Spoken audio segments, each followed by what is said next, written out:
25 feet, down at 2. Feels good. 20 feet. Going down at 2. 10 feet.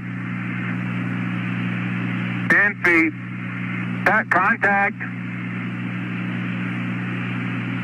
Stop, push. Engine stop. Engine arm. Proceed. Command override off. Boat control ahead. Hold. Pings auto. Okay, Houston, the Challenger has landed. Houston, you can tell America that Challenger is a Taurus Littrow.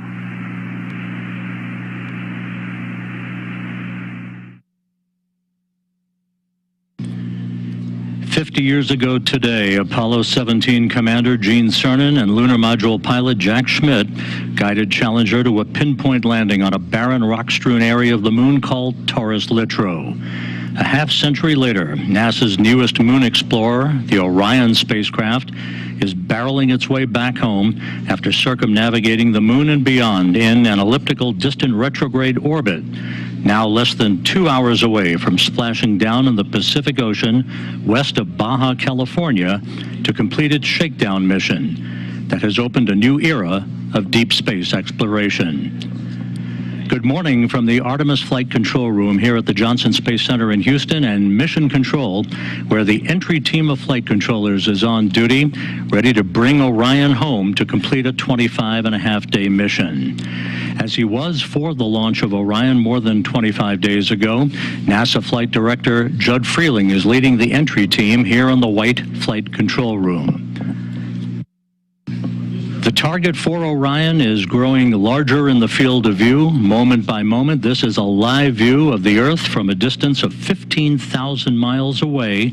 About 3 hours and 40 minutes ago, Orion conducted the final major maneuver of its mission, a return trajectory correction burn of its thrusters to further fine-tune its path toward its splashdown site in the Pacific. We'll be heading out to the Pacific shortly for the first in a series of reports from the scene where Orion will be recovered. After launching atop the Space Launch System more than 25 days ago and traversing some 1.4 million miles in its circuitous orbit past the moon and back, the most critical phase of the Artemis 1 mission for Orion is at hand. It is homecoming day, so let's run down the milestones you'll be hearing about and seeing over the next couple of hours. Next up for Orion will be the crew module's separation from the European service module. That pyrotechnic separation is scheduled at 11 a.m. Central Time, just 20 minutes before Orion begins its entry into the Earth's atmosphere at an altitude of 3,200 statute miles. Now, we had planned for Orion to conduct a maneuver called the raise maneuver, a 16-second thruster firing to orient itself at the proper angle for its plunge back into the atmosphere. But the latest targeting for Orion from the flight dynamics folks here in Mission Control indicates such a precise trajectory for the spacecraft, it was determined that the raise maneuver was not required. That could still change following crew module, service module separation, but at the moment, the raise maneuver will not be required. The major objective of this mission is to test the spacecraft's heat shield against the searing heat of entry, where temperatures will build up to around 5,000 degrees Fahrenheit around Orion, half as hot as the outer surface of the sun, twice as hot as the temperatures endured by returning space shuttles and other crew vehicles. Orion will perform what is called a skip entry, dipping into the atmosphere, then lifting out of the atmosphere and dipping back in like a flat rock skimming across a pond. This will provide aerobraking for the vehicle, will help to dissipate some of the vehicle's inertia, and will provide data needed in the future to select multiple splashdown sites for crewed missions. We are expecting 2 periods during entry when the buildup of heat-generated plasma around Orion will block communications and the receipt of data with flight controllers here in Houston. The first blackout should begin around 11:20 a.m. Central Time for just under 5 minutes, right around the time of peak heating on Orion, as it travels about 25 times the speed of sound. The second blackout period is expected around 11:29 a.m. Central Time for just under 3 minutes, right after the skip entry maneuver is complete. About 5 minutes after we regain communications with Orion, the pre-programmed commands stored on board will trigger the deployment of 3 parachutes at the top of Orion to pull the forward bay cover off of the crew module. That will initiate the sequential deployment of 2 drogue chutes and 3 pilot parachutes, followed by the 3 large main chutes to slow down Orion, enabling it to gently splash down in the Pacific. The current splashdown time, 11:39 and 42 seconds a.m. Central Time, 9:39 and 42 seconds a.m. Pacific Time. We'll be talking more about those parachutes shortly. The weather forecast at the splashdown site west of Baja California is excellent. The Spaceflight Meteorology Group here at the Johnson Space Center has just issued a forecast calling for scattered clouds at 1,700 feet, winds peaking to about 9 knots with periodic wave heights of about 5 feet. That is all within flight rule limits, and it should be a splendid day for Orion's homecoming.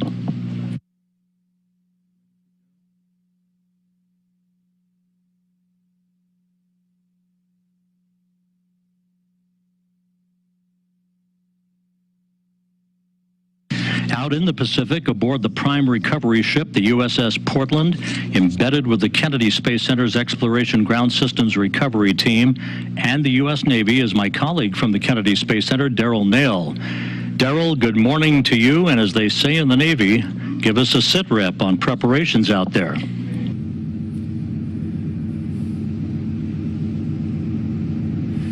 Well, good morning to you, Rob, and that's right. We're live on the deck just outside the bridge here on the USS Portland with a fantastic view of the area of splashdown. I just spoke with the recovery team. They say we are currently 5 miles away from the splashdown location right here in the Pacific Ocean. The location, as you mentioned, just off the coast of Baja, Mexico.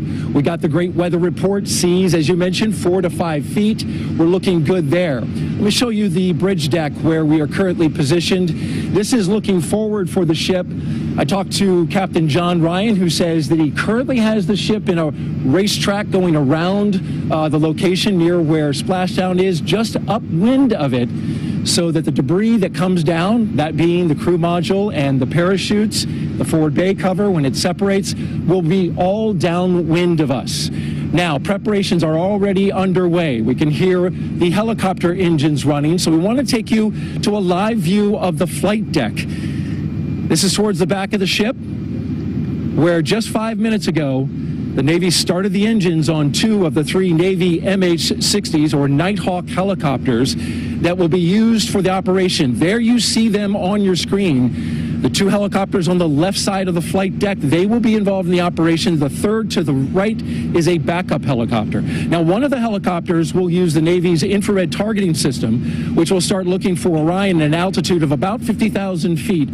Should be able to quickly lock on to Orion's heat shield, which should be still very hot after reaching 5,000 degrees Fahrenheit on the heat of reentry. The second helicopter will track the forward bay cover, a 1,000-pound, 9.5-foot wide titanium cover on top of Orion, which protects the parachutes during the heat of reentry.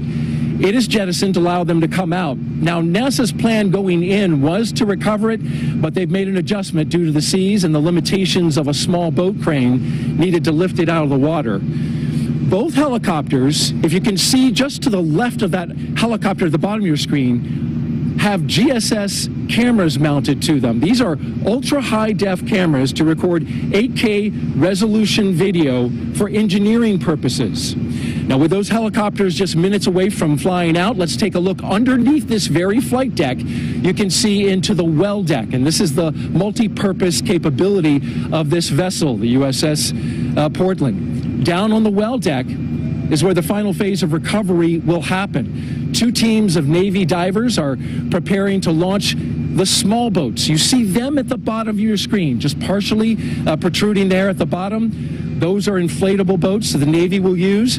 6 in all will pre-position themselves in the open sea to recover debris from the descent operation, and then, of course, secure the Orion crew module itself.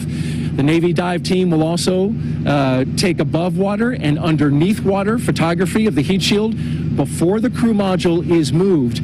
This is for all engineering purposes, so they can see it freshly returned from space.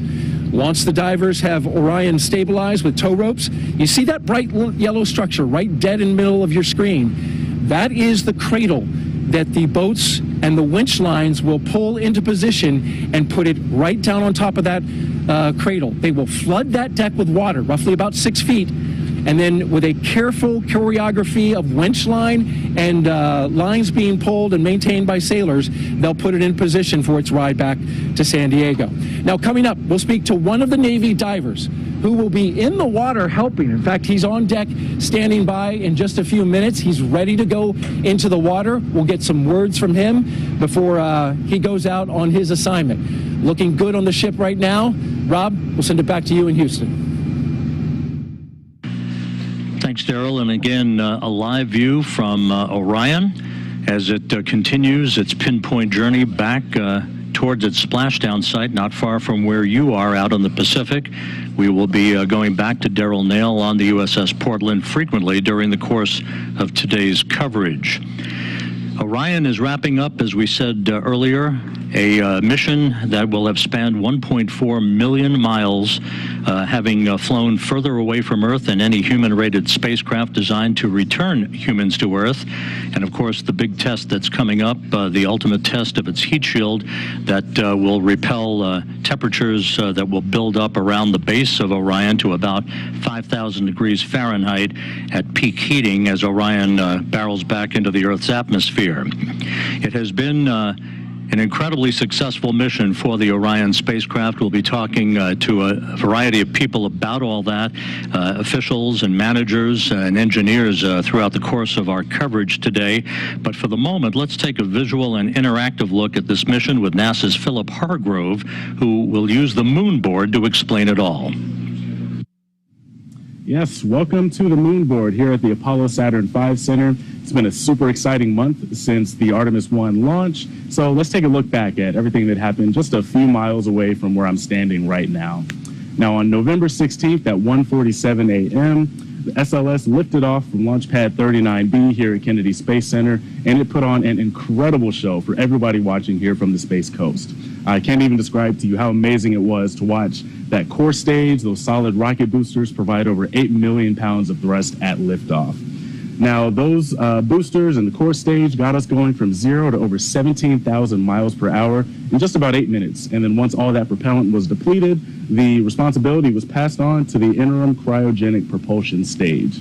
Now, the first job of the ICPS was to perform a perigee-raise maneuver, and this means that we're getting into a low Earth circular orbit that allows us to deploy those solar panels, start harvesting energy, and do systems checkouts to make sure that we are ready for our journey. And we stayed in that orbit for about 30 minutes, and then we did our translunar injection burn. This is the primary responsibility of the ICPS because it gives us the energy to escape low Earth orbit and commits us on a path out to the moon. Now, once it completed that burn, the ICPS separated from the Orion, and it performed one final burn to completely leave the Earth-Moon system. And after doing that, Orion was on its way out to the moon. So it spent about 4 days heading out towards the moon, and then we quickly dipped in about 60 miles above the surface of the moon and did an outbound powered flyby. Now, that powered flyby means that we're taking advantage of the speed we already have, the gravity of the moon, and the energy we get from the service module's engines in order to target our orbit. And the orbit that we were targeting is called a DRO, or a distant retrograde orbit. And what that means is that instead of moving counterclockwise relative to the Earth like the moon does naturally, we are moving clockwise. So we're going in this opposite direction. That's what retrograde means. And distant means that we are going farther away than we have with any human spacecraft before. We're orbiting about 38,000 miles above the surface of the moon. And this is a really convenient orbit because we were able to stay there without having to use a ton of fuel for station keeping. And it also provides a safe, efficient path back home when we're ready. So this allowed us to learn how to operate in deep space, one of the core tenets of this mission. And then once we were ready, we started our trip back home. So we performed one more powered flyby, this time targeting our return, where we lit up those engines as we dipped close to the surface of the moon. And then we began our return transit, which took about 7 days, and that leads us to today. So next time we'll talk a bit more about what that return looks like and what our entry is actually going to look like. But until then, back to you. Thank you, Philip. And again, a live view of Orion closing in on planet Earth, now about 11,000 miles away from Earth, as it continues a very, very precise trajectory for a splashdown that is scheduled at 11:39 and 42 seconds a.m. Central Time this morning. For Orion, launch from the Kennedy Space Center occurred on November 16th on the world's most powerful rocket, the Space Launch System. The first outbound powered flyby of the moon was performed 5 days later on November 21st, dipping to within about 81 miles of the lunar surface. That placed Orion on a very precise trajectory for its ultimate goal, that racetrack trajectory called the distant retrograde orbit, that would allow Orion the time and the space environment needed to test its mettle. 4 days later, Orion executed an engine firing to enter into that orbit, and the next day, Orion surpassed the record set during Apollo 13 52 years ago for the greatest distance ever traveled by a human-rated spacecraft designed to return humans to the Earth. On November 28th, Orion reached its farthest distance from the Earth, some 268,000 miles, before departing the distant retrograde orbit on December 1st. And this past Monday, Orion conducted a 3-minute, 27-second engine firing behind the moon to whip around Earth's closest neighbor for the final leg of its flight, passing to within 80 miles of the surface, turning for home, and its splashdown that is scheduled just 1 hour, 21 minutes, 44 seconds from now. The initial mission of the Artemis 1 program was always designed to be a test flight, wringing out all of the systems of the Space Launch System and the Orion spacecraft. And for more than 25 days, it did just that, setting the stage for a crew to board an Orion vehicle for a trip around the moon in 2 years. So with that, out in the Pacific, where Orion will be splashing down not long from now, we're going to go back here in a moment to Daryl Nail, who's standing by with one of the first persons that will actually be in the water to execute the recovery and the securing of the Orion spacecraft. Daryl?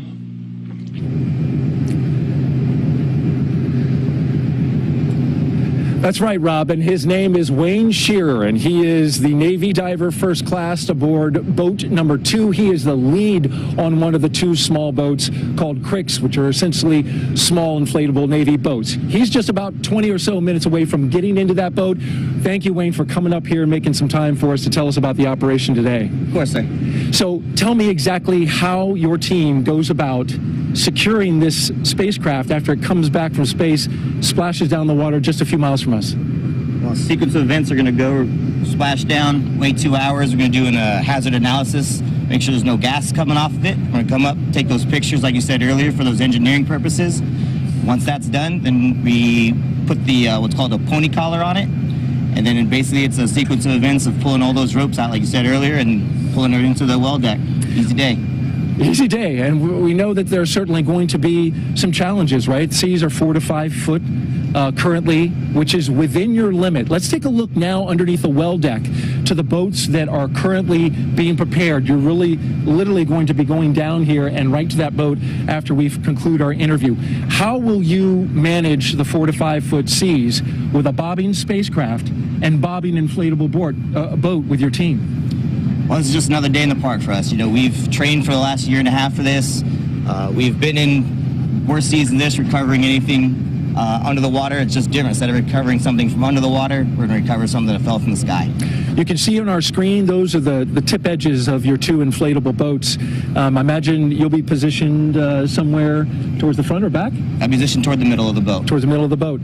And as you do this operation, have you thought about just the importance of it, reflecting that it is you who will be one of the first people to put your hands on a spacecraft that just came back from space? I mean, definitely, this is probably every kid's little dream, or every little kid's dream, to be able to do exactly what I'm doing today, you know, and I think I can speak for the whole dive team that we're honored to be part of history and to be part of something so monumentous, and just we're ready to just ready and excited to go out and do this. On a personal note, you and I were talking about how you got into the Navy and the dive team. What was it that motivated you to become a Navy diver, and then ultimately, now that you're on this operation, looking back at that choice? Well, February 2003 from Leesville, Louisiana, and I heard a loud boom outside my window one morning, and I ran outside and talked to my dad, and a few hours later we're watching the news, and unfortunately what we heard was the USS Columbia break up. So, you know, it was not a great thing to hear, but it kind of jump-started my career of like, hey, what do I want to do? And I wanted to be out there to help people, and the Navy just kind of fell into my lap, and, you know, 20 years later to be able to be part of history of the next thing we flow into space like that is absolutely a dream come true for myself. Certainly a tragedy for NASA, one that has created many lessons learned for our agency, but interesting that it led you into this.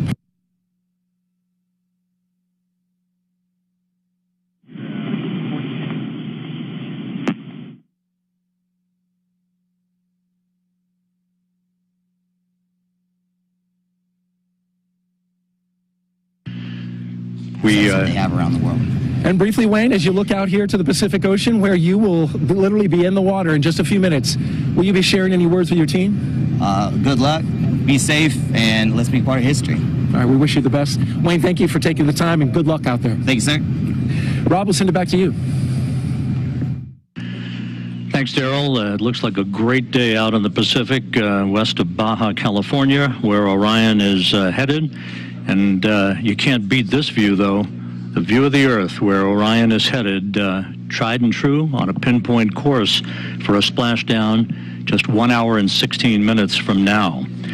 After Orion enters the Earth's atmosphere at the conclusion of this 25-and-a-half-day mission, the spacecraft is going to rely on a very heavily tested parachute system to slow down its speed and allow for a very gentle splashdown. Koki Machin, the chief engineer of Orion's parachute assembly system, now describes the process and the path to the certification of the parachute system.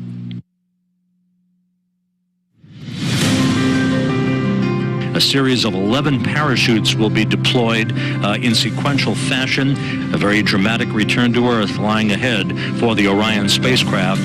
Our design is almost exactly the Apollo design. The shape of the mains, the shape of the drogues. The only major difference is we are bigger. Apollo weighed roughly 13,500 pounds, and we weigh 22 and change thousand pounds. And so our parachutes are larger because we have more energy to take out of the system, and our parachutes are stronger. So at a fundamental level, all-round parachutes are alike. The Orion system has drogue parachutes that initially decelerate the system, and because they're deployed at a much higher velocity, they're made of ribbons. The ribbons can take the fluttering associated with high-velocity deployments much better than a solid canopy can. And once the system slows down, it deploys the mains. The mains are much closer to a personnel chute. They're called ring sails. The major difference would be that a personnel chute could be 28 to 30 feet in diameter, and a CPAS main is 116 feet in diameter.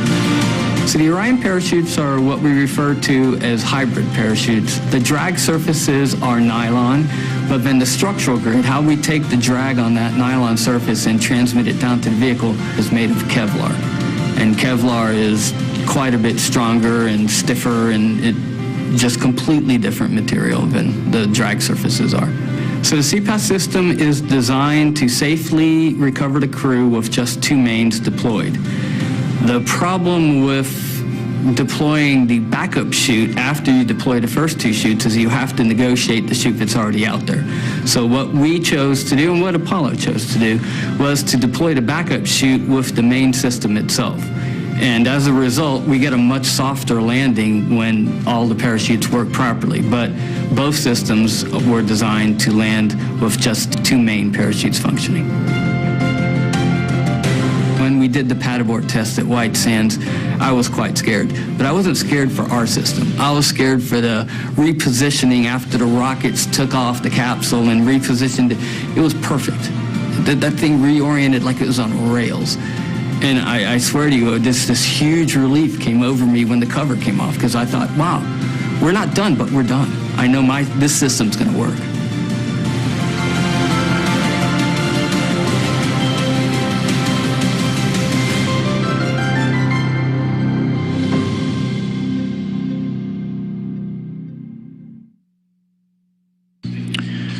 And there again, the view of the Earth. We're about 33 minutes away from the first big milestone. That will be the separation of the crew module and the service module, signaling the beginning of Orion's entrance into the home stretch of its 1.4 million mile journey.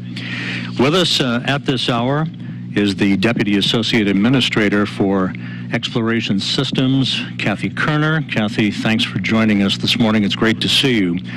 Glad to be here. You know, this is a little bit of deja vu for you. You were a flight director in this room for a number of years. Your thoughts as Orion approaches the end of this maiden flight? Yeah, certainly a lot of history in human spaceflight has been made in this room, and we're making some more today, and really excited. There's a lot of energy in the room, and it's very familiar, but it's also very different as we step into this next episode in human exploration. You know, the mission had its trials and tribulations getting off the ground, but once it did, so far, so good. The mission has exceeded expectations in many areas. Of course, the post-flight analysis is yet to come, but from the top level, the 1,000-foot level, looking down at the mission, what are your thoughts about what has been accomplished in setting the stage for a crewed mission 2 years from now? Absolutely, this has been a phenomenal mission thus far. If you asked me to grade it, I'd give us an A+. I think that the work that has been performed both by the Exploration Ground Systems team, the SLS team, and the Orion team has been fantastic. We've been learning how the spacecraft operates. We've been learning how to fly this amazing machine, and it's gone so well that we've actually been able to add tests during the mission that help expand the envelope that we're going to be able to use to operate the spacecraft once we have crew on board. The major objective of the mission lies ahead. That's the rigorous testing of the heat shield, as we've just seen in our features. 5,000 degrees Fahrenheit building up around the spacecraft, twice as much as space shuttles endured when they re-entered the Earth's atmosphere. How do you think it's all going to fare, and what then needs to be done to analyze the performance of the heat shield in certifying that we are good to put a crew on board in a couple of years? So this is the primary objective of this test mission, but we've got a lot more objectives that we need to accomplish between now and when we launch crew. We have an environmental test that we need to conduct of the entire integrated spacecraft once we get the environmental and life support systems on board. So this is just one of many tests that we have going forward, and one of many analyses that we need to do with all of the post-flight data that we retrieve from the spacecraft. We opened up the broadcast paying homage to Apollo 17 landing on the moon 50 years ago today. It's only coincidence that this happened, but it seems very appropriate, doesn't it? It does. It seems fitting that we would honor Apollo with the new legacy of the Artemis generation and this mission today. Thanks very much, Kathy. Kathy Kerner, the Deputy Associate Administrator for Exploration Systems, and we're nearing the end of the home stretch here of this very first mission. Thanks. Thanks, Rob. Great to be here.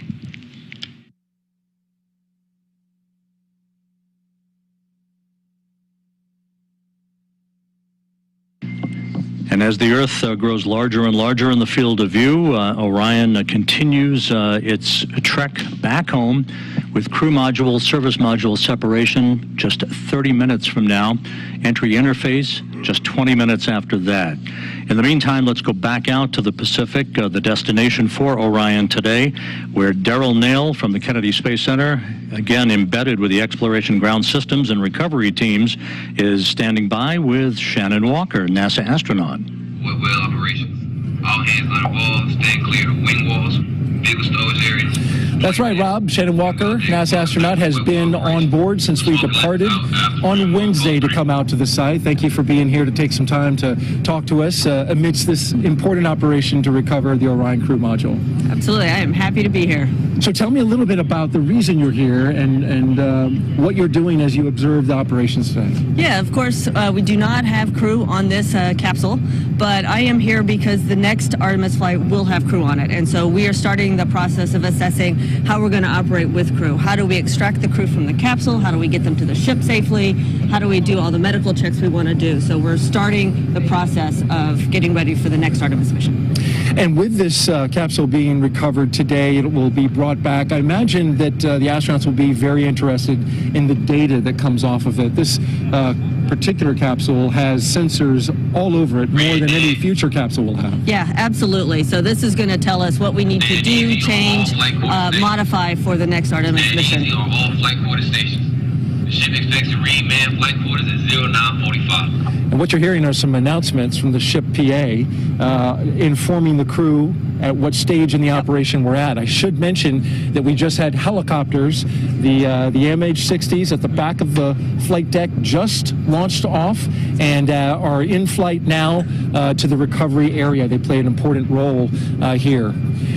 Shannon, continuing now with our interview, when you look at the operation as a whole, they're currently trying to determine how the astronauts will be recovered. That's not happening today. That's right. But that will have to be integrated into the operation. Do they come off immediately after the crew splashes down? Or there's an idea kicking around there to have them stay in the capsule and come to the back of the ship. What are your thoughts on both of those? What are the pluses and minuses on those? Well, certainly the plus of having the crew come off immediately is that the crew is not staying in the capsule for an extended period of time. There'll be a time when we'll have to turn off the cooling in the capsule, which would mean the crew will start getting very warm in their suits. So it's better to get them off before that. Also, you'll probably see later the operations in the well deck. There are a lot of waves in there, and it's probably not going to be a fun ride for the crew to be in there. So you're right, we're looking at it. The actual, let's see, next summer, we're going to have another test run. We'll be out on a ship, and we will be looking at all the different methodologies for getting crew off the capsule.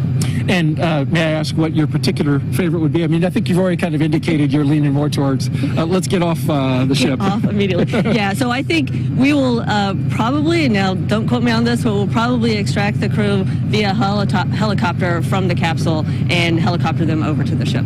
And as an astronaut, just briefly, when you come back from space, physically, you're in a condition where how would you describe it, physically and mentally? Yeah, so when we come back, we consider crew deconditioned. While on the space station, for example, we have lots of exercise, so we're really strong when we come back. It is still a big adjustment to being in Earth's gravity again. The lunar missions is kind of in the middle between what we did in the shuttle days and what we're doing on the space station. So we don't know exactly how the crew's going to feel, but they're going to be exhausted, and so their balance may be off a little bit, so it's better just to get them out of the capsule. As far as the mental side goes, I found that when I am back on Earth, it's just a huge sigh of relief in that somebody else is worrying all the details, and I can just sit and relax a little bit. Well, we appreciate you being here. Thank you for all the insight. You're doing a great job of staying balanced amidst the 4 to 5 foot seas as you see the horizon going up and down, right? It is definitely a challenge. Thank you very much, Shannon. Rob, we'll send it back to you in Houston. Thanks, Daryl. Thank you, Shannon, and happy sailing out there as we continue to watch this scintillating view of the Earth as we are just 1 hour, 5 minutes away from splashdown. Now, as Shannon Walker alluded to in that interview with Daryl Nail on the USS Portland, we're going to be on the air here for a couple of hours after splashdown, while a number of flight objectives and test objectives are being conducted, data gathering on the Orion spacecraft. But the whole recovery issue to get Orion into the well deck of the USS Portland is no small feat. Melissa Jones, who is the landing director and the recovery director from the Kennedy Space Center, has worked tirelessly to choreograph all of the elements of that recovery operation. Let's take a look now at how Orion will be recovered. Today we are aboard the USS John P. Murtha, and behind me is a mock-up capsule of the Orion crew module, and we are training the team to be ready to do Artemis 1 recovery operations. My role as the NASA Recovery Director is to lead the interagency team that will recover the capsule. Ever since the Apollo program, NASA and the Navy have worked together to recover NASA's capsules in the water. So one of the huge benefits of working with the Navy is the fact that they're operational and we leverage their core competencies to bring the flight hardware and the crew back safely from the moon. On the Artemis 1 recovery day, my job will be to direct the team through the integrated operation to recover the capsule.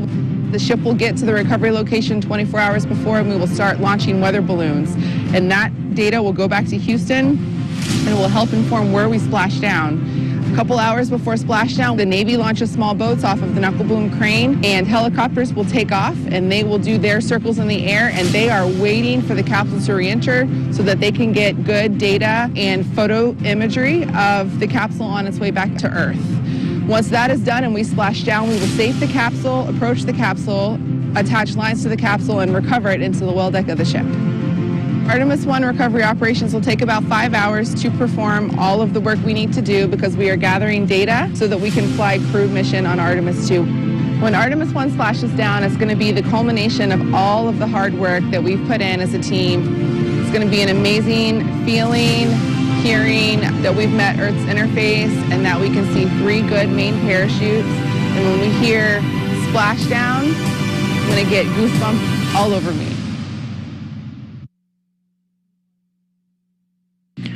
And again, that whole recovery operation will take several hours. We are going to remain on the air for at least 2 hours or so after splashdown so that we can bring you all the information regarding the initial safing of the vehicle and the test objectives that the flight control team here in Houston, led by Flight Director Judd Freeling, will be absorbing all of that data, mostly about the thermal conditions of the spacecraft, which will have come through some 5,000 degrees Fahrenheit in entry. And with us at this moment is the man who is going to be watching all of that very, very carefully, John Kowal, who's the Orion Thermal Protection System Manager. John, your big moment is lying ahead here. The plunge back into the Earth's atmosphere. This is the moment of truth to test the heat shield. What kind of thermal environment are you expecting for Orion as it makes its way into the Earth's atmosphere and then back through the atmosphere itself? Yeah, so, you know, as you mentioned, 5,000 degrees on the ship, but to back that up, how do we get there? So that vehicle still has all that energy that the launch rocket put into it during that first beautiful launch, right? So that gets converted into velocity. So we're going at 25,000 miles per hour, which is, how do you even fathom what that means? It's 7 miles per second. Wow. So all that energy, enough to power 4,000, 5,000 homes in a day, we have to get rid of it. And how do we do that? The vehicle comes slamming into the atmosphere, starts trying to push the air up out of the way. That air is pushing back, the pressures go up, the temperatures go up. You know, we're talking upwards of around 10,000 degrees Fahrenheit in the flow field. So that energy goes into the flow field, and then the flow field wants to give it back to the surface of the TPS. So that's what the TPS is going to see, or what the heat shield is going to see, and that's what pushes it up to 5,000 degrees Fahrenheit.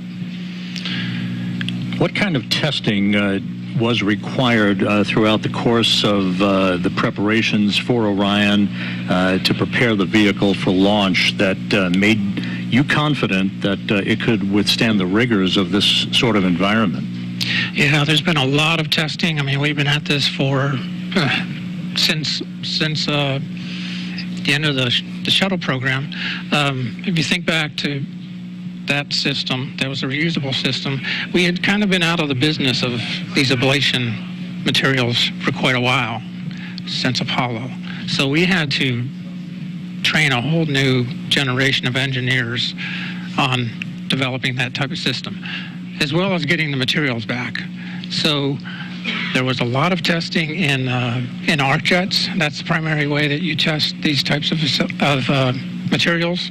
You can create these temperatures. It's like a wind tunnel with a lightning bolt going down the center of it, and that's how you create this high temperature plasma, and that gets impinged onto the test article. So we do a lot of materials testing. We've done quite a bit of testing of the system. You know, even though we're using the same material, the AV coat that they used in Apollo, it's in a different form. And so we made it into blocks. Those blocks have seams that have to be filled. Those seams are always one of the areas that you want to test the most, is because that's where the problems happen. And so we've done a lot of testing there in the thermal. And also structurally, we've had to do a lot of testing to see how the AVCoat blocks interact with the structure underneath and make sure that it's all going to hold up to those loads. And John, it's about 11 minutes or so from the time of entry interface at an altitude of about 400,000 feet until we come out of that second blackout period. So that's going to be a very interesting time, sort of a nail-biting time, if you will. But after the vehicle splashes down and is back at the Kennedy Space Center in a few weeks for post-flight analysis, what are the sorts of things that you and your engineering team will be looking for to give it a passing grade in preparation for putting a crew on board a couple of years from now? Yeah, there's a couple of things that we look at. I break it into two different categories. The first is the flight data. We have instrumentation embedded in the heat shield at a number of locations. So we measure temperatures, we measure heat rates, we measure pressures, stresses. All that data will tell us how the material actually performed in that flight environment. It will also help us to inform our computer modeling methods, and that's another thing that we need to make sure that it's performing how we thought it was going to perform, so that we can use those models in the future, you know, to predict for other missions. Now, the other thing we'll do is we'll be looking at the hardware itself. You know, the instrumentation, you only get measurements where you put that instrument, of course, right? But looking at the heat shield, just looking at it, the big picture, you can see the streamlines, you can see how the flow was going across the heat shield, you can see where boundary layer transition may have occurred. So there's so much to just visually see, and then we'll be taking samples of the heat shield, we'll be taking that material out and looking at how much head ablated, looking at the char thickness, the density gradients as you go through as the material burned off, and comparing that to what our models have predicted. And again, that'll help us to be able to validate and correlate our models further. Very good. It's going to be a very important time for the engineers, of course, and we'll see how Orion fares here in the next hour or so. John Kowal, Orion's Thermal Protection System Manager, thanks very much for joining us this morning. Sure. Thank you.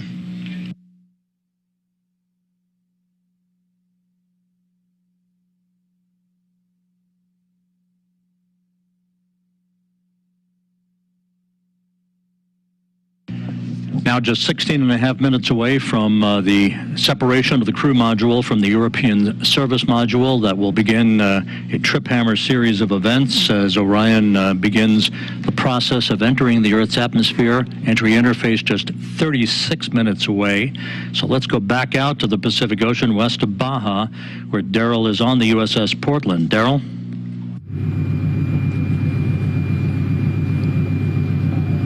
That's right, Rob. Quick update for you on out here in the Pacific Ocean, just off the coast of Mexico. We have the small boats, the Navy small boats. All 6 boats are now in the water. They call them cricks.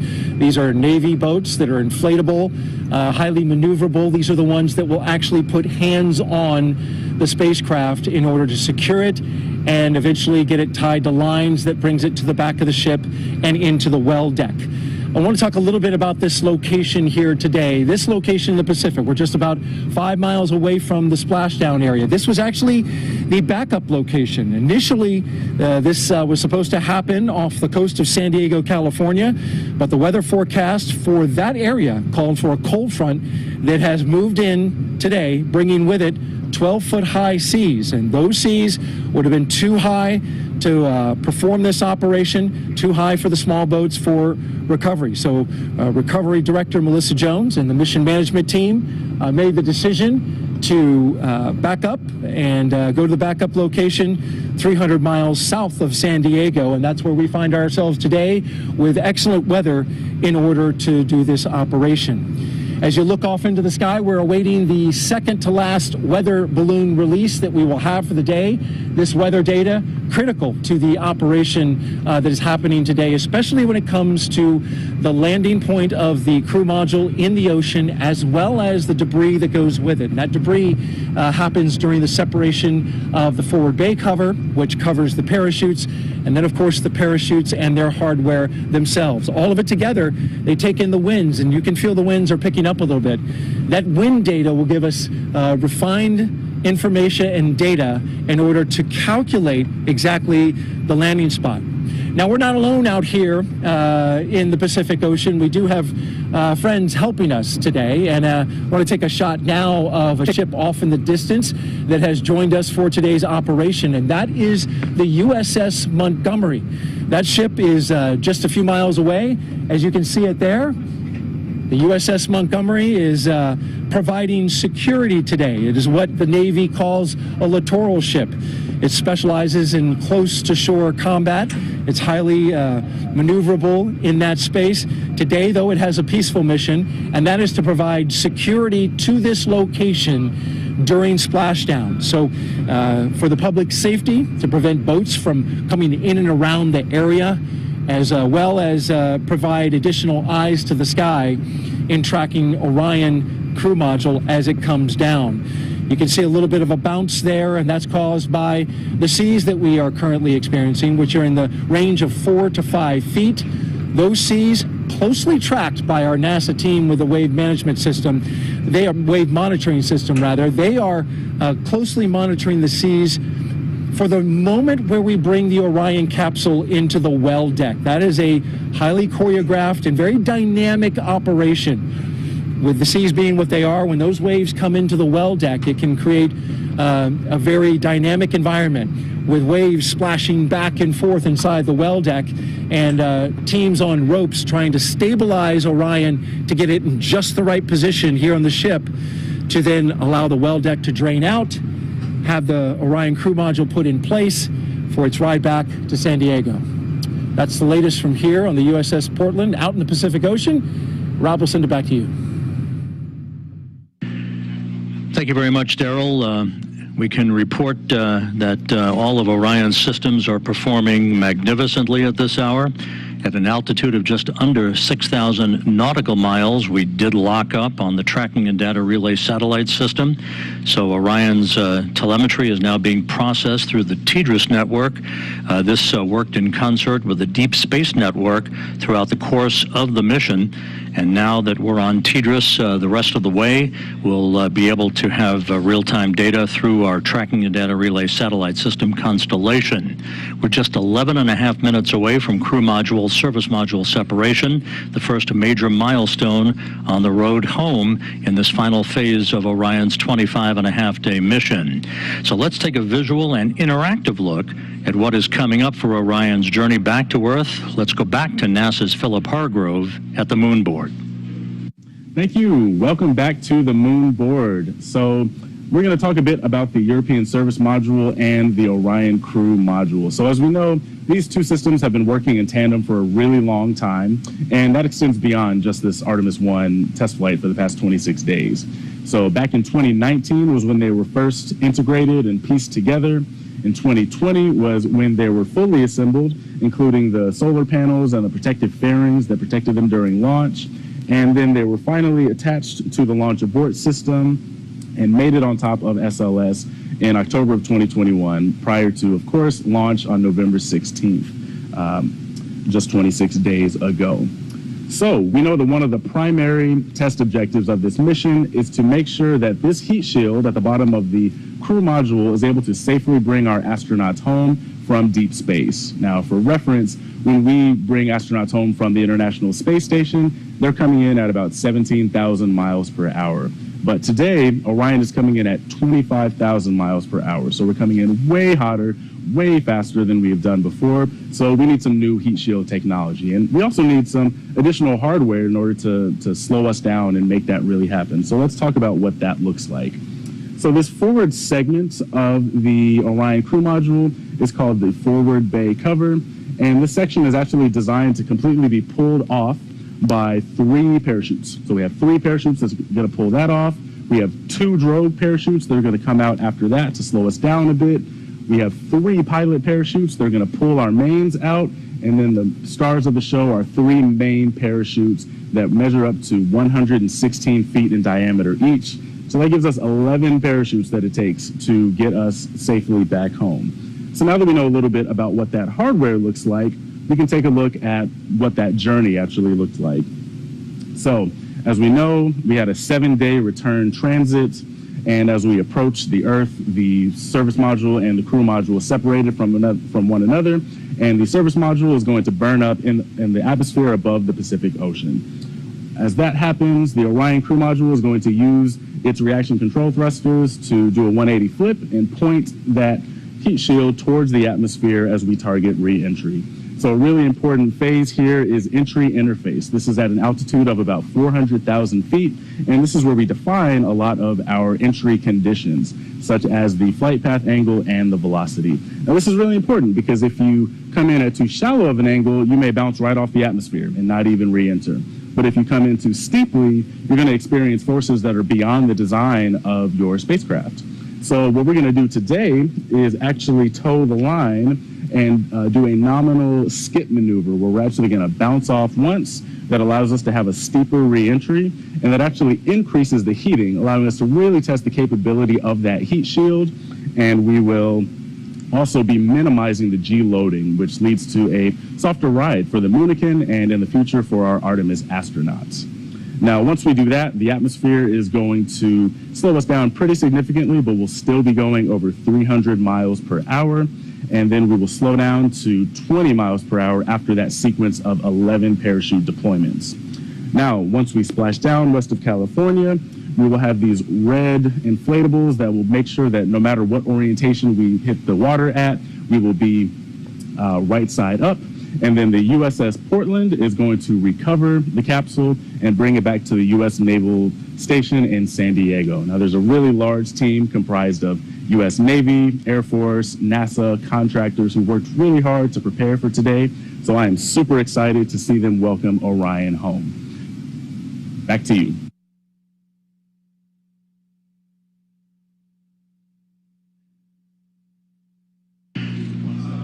Thank you very much, Philip.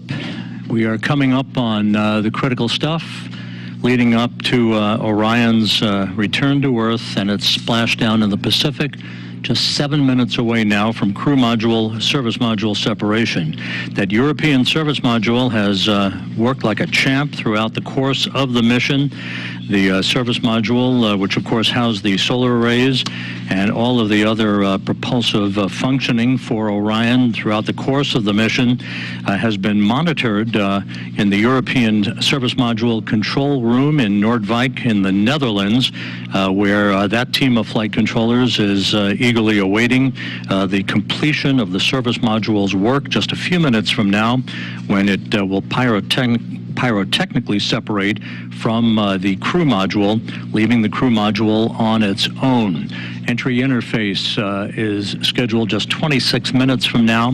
We'll be receiving reports from Flight Director Judd Freeling and his team of flight controllers throughout Orion's descent back into the Earth's atmosphere and through all of the parachute deployment sequence events leading up to splashdown that is scheduled at 11:39 and 42 seconds a.m. Central Time, 9:39 and 42 seconds a.m. Pacific Time. One thing worth noting is once Orion splashes down in the Pacific, it will stabilize in one of 2 positions, either pointed up, which is called Stable 1, or pointed down in Stable 2. The crew module uprighting system, known as the CMUS, deploys a series of 5 bright orange helium-filled bags on the top of the capsule that will either flip Orion right side up or keep it right side up in its Stable 1 position. Those 5 bags are packed in hard containers and installed atop the capsule inside the structural gussets between the parachutes and other equipment. equipment. They're inflated with helium gas that is stored in pressure vessels located close by the bags. Each bag has its own independent inflation system. The CMUS, or Crew Module Uprighting System, initiates after landing and opens up a valve for helium to flow into those uprighting bags. It is considered, at least operational, that we have 4 out of those 5 bags to inflate to maintain a stable 1 configuration for Orion to enable Navy divers to approach the vehicle. One of the first things that they'll be looking for is any leakage of toxic gas or toxic fuel from the vehicle. Assuming there is no such leak and that Orion appears to be in good shape, then they'll begin the methodical process of approaching the vehicle with other personnel and other Navy assets in order to begin the securing of Orion on the ocean for its towing back into the well deck of the USS Portland.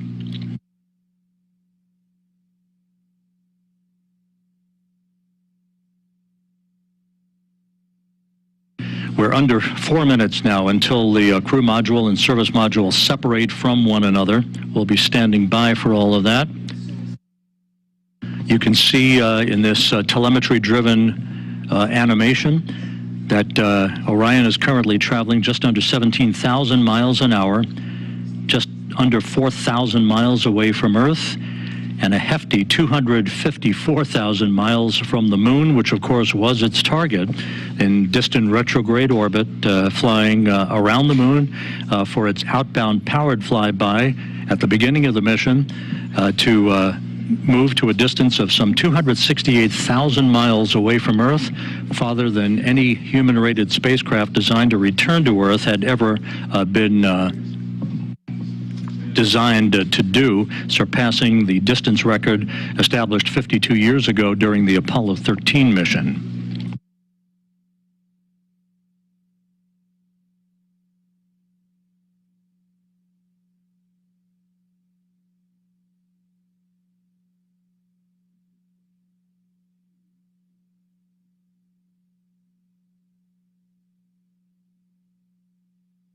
Here in Mission Control, the flight dynamics folks and the guidance, navigation, and control folks have put up a graphic which is essentially the ground track for Orion as it will make its way across the southern Indian Ocean, passing the northwest coast of Australia en route to its ultimate trajectory that will carry it across the Pacific. It will be moving from south to north across the Pacific Ocean to the splashdown zone, almost a direct straight line towards the point of splashdown, which will be west of Baja California. Now just under 2 minutes until crew module, service module separation.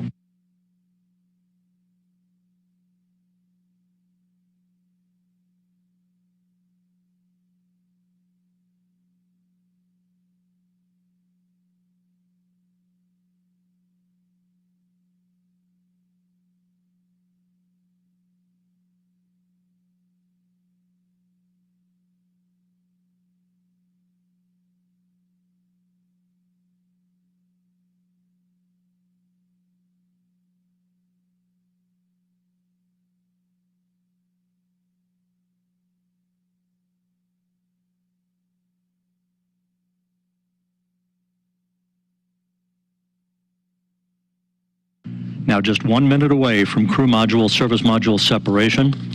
We'll be standing by for confirmation of that from the mechanical systems officer here at Mission Control.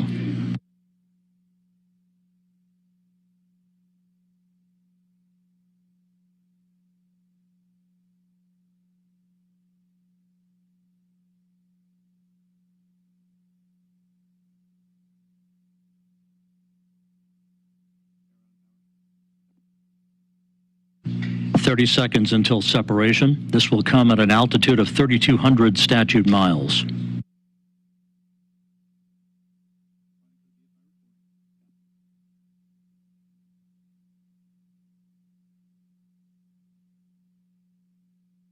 "10 seconds until SEP.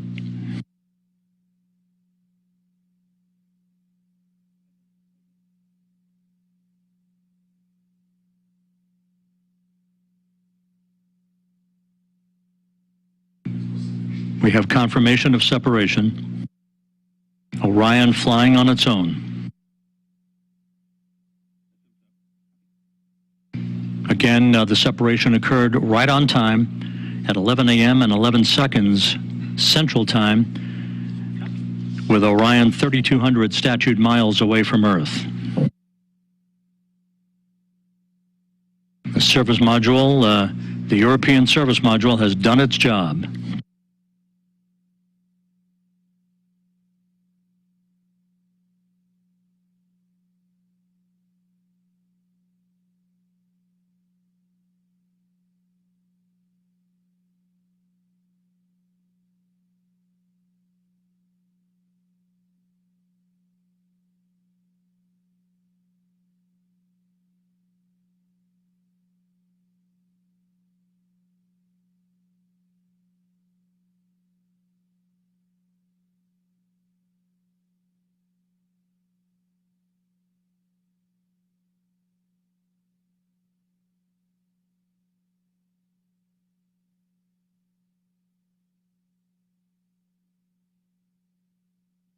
So with Orion flying on its own, we're about 18 and a half minutes away now from the point of entry interface, where Orion will be put through its paces. This is where the heat shield will begin to feel the effects of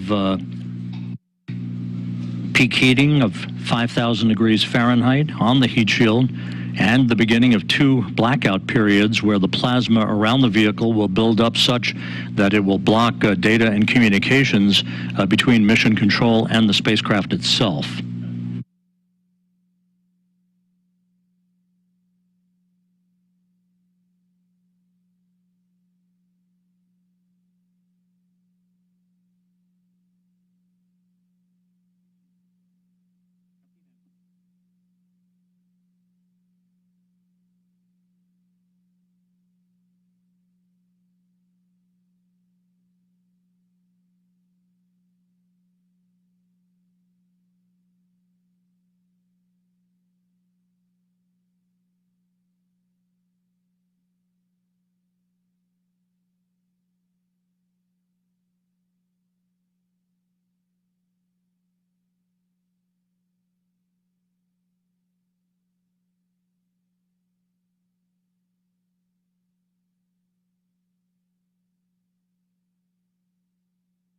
Orion continues to fly smoothly on, all of its systems in excellent shape. Less than 17 minutes until entry interface.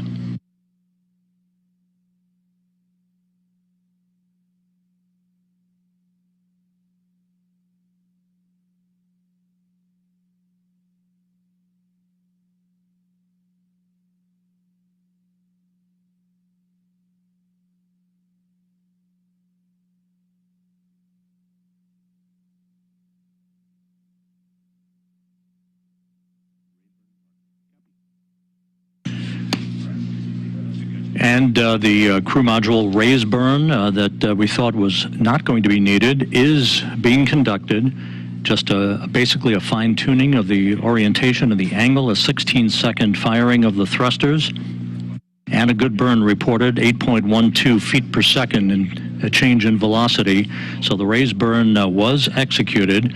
That will further fine-tune Orion's path at the proper azimuth or orientation, where the heat shield is at its optimum angle to begin the repulsion of the heat that will build up around the heat shield at the time that we begin entry interface, just about 15 and a half minutes from now. So the crew module service module separation went off as planned. The raise maneuver was executed at 11:03 and 41 seconds Central Time. Again, the raise maneuver was executed. Orion now flying at the proper orientation for entry interface into the Earth's atmosphere. Entry interface is scheduled at 11:20 and 14 seconds a.m. Central Time at an altitude of 400,000 feet. At that point, Orion will be traveling 24,464 miles an hour with a range to splashdown of 3,659 statute miles.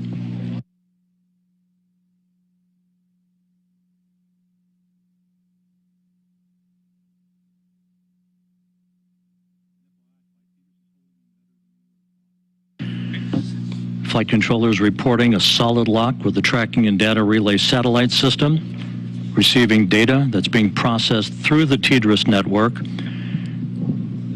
Just a reminder that after we pass into the Earth's atmosphere, at the speed at which we're going, and with the temperatures expected to build up very quickly for peak heating around the heat shield of Orion, we will begin the first of 2 blackout periods, the first of which is scheduled to begin at 11:20 and 16 seconds a.m. Central Time and will last about 4 minutes and 48 seconds. At that time, entry guidance, which has been stored on board, pre-programmed commanding for Orion to continue to point its way toward the splashdown zone, will take over. The first blackout period should end around 11:25 and 4 seconds Central Time. That will set the stage for the skip entry, basically the maneuver that will enable Orion to dip into the Earth's atmosphere and skip back out of the Earth's atmosphere and dip back into the Earth's atmosphere like a rock, a flat rock on a pond. That will continue to dissipate energy and heat on the spacecraft, and is a maneuver that data will be gathered for to try to bring in multiple splashdown sites for crewed missions in the future. The second of the 2 blackout periods is scheduled to begin at 11:29 and 3 seconds a.m. Central Time, and that will last for about 2 minutes and 50 seconds till about 11:31 and change. That'll be the final blackout period, after which we should lock up solidly for the remaining 8 minutes or so until splashdown.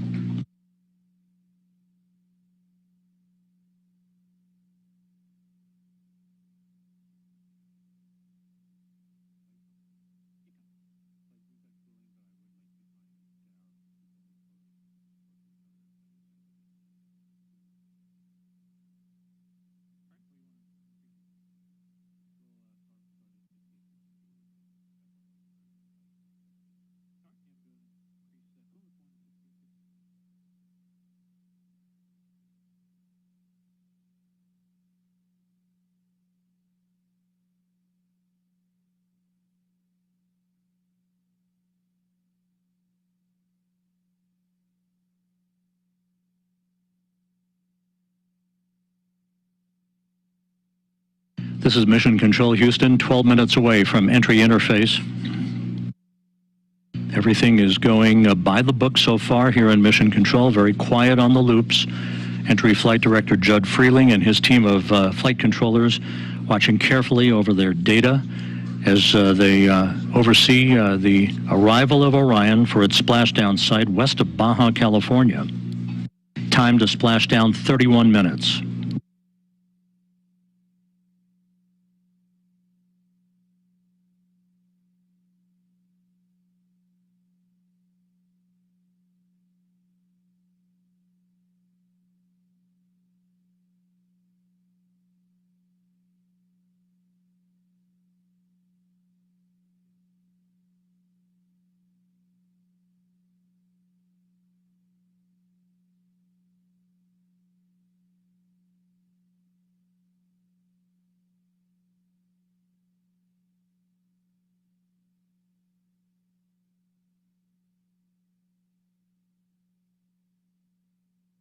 Less than 11 minutes now until entry interface.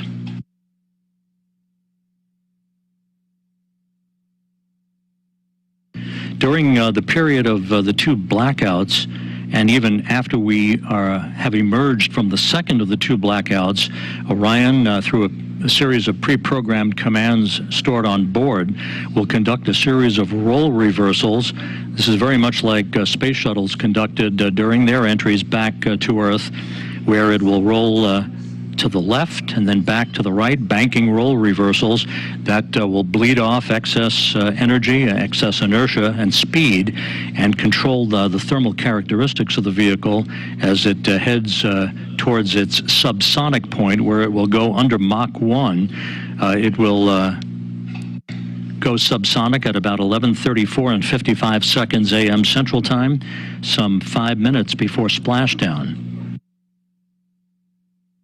If everything goes as planned, Orion will reach an altitude of 40,000 feet at 11:35 a.m. Central Time, just about a minute before forward bay cover chute deploy begins. The series of 11 chutes, 3 that will pull the forward bay cover off of the top of the crew module. That'll be followed by the deployment of the drogue chutes, and then the 3 large main parachutes, 3 orange and white parachutes. That'll be the moment we'll be waiting for. Orion now 28.5 minutes until splashdown.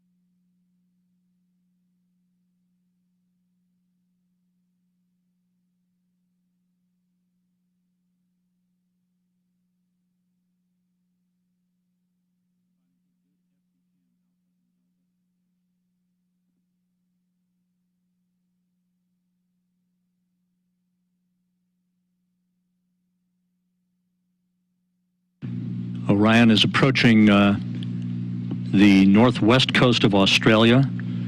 27.5 minutes until splashdown. We're just 8 minutes away from the point at which Orion will dip into the Earth's atmosphere and begin what basically is a hellish entry, where temperatures around the spacecraft will raise to about 5,000 degrees Fahrenheit.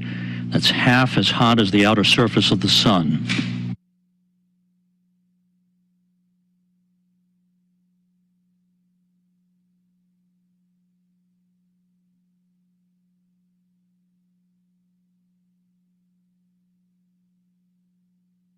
And correction, Orion is actually traveling over the South Pacific at the moment, moving from south to north.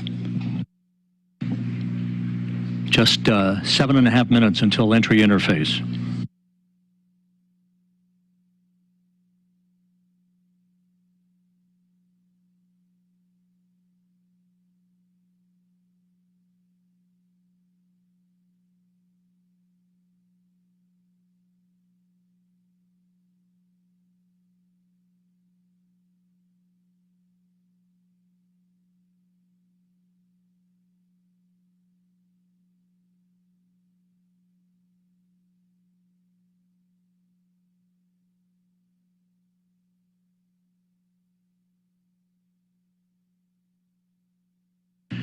And this view from a camera inside the cabin of Orion, this doesn't look like much at the moment, but it will soon when it shows the forward bay cover jettisoning and the initiation of the parachute deployment system.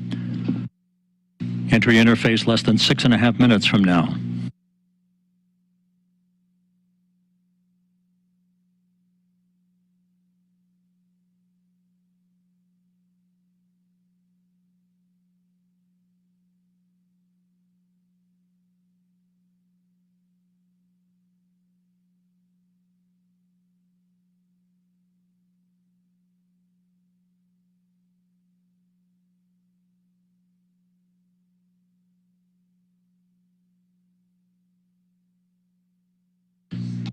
Just to recap, the crew module, the Orion crew module, separated from the European service module about 14.5 minutes ago, right on target as it was planned, and a short raise maneuver, a 16-second firing of Orion's thrusters, oriented the vehicle, raising it just a tad so that its heat shield was at the proper orientation in the direction of travel to begin entry interface in about 5 minutes at an altitude of 400,000 feet above the Earth. Orion is making its way south to north across the Pacific Ocean. Currently traveling at 23,000 miles an hour.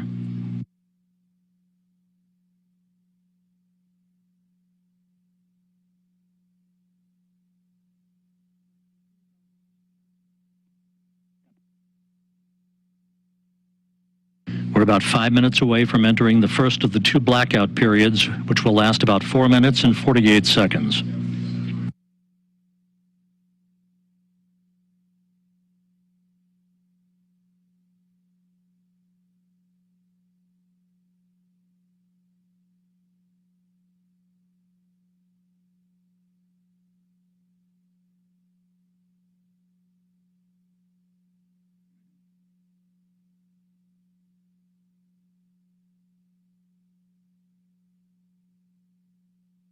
A journey that began with the power of the launch of the Space Launch System 25.5 days ago, about to reach its final minutes in the searing heat of re-entry, where temperatures around Orion will build up to 5,000 degrees Fahrenheit.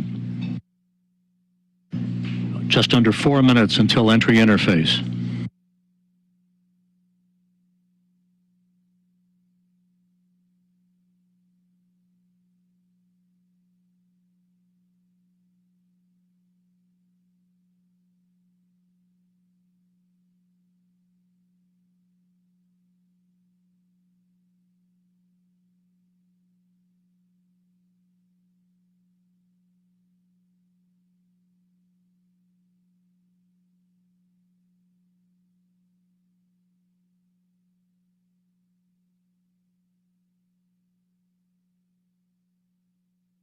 Once again, at entry interface, which we will reach about 3 minutes from now, Orion will be at an altitude of 400,000 feet, traveling just under 25,000 miles an hour, with a range to splashdown of 3,659 statute miles.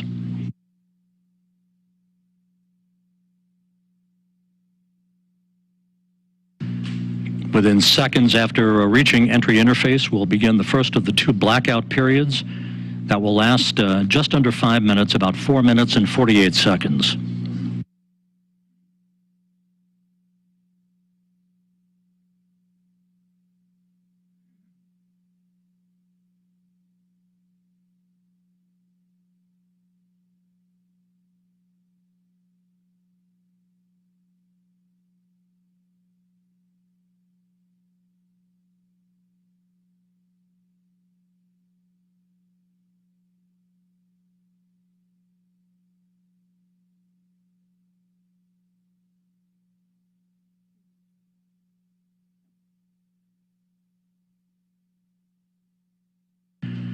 And here's the ground track for Orion as it passes well to the west of South America. We're just 1 minute, 44 seconds away from entry interface, moving from south to north to its splashdown target west of Baja California.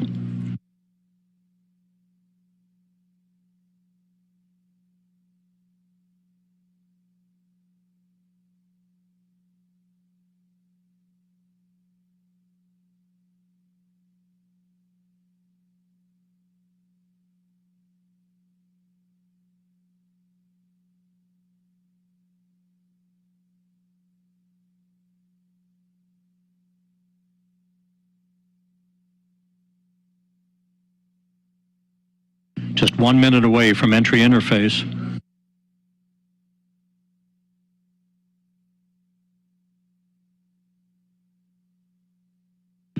And this view from the cabin camera, looking out of the upper hatch of Orion, you can see the limb of the Earth. We're going to be losing all of the data here shortly once we enter into the Earth's atmosphere and begin the first of the 2 blackout periods.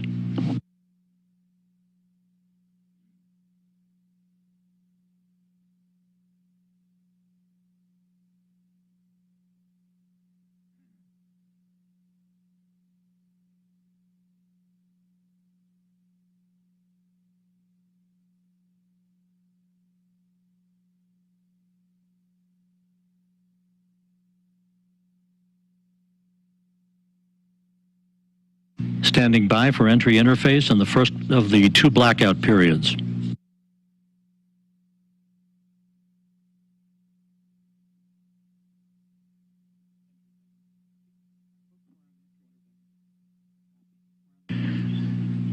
We are now in the entry phase, Entry interface has begun. Entry interface at 400,000 feet. Orion traveling just under 25,000 miles an hour.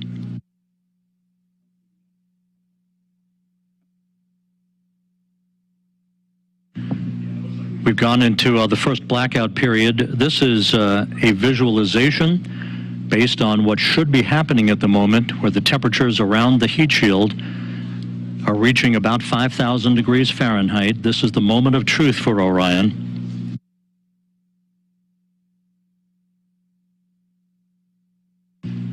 We should be coming out of this first blackout period just under 4 minutes from now.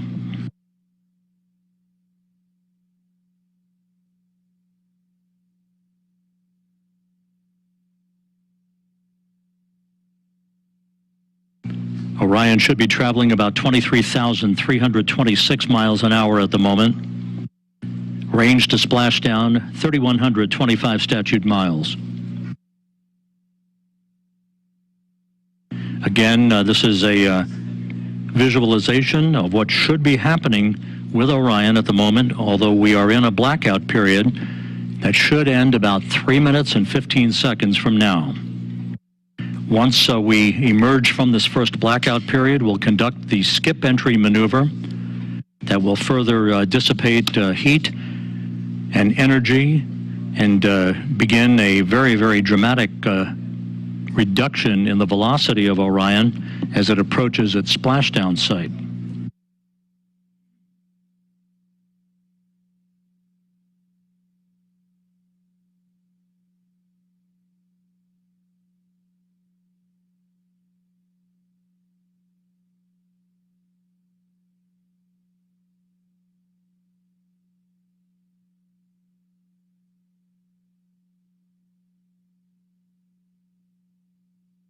Clocks here in Mission Control showing the sequence of events yet to come. The first blackout period to end about 2 minutes and 18 seconds from now. The second of the two blackout periods would begin about 6 minutes from now for about 7 minutes, followed by the jettisoning of the forward bay cover. That will begin the sequence of the deployment of the parachutes. First, a pair of drogue chutes, 3 pilot parachutes that will then pull 3 main parachutes to begin the final moments of Orion's descent back to its splashdown in the Pacific Ocean.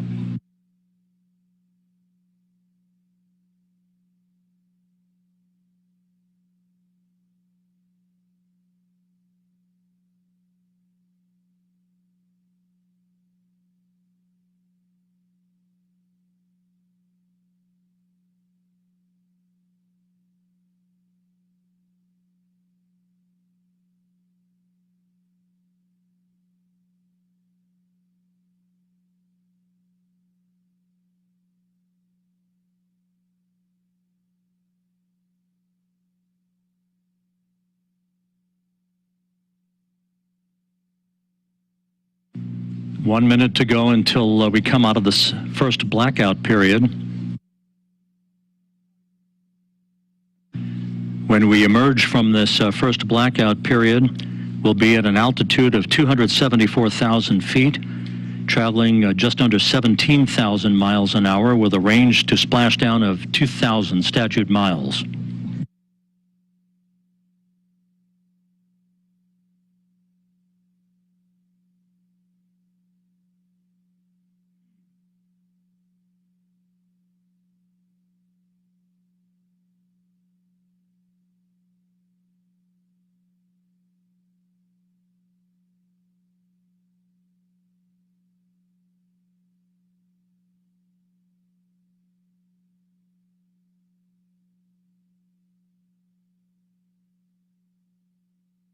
Standing by for a reacquisition of signal.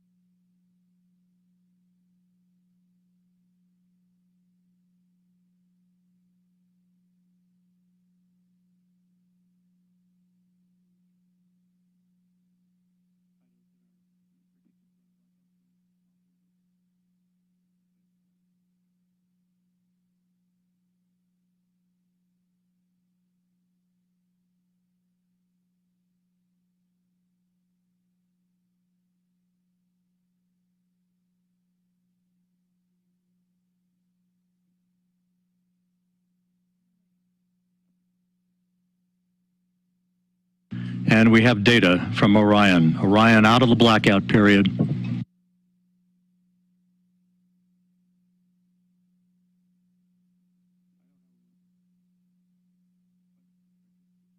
Flight Dynamics reports that Orion is right on the money, coming right down the pike. A good view out of the cabin camera looking out of the upper hatch of Orion.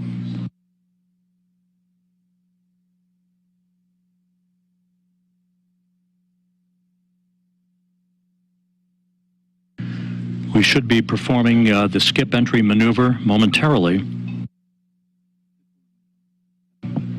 Good communications established with Orion.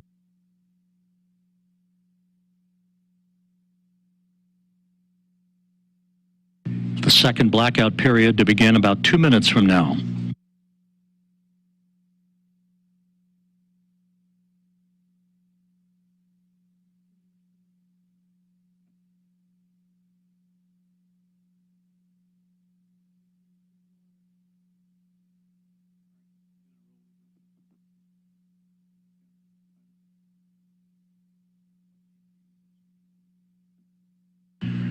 Orion is at the apogee of the skip entry maneuver, beginning the second in a series of role reversals, again banking maneuvers to bleed off excess inertia and to dissipate heat around the spacecraft.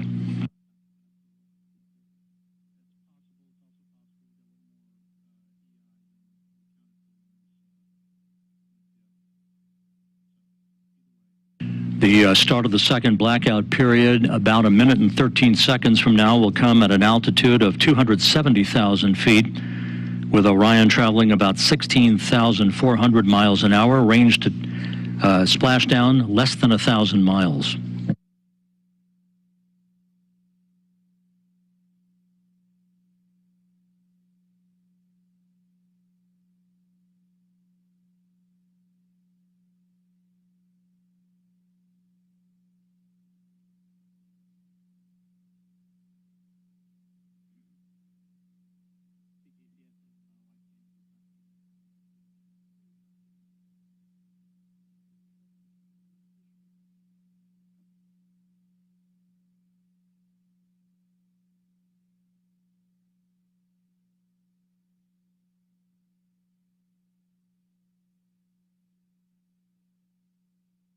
Coming up on the start of the second blackout period.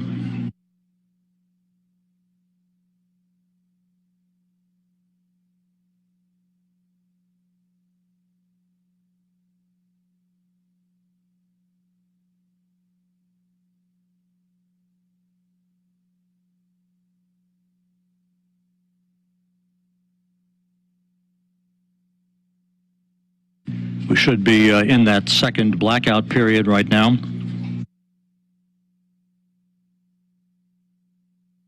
Orion approaching a velocity of 20 times the speed of sound. If all goes as planned, we should be out of the blackout period with a solid lockup on the vehicle at 11:31 and 46 seconds a.m. Central Time.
This is Mission Control Houston, the airborne WB-57, one of the airborne assets to track Orion's return to Earth, has visual acquisition of the vehicle.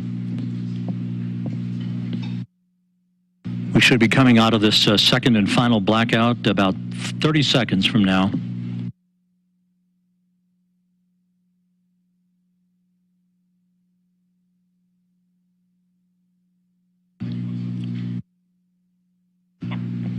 And helos flying off the deck of the USS Portland now have a visual acquisition of Orion as well.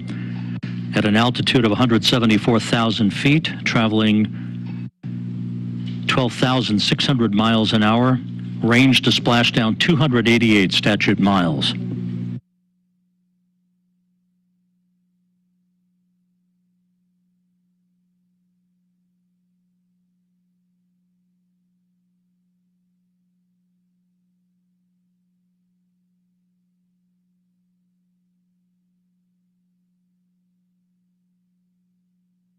This view on the deck of the USS Portland.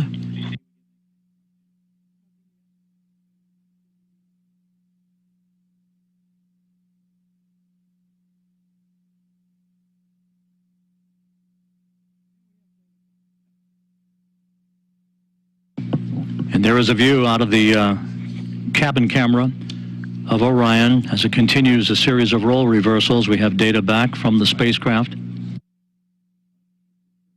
Flight Dynamics reports Orion straight and narrow on a true course toward its splashdown site. Forward bay covered jettisoning less than 3.5 minutes from now.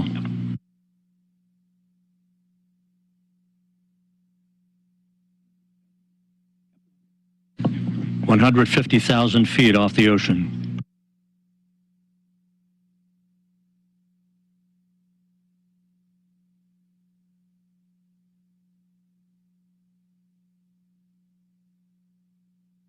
Orion now traveling at Mach 10.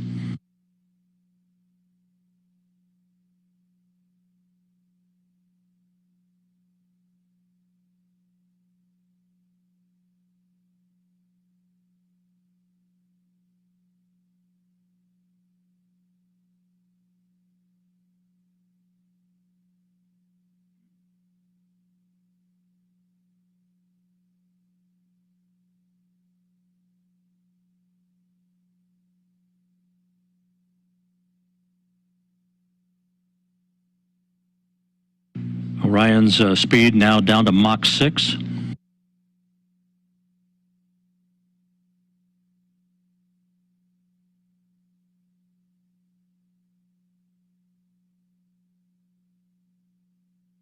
Two minutes until forward bay covered jettisoning.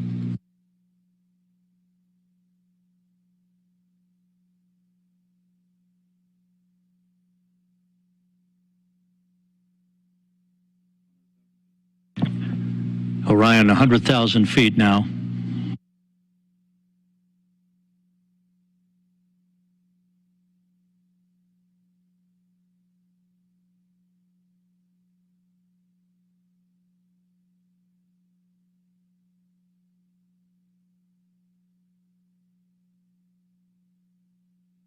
The spacecraft about to go subsonic.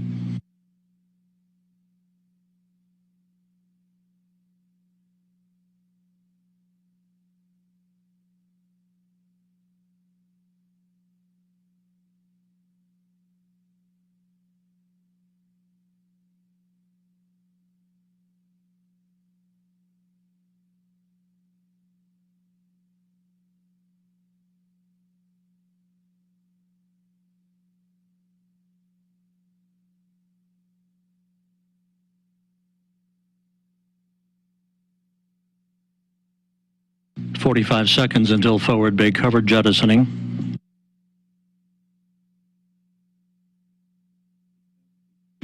Orion now at 50,000 feet.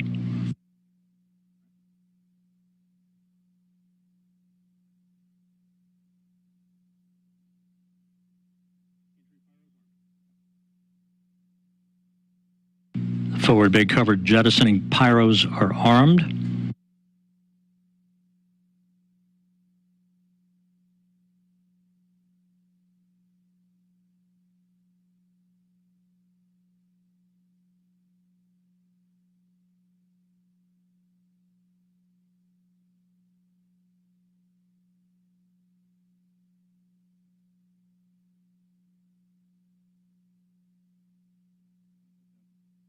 25,000 feet.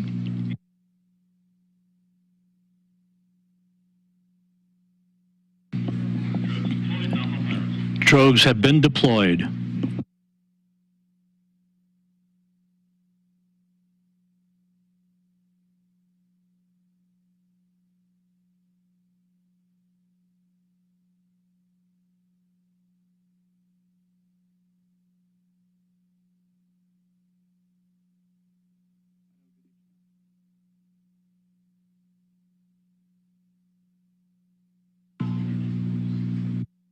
Two good drogue shoots reported by the recovery team out in the Pacific. The descent rate is right on the money. Orion's velocity now down to 282 miles an hour. Range to splashdown 1.5 miles. 10,000 feet now.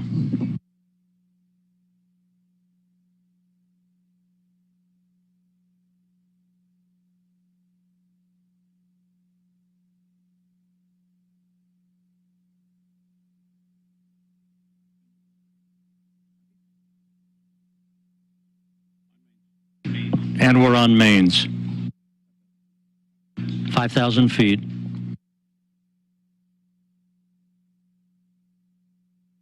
Reefing in progress.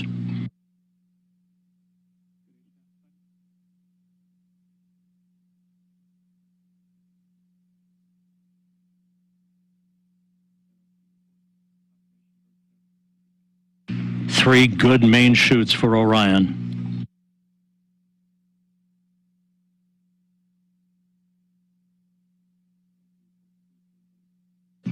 We have three fully inflated main chutes.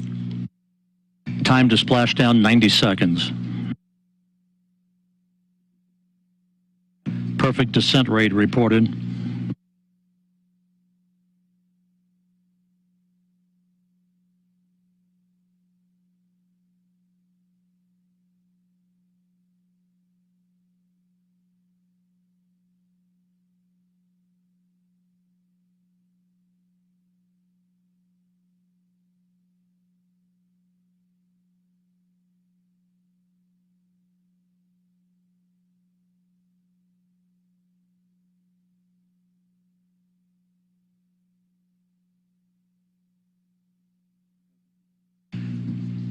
And there it is, high over the Pacific, America's new ticket to ride to the moon and beyond now in view.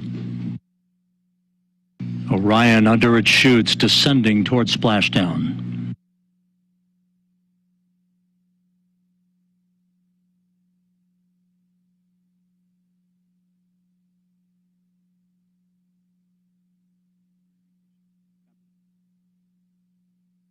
Orion in the perfect orientation for splashdown, just seconds away.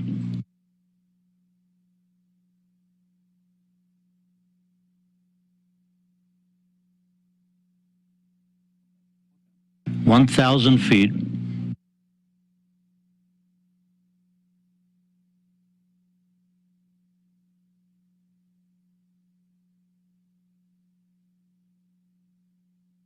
Good descent rate.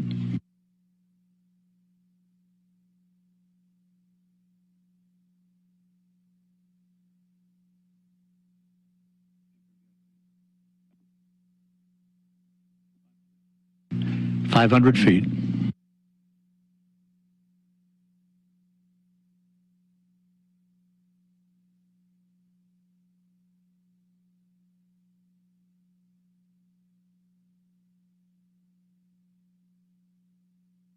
Splashdown. From Tranquility Base to Taurus Littrow to the tranquil waters of the Pacific, the latest chapter of NASA's journey to the moon comes to a close. Orion, back on Earth. Unofficial splashdown time, 11:40 and 30 seconds a.m. Central Time.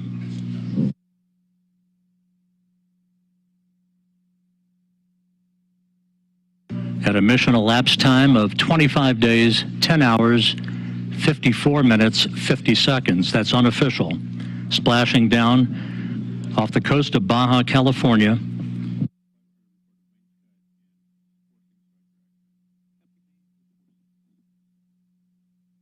The crew module uprighting system now being inflated for the bags, currently being inflated.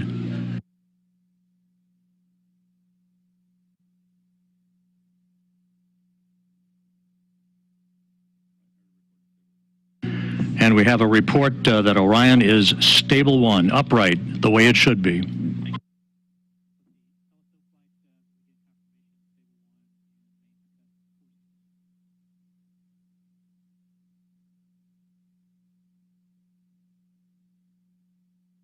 Once again, splashdown occurring at 11:40 a.m. Central Time, 9:40 a.m. Pacific Time, west of Baja, California, after a textbook entry for the Orion spacecraft, bringing its 25-and-a-half-day mission to an end.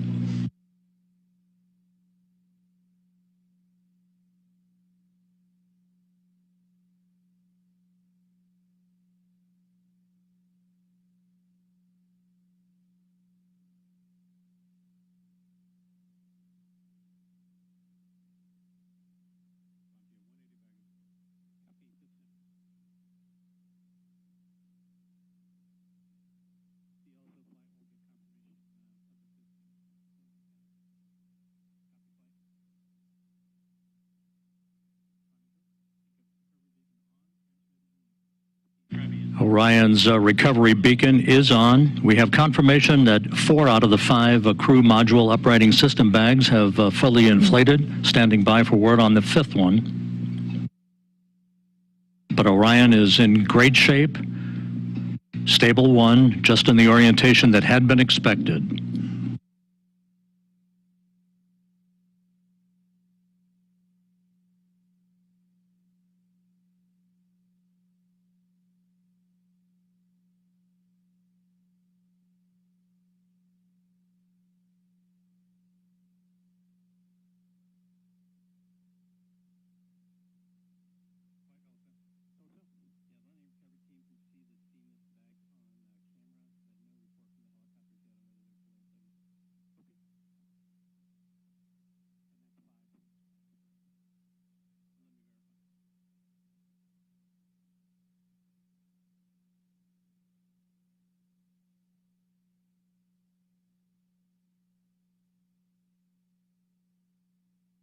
This is Mission Control Houston. Once again, the Orion spacecraft, having completed a journey of 1.4 million miles,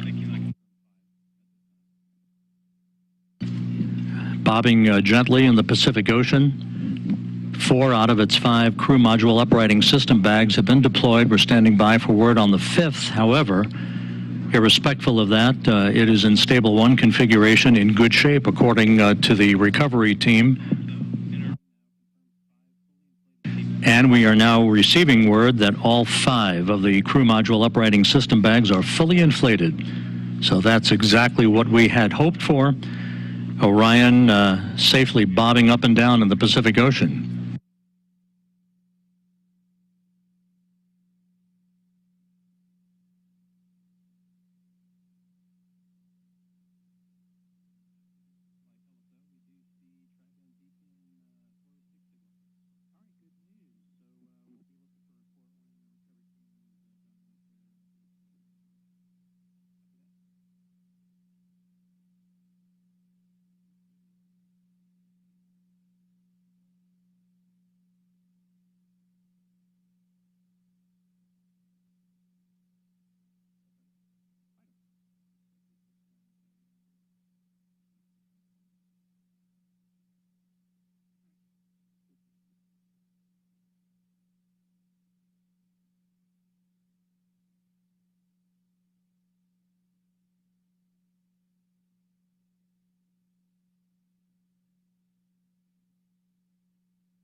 This is Mission Control Houston. You're looking at the Orion spacecraft that splashed down about 6.5 minutes ago at 11:40 a.m. Central Time, 9:40 a.m. Pacific Time. We are estimating that it splashed down around 5 nautical miles away from the USS Portland. The recovery ship and Navy boats and divers will be approaching the vehicle before long. The spacecraft is in what is called a stable 1 configuration, upright, just the way we had expected it to be. 5 perfectly inflated crew module uprighting system bags, maintaining a nice gentle configuration for Orion. First of the Navy helicopters now approaching the vehicle.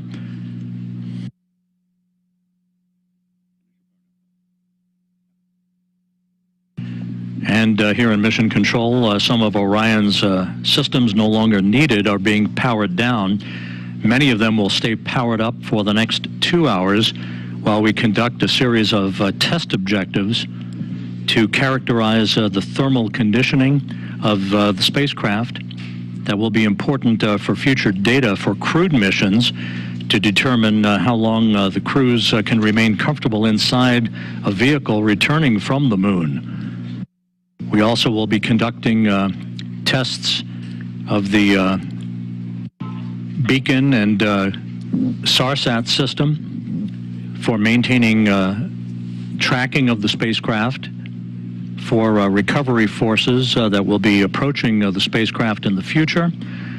And coming up in the next hour and a half will be the reactivation of an ammonia boiler system that will provide cooling in the spacecraft, as it will when crews return from their missions on board Orion.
This is Mission Control Houston. Reports from the USS Portland indicate that the first of 2 Navy helicopters flying in the vicinity of Orion, which is about 5 nautical miles away from the ship, indicate no damage to the spacecraft and no hazardous fuel leaking from the spacecraft. A good view of the helicopters and the initial Navy boats that will be approaching Orion a short time from now.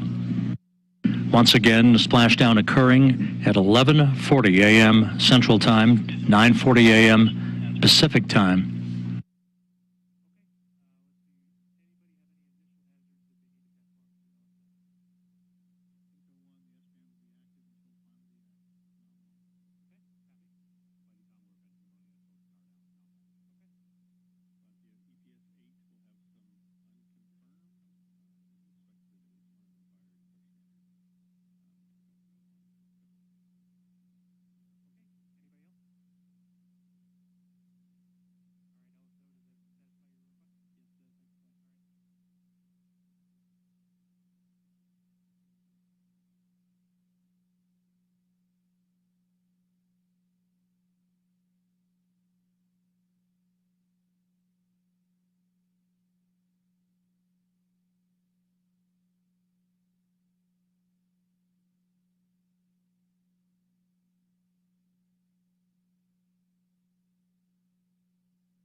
This is Mission Control Houston. Orion in the Pacific Ocean, having splashed down at 11:40 a.m. Central Time, 9:40 a.m. Pacific Time, around 5 nautical miles or so from the USS Portland.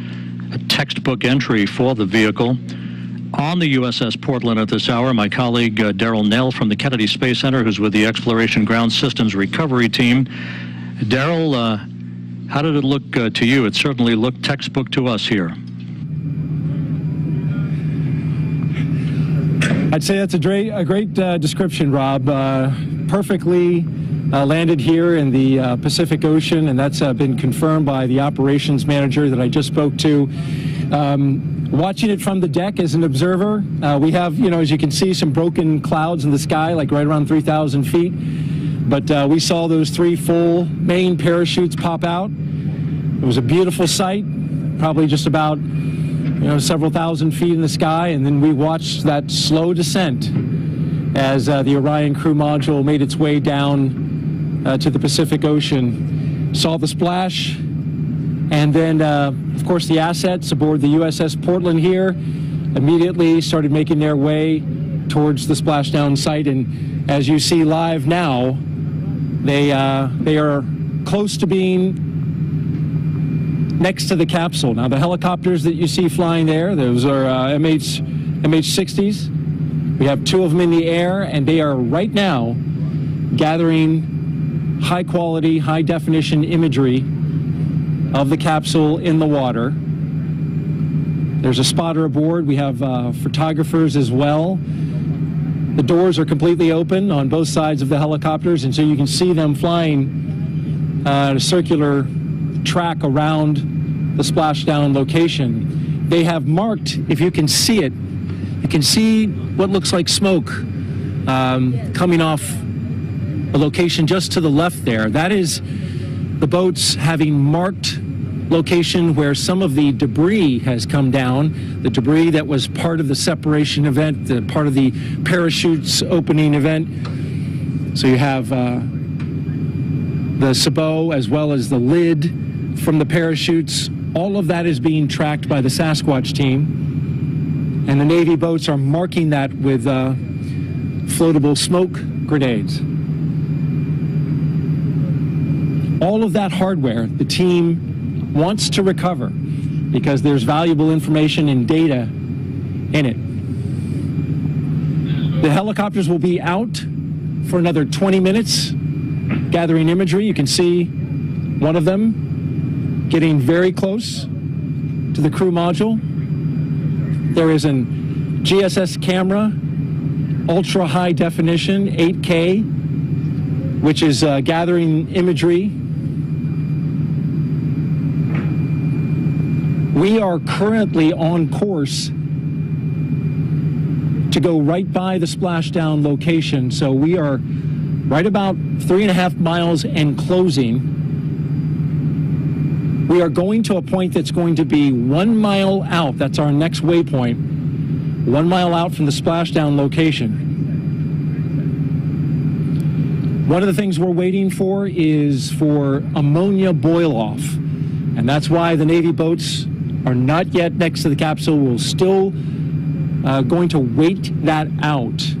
The amount of time that that's going to take is has not been determined. They have allowed for as much as 2 hours. The ammonia on the capsule is used for cooling purposes, to keep the cabin cool for crew. Of course, there's no crew in this capsule, but for future missions, it will certainly be an important part of keeping the astronauts cool during the heat of reentry. But for now, they're going to vent off that ammonia, and as they do that, it's not quite safe to get close to the capsule with the Navy divers.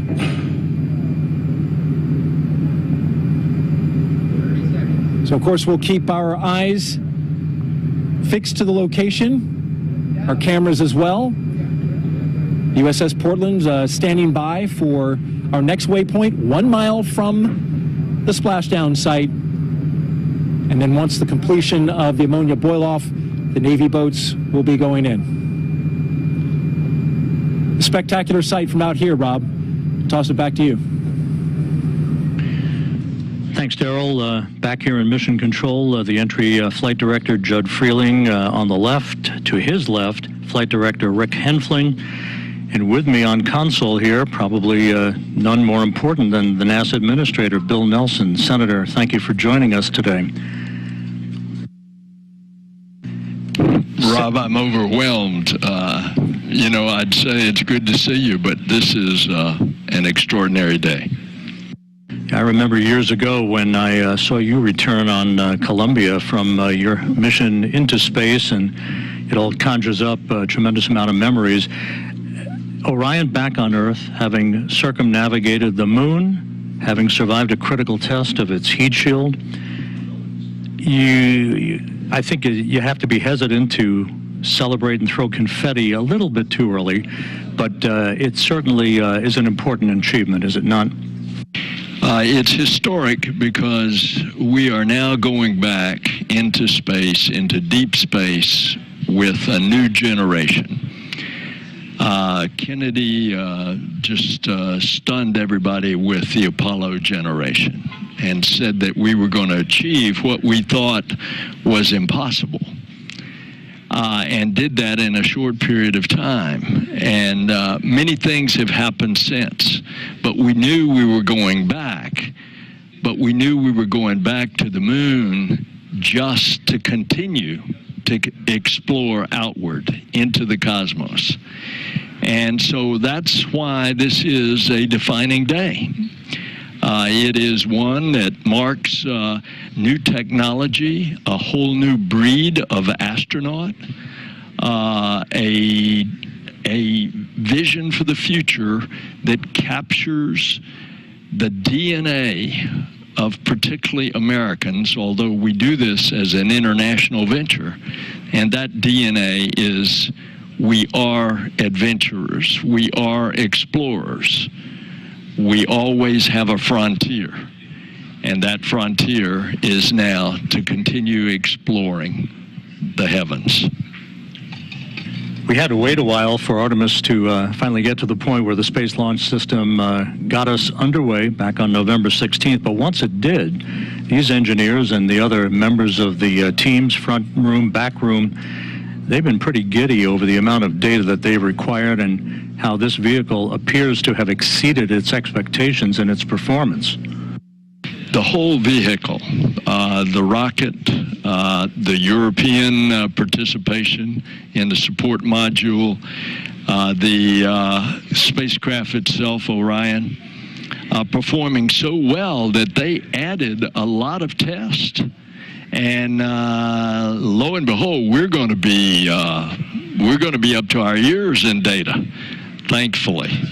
And of course, today the two main things that had to happen was that that heat shield had to work, and it did beautifully, where they can skip off the atmosphere and bleed that speed down from 25,000 miles an hour. And then the parachutes had to work, and they did it as well. You know, the engineering, the design of this mission, all the work that will go into the next flight when a crew is on board, right, to orbit the moon. What does this say about NASA and the international partner cooperation and the partnership that ultimately takes us not only to the moon but beyond? Well, it says a lot about our country because we don't do it secretively. We do it openly, and we do it with our friends, and we invite all peoples of the earth. And we are doing it also with commercial partners, because when we go into orbit on Apollo 3, we are going to rendezvous and dock with in this case, SpaceX lander, and the crew will go down to the surface. And then we have another competition going on now for another lander, so that we will have two landers. And again, this is the program of going back to the moon to learn, to live, to invent, to create in order to explore beyond. 50 years ago today, Gene Cernan, Jack Schmitt landed their lunar module Challenger on Taurus Littrow, the final lunar landing. It only seems fitting half a century later to the day, Orion back home. And what a fitting opportunity that I had last night to sit with Jack Schmitt at the Astronaut dinner and to talk to him about those experiences. 50 years, it's a long time, but look what we have done in the meantime. The space shuttle, we built the International Space Station, we brought in commercial partners. We now go to and from regularly the International Space Station with cargo and crew. Here we go. We've got scouts going to the moon that are commercial scouts that land, that take NASA instruments and scientific instruments in preparing us for the landings of our astronauts. And so it's a new day. A new day has dawned. An Artemis generation is taking us there. And Orion continues to await the arrival of the USS Portland, which shouldn't be very much longer from now, and some flight test objectives that will be taking place over the next couple of hours before we here in Houston hand the vehicle over to the Kennedy Space Center recovery team. NASA Administrator Bill Nelson, pleasure to see you today, and thank you so much for being with us. What a day. Oh, it is my great privilege.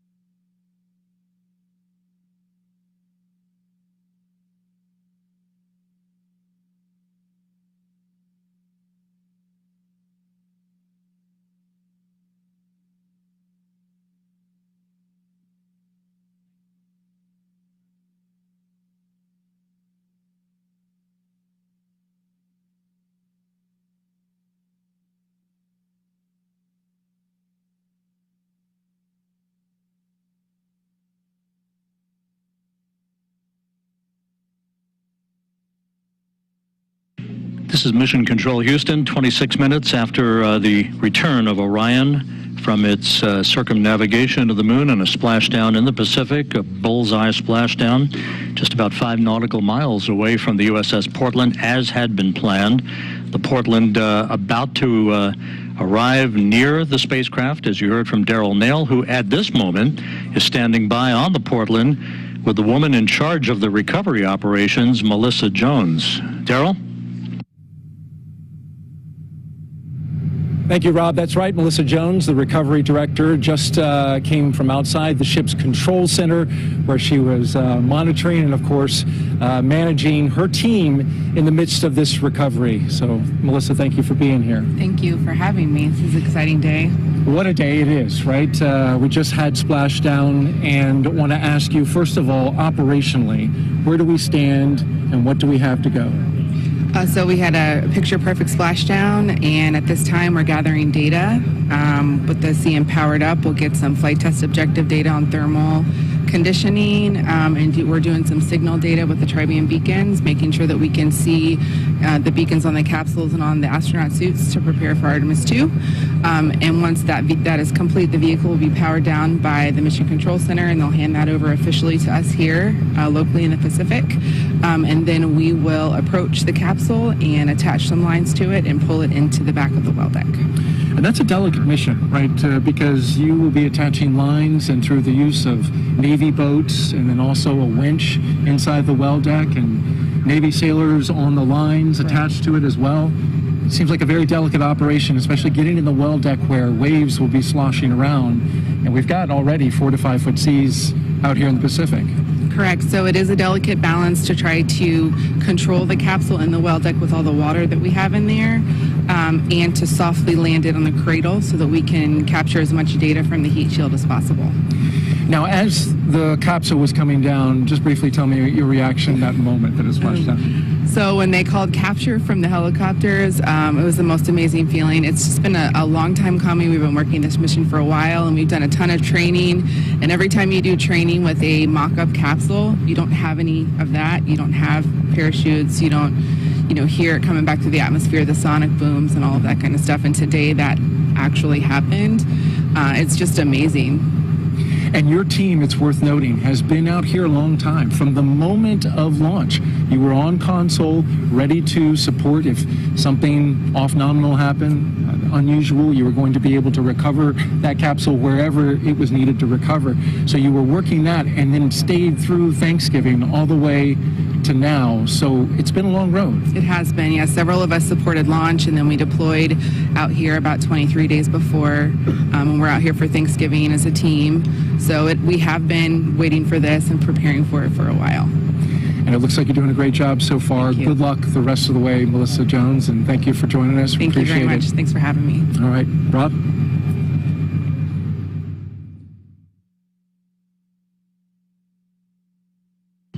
Thank you, Daryl. We'll be back to you on the USS Portland here shortly as the post-splashdown activities and the recovery operations will continue. As mentioned earlier, it will take about 2 hours from the time of splashdown until the time that Flight Director Judd Freeling and his team of entry flight controllers here will hand the vehicle over to the Exploration Ground System Recovery Team that will work over the next several hours to bring the Orion into the well deck of the USS Portland. With me, a familiar face, Bob Cabana, NASA's Associate Administrator. Bob, it's great to see you here. And with Orion back on Earth, another milestone accomplished on the road back to putting Americans on the surface of the moon. In terms of the criticality of what we've seen over the past 4 weeks, your thoughts on how this mission evolved and now the stepping stone that would put a crew on board a couple of years from now? Oh, Rob, it's been absolutely critical to get this mission off safely. This test flight is what we need in order to prove this vehicle so that we can fly with a crew, and that's the next step, and I can't wait. The launch, first off, I was on the roof of the Launch Control Center. I went up there with the administrator and deputy administrator when we came out of the T-minus 10-minute hold, and it was phenomenal. It was absolutely amazing. The rocket performed flawlessly, and I haven't been that happy in a long time after we came down off the roof. And then to see the mission go as well as it did, the shots that we got from the vehicle, that one from 40,000 miles away where you saw the moon with the Earth in the background. And then this morning, I mean, we've learned how to operate this vehicle. A few minor glitches along the way, but it is performed flawlessly, and we're learning how to work with it, operate it, and that's what this JSC team does. It is so great to be back here in mission control, to be with the ops team. I'm so proud of these guys. Amazing. But if you were watching this morning, I loved the video. I don't know if it was on NASA TV or not, but the moon just the Earth just kept getting bigger and bigger. It was really hauling as it came in. And the preciseness with which they were able to bring it down and seeing the chutes come out, and it's just, I'm so proud of this team, the Orion team, the entire SLS Artemis team, the folks here at JSC. It's just been amazing. I wish Gene Cernan were still alive. Here we are on the 50th anniversary, and Gene was such a proponent of getting us back to the moon. I wish he were alive to have seen this mission. It would have meant a lot to him. I don't want to date you, but I think 24 years ago, at this moment in time, you were building a space station, I believe, with your crew on STS-88. We had so many dramatic, jaw-dropping images during the course of this flight. What for you was the most impactful moment? Oh, I'm not sure I can pick one. Obviously, the launch. The team has worked so hard to get to the point where we successfully launched this rocket. I think the successful burns along the way to actually get that go for the TLI burn and do it and be on our way to the moon again. Absolutely awesome. I think the pictures that we saw, but the splashdown, how can you not? I mean, this was really emotional, going around and congratulating folks for what we did. So it's hard to pick just one. I think what has meant the most to me, more than just watching the mission, more than the mission highlights, is being with the teams at the Kennedy Space Center, at the Marshall Space Flight Center, here at the Johnson Space Center, and just being able to go up and talk to them and thank them for all their hard work that got us to where we are. I think it means a lot to me. And Bob, final question. The next step, Artemis 2, putting a crew on a vehicle to orbit the moon. It's going to be a complicated mission. It's a long road. It seems like a long time from now, but based on what we've just witnessed, and based on what we believe will be the ultimate data flow out of this mission, it doesn't seem that far away, does it? It is not that far away. It's going to mean a lot when we get the crew assigned. And we see them in training. We get that human face to this. I've seen the flight hardware at KSC. The Orion 2 spacecraft for Artemis 2 is there. It's in build. We got to get Artemis 1 back and transfer some of the black boxes across to make sure that they get checked out and everything works. You know, the rocket's being built.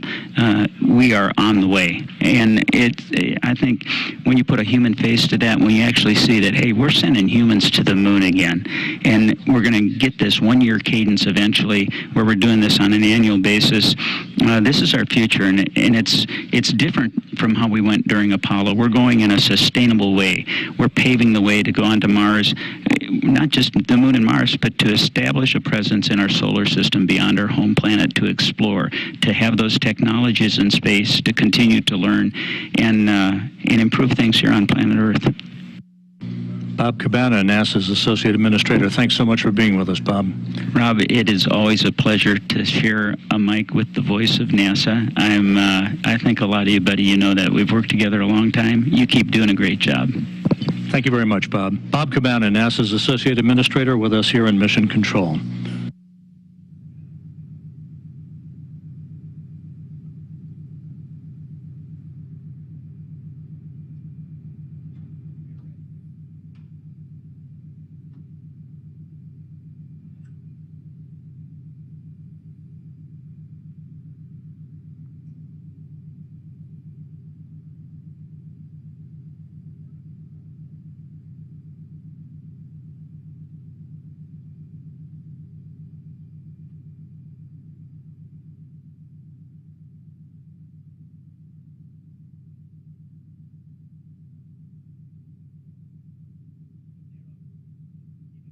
This is Mission Control Houston. About 37 minutes since Orion splashed down in the Pacific on the deck of the USS Portland, as he has been throughout the course of the morning. Daryl Nail, my colleague from the Kennedy Space Center. Daryl, how are things going out there? It looks like you're about to approach the vehicle.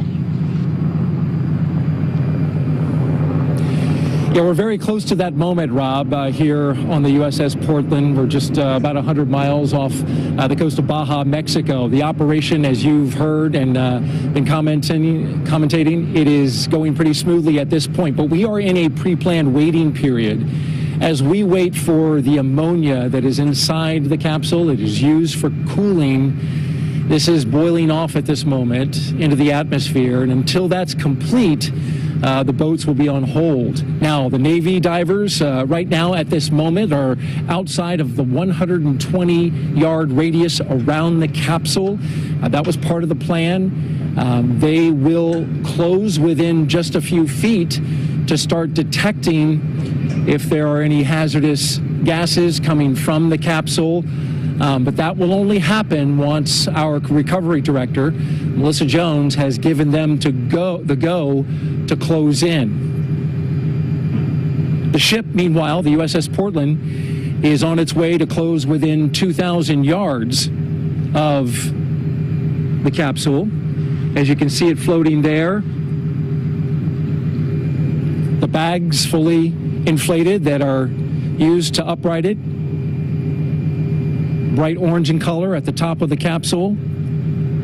The ship will then come alongside the capsule, and once the Navy divers have gone in and made sure that the capsule is safe to approach, they will begin taking imagery, photographs, both on the top side of the water, and then also they have Navy divers prepared to go underneath the capsule and take pictures of the heat shield, the all-important component of this capsule, which is the primary objective in terms of the test and this flight test, is to make sure that that heat shield works and works well. So fresh from space, they want to make sure that they have images of it preserved as it is now before the operation begins, where they pull it into the well deck of the USS Portland. That will involve the attachment of ropes, as well as a winch line that then connects to the USS Portland. The well deck of the USS Portland will be flooded to about 6 feet, and those Navy boats will attach their lines and then pull alongside the Navy vessel, connect to a winch line, and then carefully tow it into the well deck.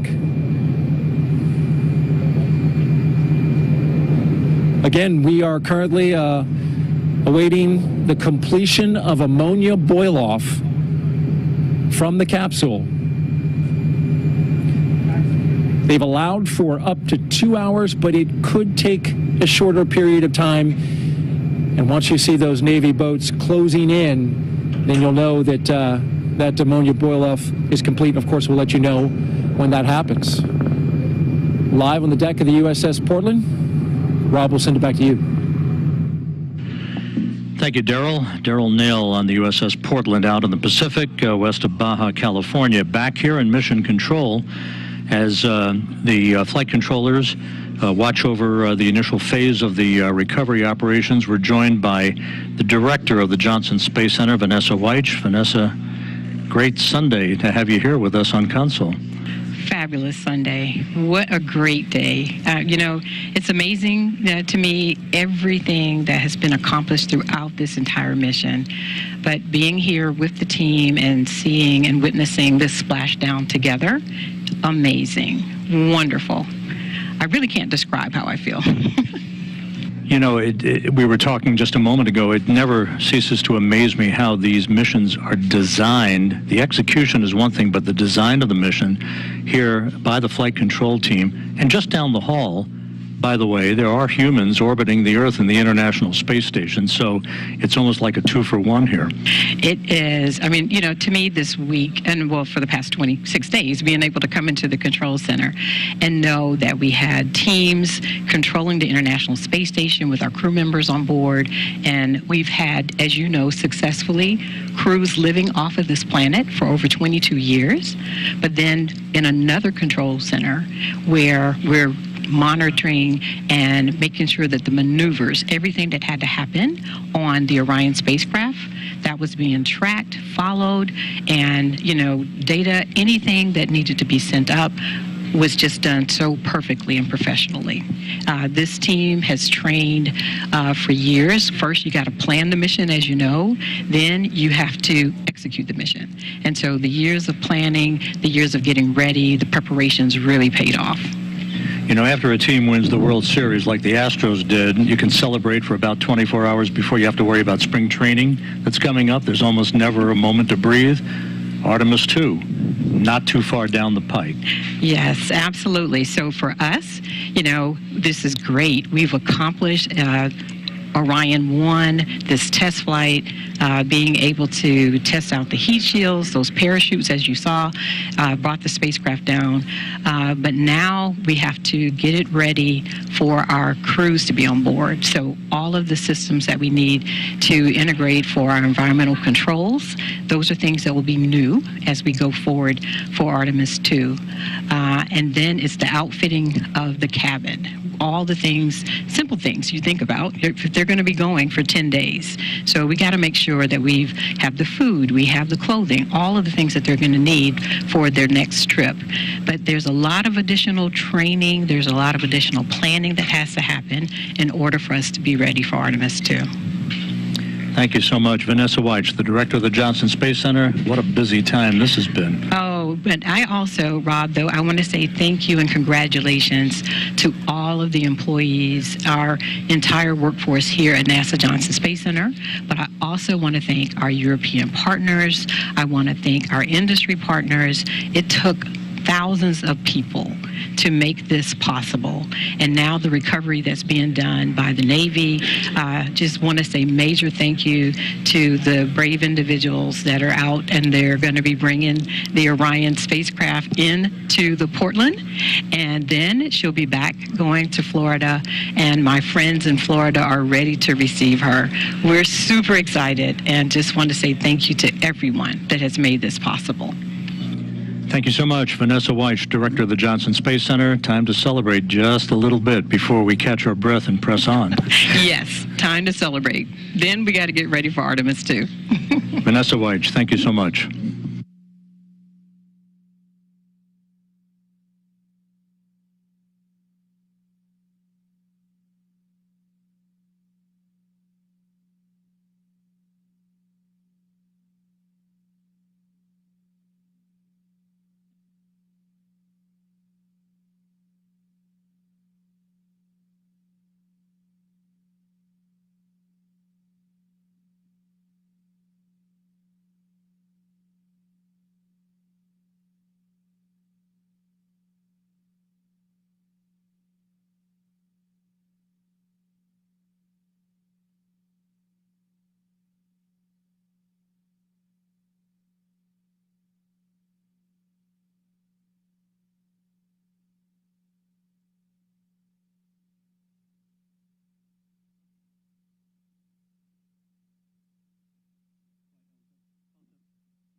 Back here in Mission Control, it has now been 46 minutes since the splashdown of the Orion spacecraft to complete its 25-and-a-half-day mission. Flight controllers here in Houston reporting that the vehicle looks great. In the initial visual inspections being made by the helicopter teams, as you heard Daryl Nail reference just a short time ago. We just heard from Vanessa Weich, the Johnson Space Center director. Now let's turn our attention to the East Coast, to the Kennedy Space Center, where the director of the Kennedy Space Center, Janet Petro, is standing by with us. Janet, good afternoon, and what a moment as your exploration ground systems folks are hard at work out in the Pacific. Absolutely. Thanks, Rob. It's been a really, really exciting morning, and can't wait for our teams to get to work out there on the West Coast. You know, we heard a short time ago from Melissa Jones from the deck of the USS Portland. How complicated has been the development of this recovery operation that your team is executing as we speak? Well, it's pretty complicated, but you know, our teams make it look easy. I will start out by saying, or giving, I should say, a big shout out to really Vanessa and her flight ops team and the whole Orion team to deliver an amazing mission, bringing us down through splashdown. But now it's over to Melissa and her team, and she's done an incredible amount of work to get to this point. You know, what we do at NASA, it really is all about collaborations, and the collaborations that we've had with the Department of Defense in particular over the past many, many years, their hard work and their dedication as they went through a great deal of planning, hardware development and processes, and a lot of practicing to get to this point and make it look easy. You know, that capsule sitting out there on the ocean, it looks very similar to the Apollo capsule, but it's actually about 30% larger. And so the complexity of recovering that larger vehicle is a little bit more. But Melissa and her team have been practicing, you know, their latest underway recovery test they completed. It was the 9th one, and they completed that last November 21st of last year, 2021. So they're ready. watching these teams precisely perform these recovery operations is amazing. And so I think we're going to have a really, really great day. I'm going to be traveling to San Diego to watch the ship come in port in a couple days. So I look forward to seeing that capsule on board the well-decked ship. Janet, there's a lot of work to be done before Artemis 2, but the first milestone here will be getting the vehicle back to your center in Florida for a detailed inspection and detailed analysis. What's the basic timeline for all of that work? Yeah, so Splashdown today is really the beginning of the journey back to KSC. So as I mentioned, I'll be there in San Diego when the ship comes into port in a couple of days, and then Orion will then be loaded onto a truck and transported back to the Kennedy Space Center, and that's going to take a couple of days because of road-related conditions. You know, the Orion will still have some residual hazardous waste on it, and of course planning the roadways as it gets trucked back to the Kennedy Space Center takes some careful navigation. So by the end of this month, the end of December, we expect to have Orion coming back onto our center. We think that's going to be a really great Christmas present for us here at the Kennedy Space Center. And it'll go right into our multi-payload processing facility for its post-flight assessment. And that's where the remaining residual hazardous fluids will be removed from it. And then just after the new year, the teams will be opening up the hatch of the Orion, and then once that's complete, I think Rob, you called it the moment of truth. They'll remove that heat shield and begin a really detailed inspection and assessment of how that heat shield performed during its reentry and recovery operation. So we're really looking forward. I know the whole team's really looking forward to see how that assessment comes out. And then after that, it's Orion's journey is not done. It'll be making its way up to the Glenn Research Center, where it will be doing some acoustic and further environmental testing up at that center. So journey isn't over. It's just kind of making its way here on the terrestrial path back. So thanks. Janet Petro, the director of the Kennedy Space Center, joining us here today. Congratulations, Janet, and thanks so much for being with us. Thank you, Rob. It's a great capstone to our 60th diamond anniversary to have Splashdown, successful Splashdown. So take care. Thanks, Rob. Thank you again, Janet Petro, the director of the Kennedy Space Center, joining us today.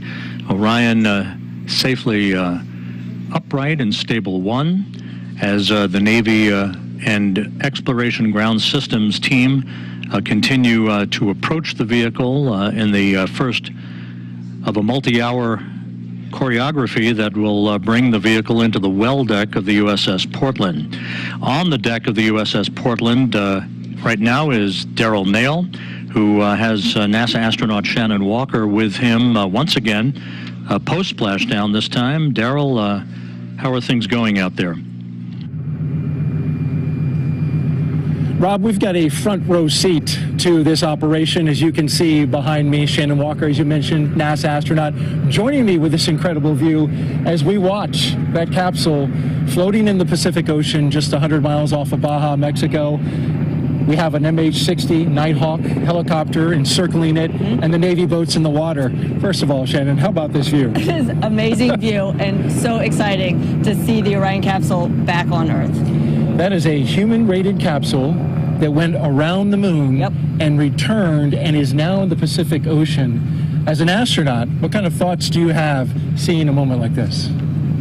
Well, it's actually really emotional to see something like this, knowing that the next time we're going to have people on that capsule or the second Orion capsule. It's pretty amazing that we're going to be able to go back to the moon soon. Incredible indeed. And as we look at, let's paint the picture for the audience as we look out at this operation. Currently in a moment where we are pausing for ammonia boil-off. That's the cooling that the Orion crew module uses to keep the astronauts cool inside the cabin as they wait to be taken out of the capsule. There's none in this one, but this would be a period in which that would happen.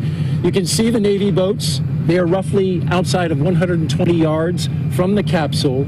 They have equipment that will sniff out any hazardous gases near the Orion, and so they are holding in position until that ammonia boil-off happens. And then also in your view, you can see the MH-60 circling back around. It is leaning so the photographers inside and a high-resolution camera mounted on the side can get imagery of the capsule fresh from space. And my question to you, Shannon, is as we watch this continue to wait and for the Navy divers to get closer, thoughts of Artemis 2 now come to mind. You've heard folks have been talking about it. Rob has been discussing it with many of the leadership around NASA.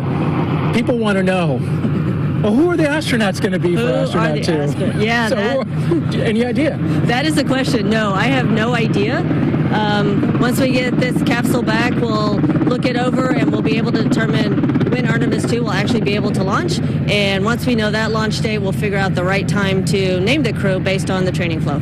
So there's actually a period of training in which you have to do a set amount of time to get ready for that, but really predicated on Artemis 2 and that launch date? Absolutely. We don't want to have the crew just spinning their wheels if Artemis 2 is going to be a long way out, but I don't think it will be. So I would say sometime in the next 6 months, maybe. Is it just a guess? Don't hold me to it. We might be naming the crew. All right, very good. Shannon Walker, NASA astronaut, thanks for joining us today. One quick update and note, the recovery team was looking at the possibility of recovering the parachutes as well as the forward bay cover, but that is not going to happen this time. They did mark their locations, but they did slip below the surface of the ocean, and so no recovery of the parachutes or the forward bay cover. That's it from right here on the USS Portland. Rob, we'll send it back to you. Daryl Neal on the deck of the USS Portland with NASA astronaut Shannon Walker. It's been almost an hour since Orion splashed down.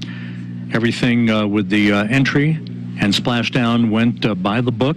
If you weren't with us for the final minutes of Orion's descent toward the Pacific Ocean, we have a replay after the deployment of the three main chutes, which were pulled out in sequential fashion after pilot parachutes and drogue chutes were deployed. The main chutes came out. They reefed in perfect fashion, slowly descending towards the splashdown that was marked at 11:40 a.m. Central Time, 9:40 a.m. Pacific Time, at a point about 5 nautical miles or so from the USS Portland, west of Baja, California. Orion entered the Earth's atmosphere traveling 25 times the speed of sound.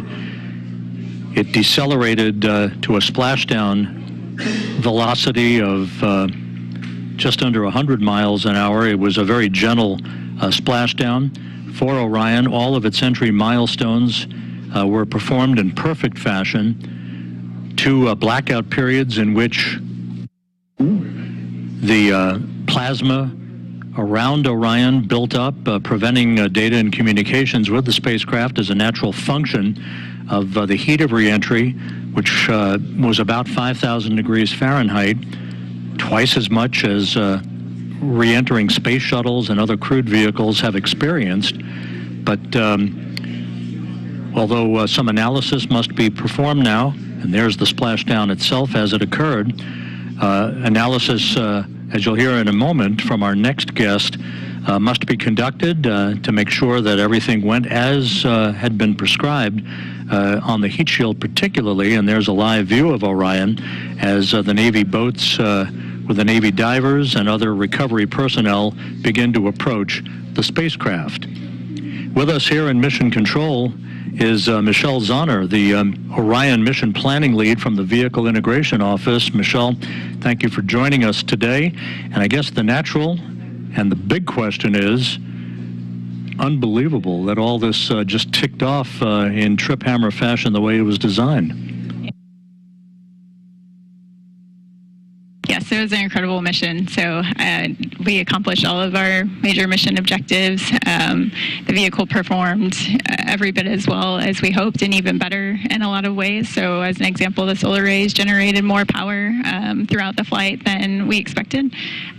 So this is the furthest any human-rated spacecraft has ever gone, and that required a lot of complex analysis and mission planning and trajectory planning ahead of the mission, and to see it all come together and have such a successful test mission was amazing. Michelle, it was a test flight, of course. There was a lot of risk involved, an elevated risk, because there was no crew on board, and you could take, shouldn't say liberties, but you could expand the envelope of what you needed to do in order to acquire the data that you were looking for in order to set the stage for the next mission when a crew will be on board. From a vehicle standpoint, sitting in these mission management teams, sitting with your engineers on a day-to-day basis, how much data did you acquire, and how long do you think it's going to take to pore over this so you write the textbook of Artemis 1? Yeah, we acquired a ton of data during the mission. So one of the first things that we'll do post-mission is take several months to go back through that data, really dissect it, and understand the vehicle performance. You know, we did a lot of testing and analysis prior to the mission, but nothing really compares to seeing the vehicle perform in the harsh space environment. So that's certainly going to be our first focus after the mission is looking at all that data. And as you mentioned, you know, we pushed the vehicle further than we probably would with the crew on board, but through that, we learned a lot. We learned that the vehicle is more robust than we thought in many areas, and so taking that information and expanding our operational envelope will help as we go forward to more complex missions in the future. And in the Orion Vehicle Integration Office, for yourself and your colleagues, it's almost like wearing two hats. You have to go back and pore over the data from this flight, but now you got to prepare a vehicle that will sustain a crew, including an environmental control system, a life support system for the crew itself. How are you all going to juggle all of this work over the next couple of years? Yeah, there is a lot of work that goes on in parallel. So as I mentioned, I think the post-flight review is going to be the top priority for the first few months. But at the same time, the crew module and the European service module for Artemis 2 is already at Kennedy Space Center. It's already being put through the paces and testing. So that vehicle is already there. After splashdown here, there are some avionics that we're going to take off of the Artemis 1 crew module, refurbish, and then install in the Artemis 2 crew module. And then, as you mentioned, we have the new environmental control and life support systems and a lot of other crew interfaces like crew displays, and all of that is in the process of being integrated and tested. So we celebrate Artemis 1 today, but tomorrow we get back to work and we start focusing heavily on Artemis 2 and making sure we have a successful first crewed mission. You're going to have to delay those vacation plans just a little bit. Michelle Zahner from the Orion Vehicle Integration Office, thank you so much for joining us today. Thank you for having me. Appreciate it.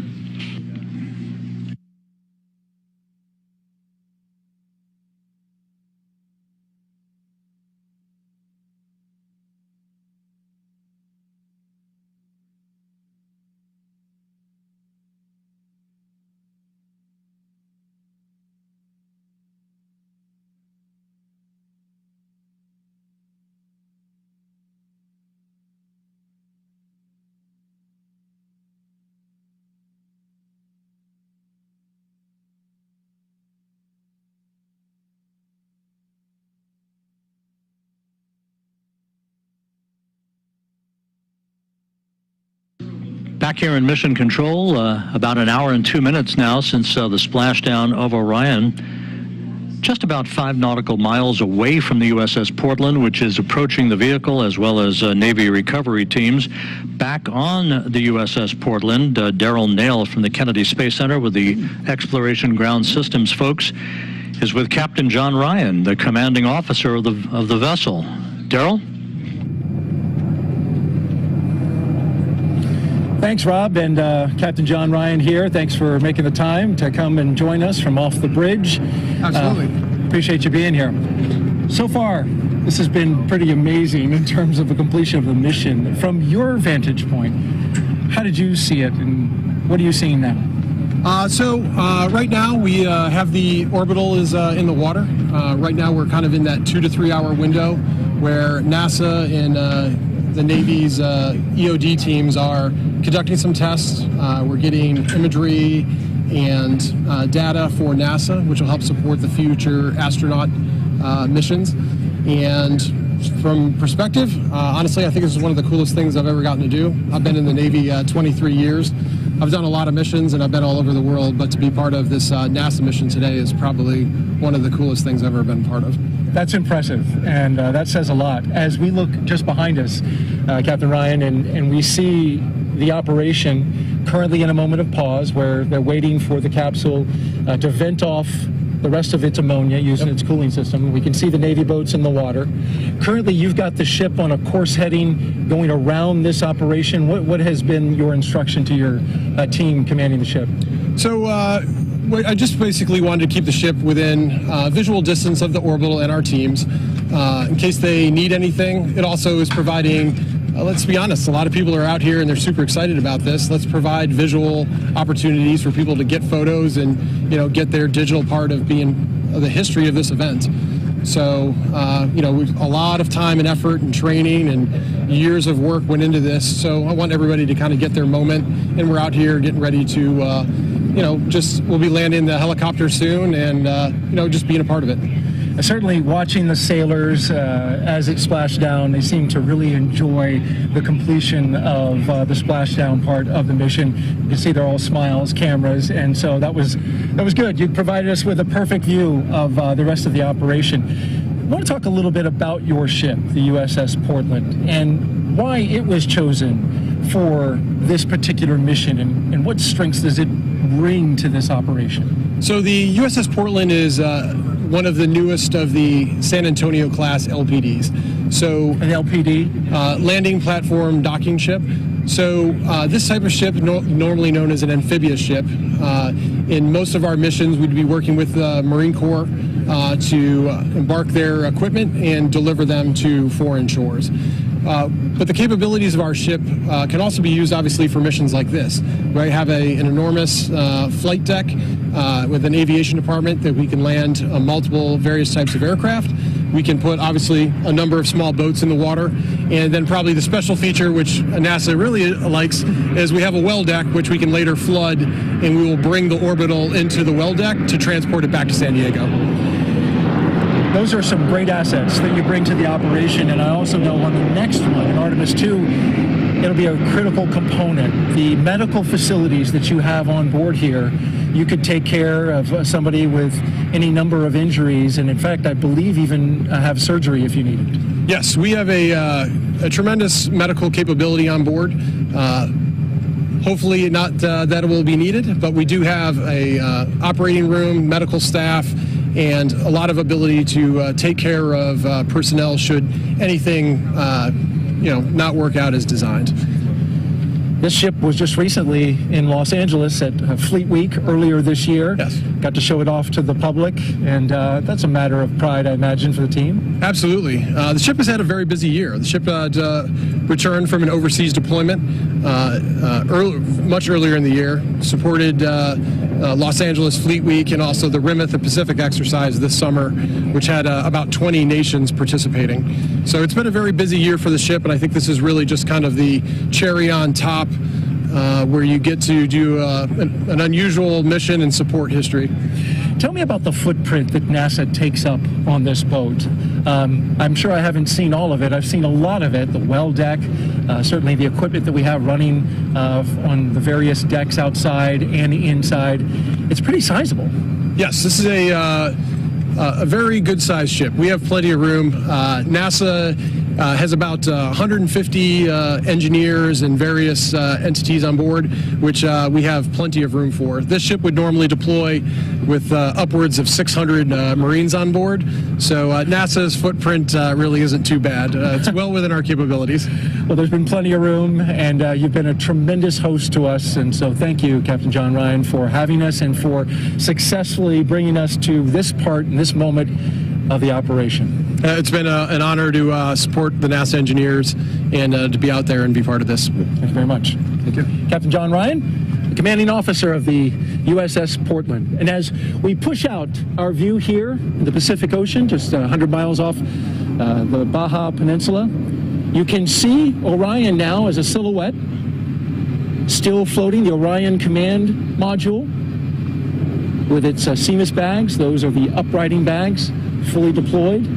It's in a stable condition. And to the right of that, you see the first Navy boat. That's a rigid hull boat. That one is the one that's going to get a little closer and provide a stabilizing tow line once it's been determined that the Navy boats can get a little closer. As we pan just to the right of that, you will see the remaining 4 boats. 2 of those boats are inflatable boats with Navy sailors aboard. Those Navy sailors will put hands on the capsule and secure it with ropes. They will then maneuver to bring that capsule to the rear of the USS Portland. The Portland will then throw out a more than 1,000-foot rope and then several 400-foot ropes. And that long rope will then attach to the capsule. It'll connect up and then begin pulling the Orion in. Now, this is a very complex operation. And think about this. That capsule does not have a keel, so it's a smooth bottom, 16.5 feet in diameter. So when it is pulled, it doesn't track in the water very well.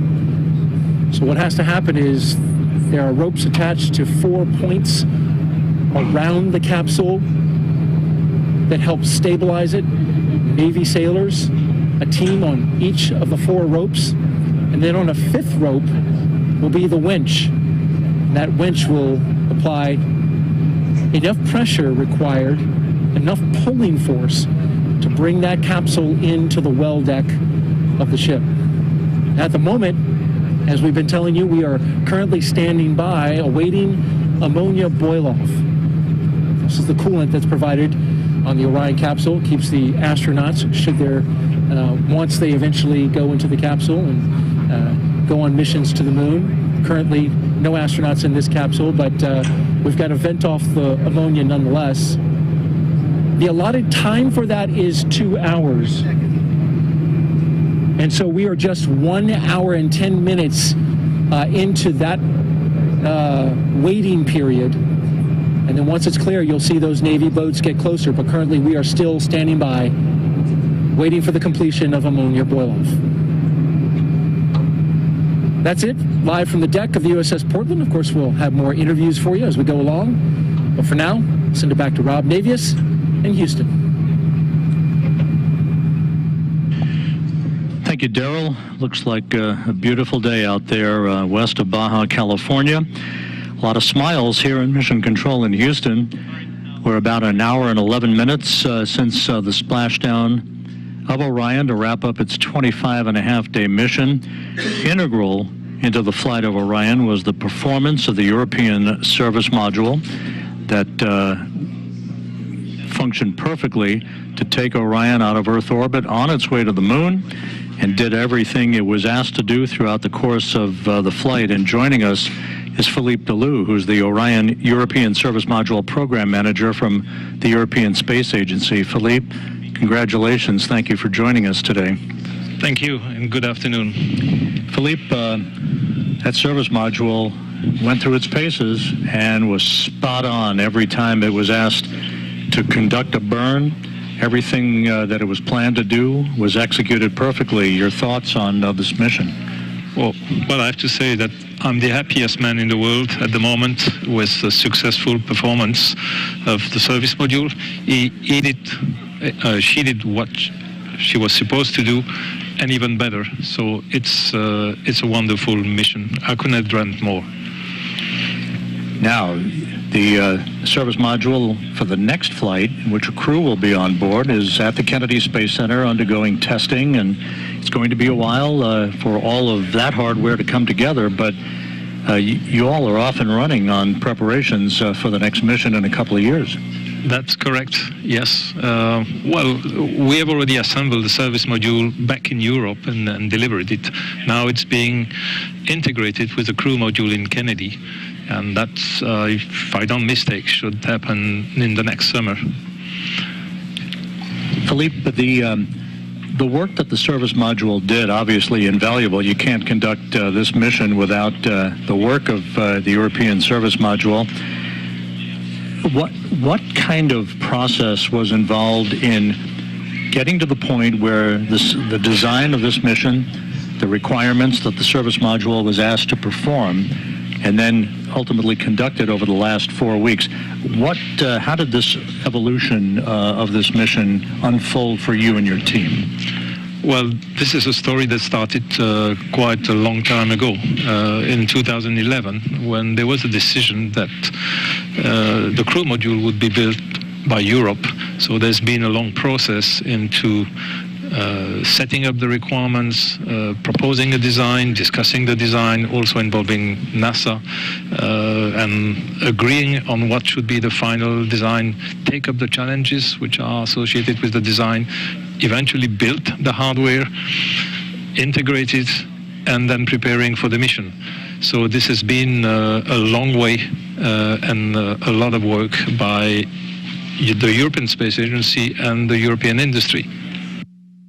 And you know, down the hall where the International Space Station is controlled out of, ESA is a frequent flyer to the International Space Station, and the international partnership, of which ESA is such a critical contributor, is so valuable to human spaceflight now and in the years ahead. Talk a little bit about that. That's clear. I mean, going to explore deep space is a challenge, is a big challenge. And we need all the excellence over the world in order to tackle that challenge and make it sustainable. Going there once, yes, is doable, but in order to go there on a regular basis and for a sustainable exploration of what is out there, first on the moon, then Mars, and then beyond, this will require all the forces and skills of the engineer around the world, and that's with ESA and NASA. We have started that process with the Artemis program. Philippe Delou, a little moment perhaps to sample some bubbly to celebrate this moment, but a lot of hard work ahead, and thank you so much for being with us today. You're welcome. It was my pleasure. Philippe Delou, the European Service Module Program Manager, joining us here in Mission Control. Thank you, Philippe. You're welcome.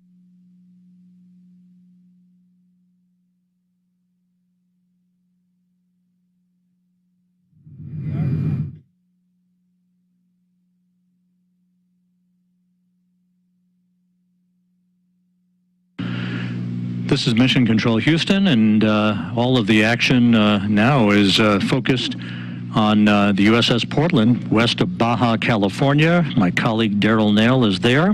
Daryl? Rob, thank you. Yep, we're here on the deck of the USS Portland, just 100 miles off the coast of Baja, Mexico, and I'm joined by Valerie Vinchulo. She is the General Dynamics Applied Physical Sciences Senior Engineer. Thanks for being here. Yes, of course. Great. So Valerie has some fresh information and analysis that she's been doing as it pertains to this operation, bringing the Orion command module into the well deck of the USS Portland. And so she has been looking at the wave heights with a system that you use, and tell me, you've just now analyzed the sea heights. What kind of sea heights are we dealing with, and what does that mean for the recovery of the Orion capsule out there in the ocean right now? Yes, so we have two wave monitoring systems, two radars on board the ship. So we're monitoring the waves, measuring the Doppler velocity of the waves in the vicinity of the ship. So from that, we're able to get the significant wave height and where the direction of the waves are coming from along with the period. So right now we're seeing about 4 to 5 feet of waves at about 13 seconds from north-northwest. So with that information, we're able to provide a recovery heading for the ship that'll optimize, minimizing the motion in the well deck. So we're really trying to minimize that sloshing and bore wave in the well deck. And that's a key point right there, Valerie. Of course, as I don't know if you could tell at home, but we're on the ship deck leaning back and forth to those 4 to 5 foot waves that we're dealing with out there in the ocean right now. So imagine Orion bobbing out there in the ocean, coming into a well deck where those waves come into the well deck. So what has been your recommendation to the team about how to deal with these waves as they bring that capsule close? Right, so right now we're recommending a recovery course of 320 to kind of mitigate that motion. So we're kind of looking at the roll of the ship to minimize that sloshing wave, and the course of 320 is looking like the best for that recovery. That will give us a little bit of a bore wave that we're going to experience, but it's something that we think we can deal with, and we're looking forward to the recovery. This is important because, of course, inside the well deck, I've heard it explained that once those waves come in, and then the ship, as it's moving about, creates a big wave pool inside. Yes, yeah. That's not good for a spacecraft that you're trying to stabilize. No, you don't. You really want to minimize those motions to the best of our ability, and in doing so, we're just looking at everything out there, all the waves, what we're dealing with, and we have hydrodynamic ship models of the ship and of the well deck, so we're running through all of our models live, taking the live radar data, and just trying to provide the best information available here. And so when they have that information, what is your role after you've given it? Do you continue to monitor? Or are you Yes, we're constantly monitoring and running the system. We're always recording data to analyze later, so constantly doing that. And we'll provide little tweaks and updates, as we get closer. But once they've started flooding, we're really on that course. So we'll just keep monitoring what's going on. Those two radars on the ship, where are they located, and what frequency are they using? So they're located on the 05, and it's an X-band radar, and over here on the 04s, we have two, and that gives us, putting them both together, gives us a full 360 degrees, which is what you want. You want to be able to see all the waves around the ship, and they're actually an X-band radar that's been vertically polarized, so we can see the Doppler velocity as it's coming in to calculate that wave height and the swells and the wind waves in the direction they're coming in. That's high-tech stuff. I mean, it's, you've got Doppler radar. Many people may be familiar with how that helps with weather, telling our audience and weather people where the weather is, where the storm clouds are, but it literally can map out in 3 dimensions the waves around the ship. Yes, yeah, so we're looking, a lot of X-band radars, they're looking for targets, right? Another ship, avoidance, but we've polarized our radars to try to look at the waves, and just what other people might consider noise is what we want to capture. That's interesting. It's just the opposite of what it's typically used for. Yep. Well, Valerie, last question I want to ask you. You've been on the ship since we departed San Diego on Wednesday. Yes. It's been a long journey to get to this point, this weather alternate spot where the seas are much lower. They're now 12 feet or so off of San Diego, so this is certainly something you probably appreciate. Yes, yes. But let me ask you about that operation and looking out there and seeing that space capsule in the water. What was like that for you watching? Oh my gosh, it was amazing. It's something I will probably remember the rest of my life.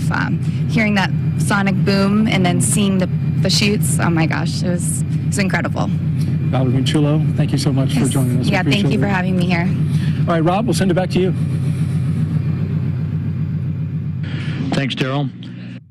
The work continues out in the Pacific, where you have the Orion spacecraft with all 5 of its uprighting system bags fully inflated, following its splashdown 1 hour, 21 minutes ago at 11:40 a.m. Central Time, 9:40 a.m. Pacific Time, to wrap up a mission of 1.4 million miles that spanned 25 and a half days, a mission that saw the vehicle launch from the Kennedy Space Center atop the Space Launch System, the maiden flight of the world's most powerful rocket.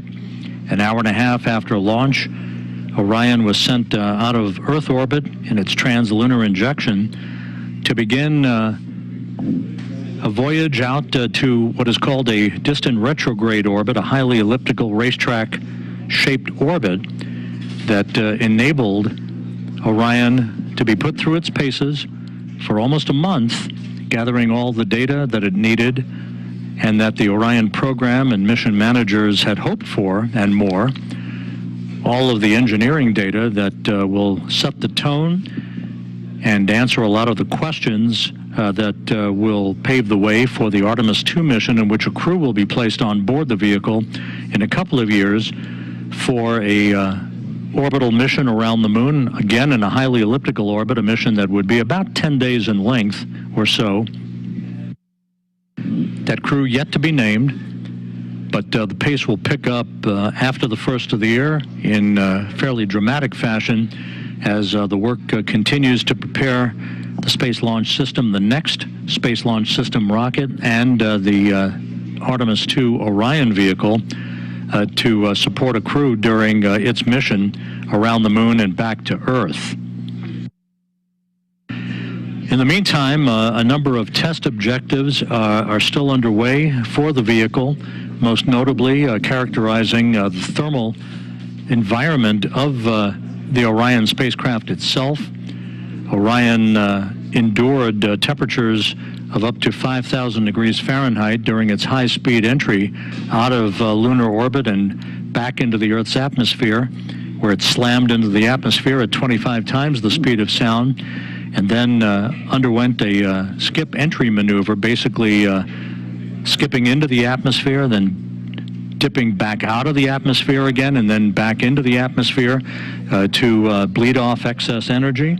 An important maneuver that was designed and executed to perfection to bleed off excess inertia and to gain data on how we can better bring in multiple splashdown sites if required in the Pacific for future crewed missions.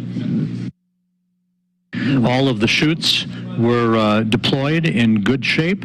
The three main chutes deployed as planned. They reefed to their full extent, and Orion gently splashed down. After entering the Earth's atmosphere at 25 times the speed of sound, it splashed down at a meager velocity of just 19 miles an hour. Very gentle splashdown velocity had a crew been on board. And here's a replay of the final seconds for Orion as it descended below a deck of clouds at about 1,700 feet of scattered clouds. That was the final deck. The Spaceflight Meteorology Group had forecast very benign conditions for Orion. It did play out exactly that way as Orion touched down at 11:40 a.m. Central Time, 9:40 a.m. Pacific Time.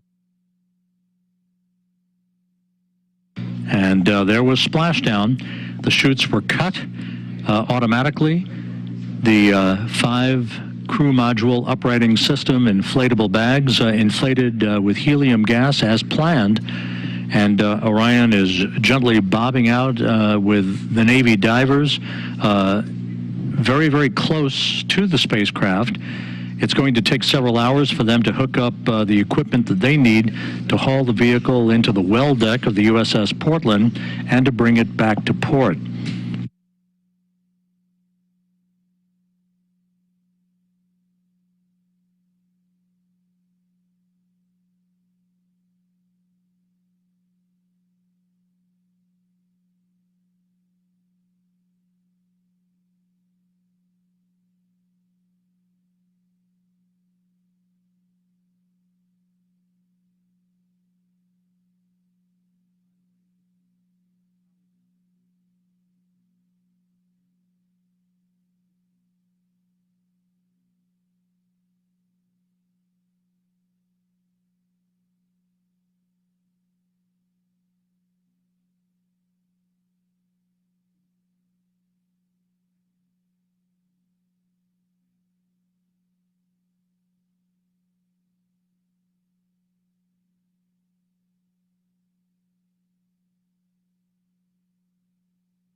Back here in Mission Control, the entry team of flight controllers watching the data of the post-splashdown test objectives, in which data is being acquired on the thermal characteristics of Orion.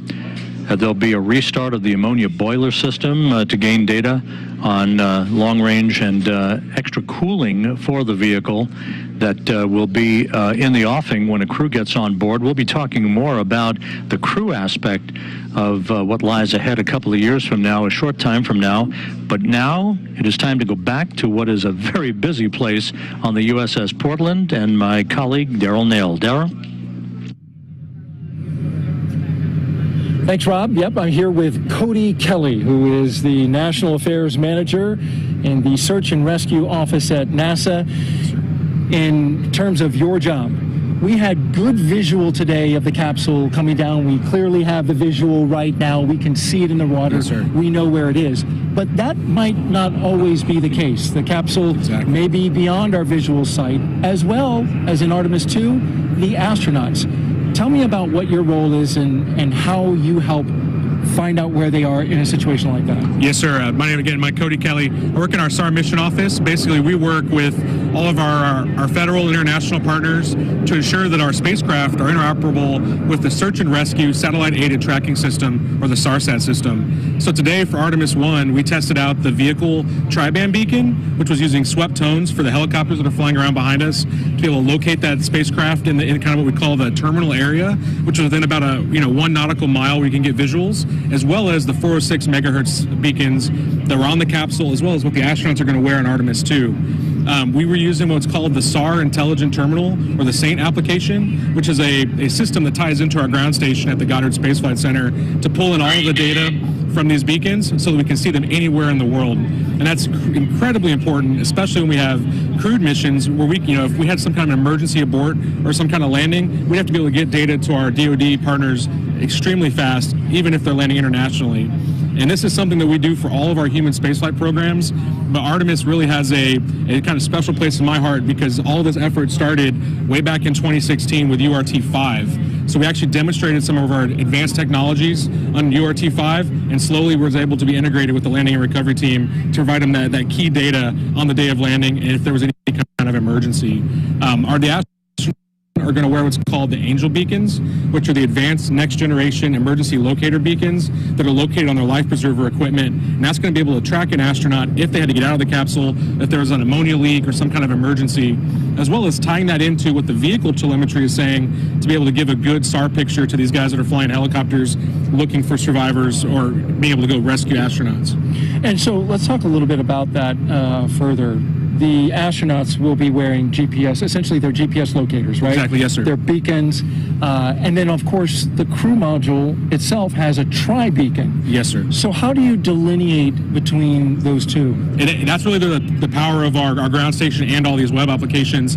They're two different legacy beacons. You have a first-generation SARSAT beacon, which is what you have on a standard boat. Even the ship itself has a first-generation beacon. And then we have what is called a second-generation beacon, which is an advanced waveform that's specifically for the astronauts themselves. In our application, we're able to actually identify each of those beacon IDs and tie them to a specific crew member so that when they turn it on, we know exactly whose beacon that is and exactly where it's at. And the power behind that is with these emerging technologies, we're able to do this even if we have bad GPS connection or we're really anywhere in the world. And this is the kind of stuff that you can have is if you go to a vendor and buy it for your boat, if you're out hiking, we're using those technologies for civilians for astronaut use and kind of vetting it out here, out in the open ocean, knowing that astronauts are really one of our prime customers.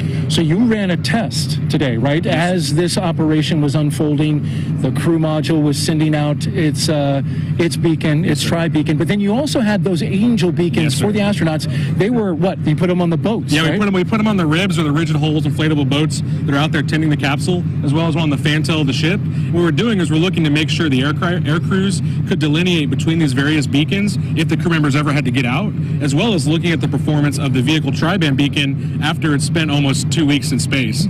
So we're looking at not only today's technology but tomorrow's technology to kind of serve Artemis, emerging partners, and really the folks that are going to be in harm's way on a daily basis. Your test was part of the operation today, and how did it perform? It went phenomenal. ultimately, I can't give more kudos to the crew of the Portland, 1st Air Force Det 3, setting that all up with the Navy, the Air Force, as well as some of our national partners in the U.S. StarSat program that made this all happen. So it was really a team effort, and it went flawlessly, just like this mission. So I couldn't be more happy. And you could clearly identify the capsule and the 2 Angel beacons. I mean, it was clear as day. It was clear as day, and we've been working on this application for over 2 years with this mission in mind, and it executed flawlessly. And the coders and developers at Goddard Space Flight Center did a phenomenal job being able to get this ready on time, on mission, and on location. Cody Kelly, Manager of National Affairs, Search and Rescue Office at NASA. Thank you very much for joining us. Thank you. Rob, we'll send it back to you. Thanks, Daryl. Great job out there, by the way, throughout the course of the day. A great view of Orion as it sits passively in the fairly calm waters of the Pacific, west of Baja, California. With me here, sitting very calmly, veteran astronaut Randy Bresnik. Randy, thanks for joining us today.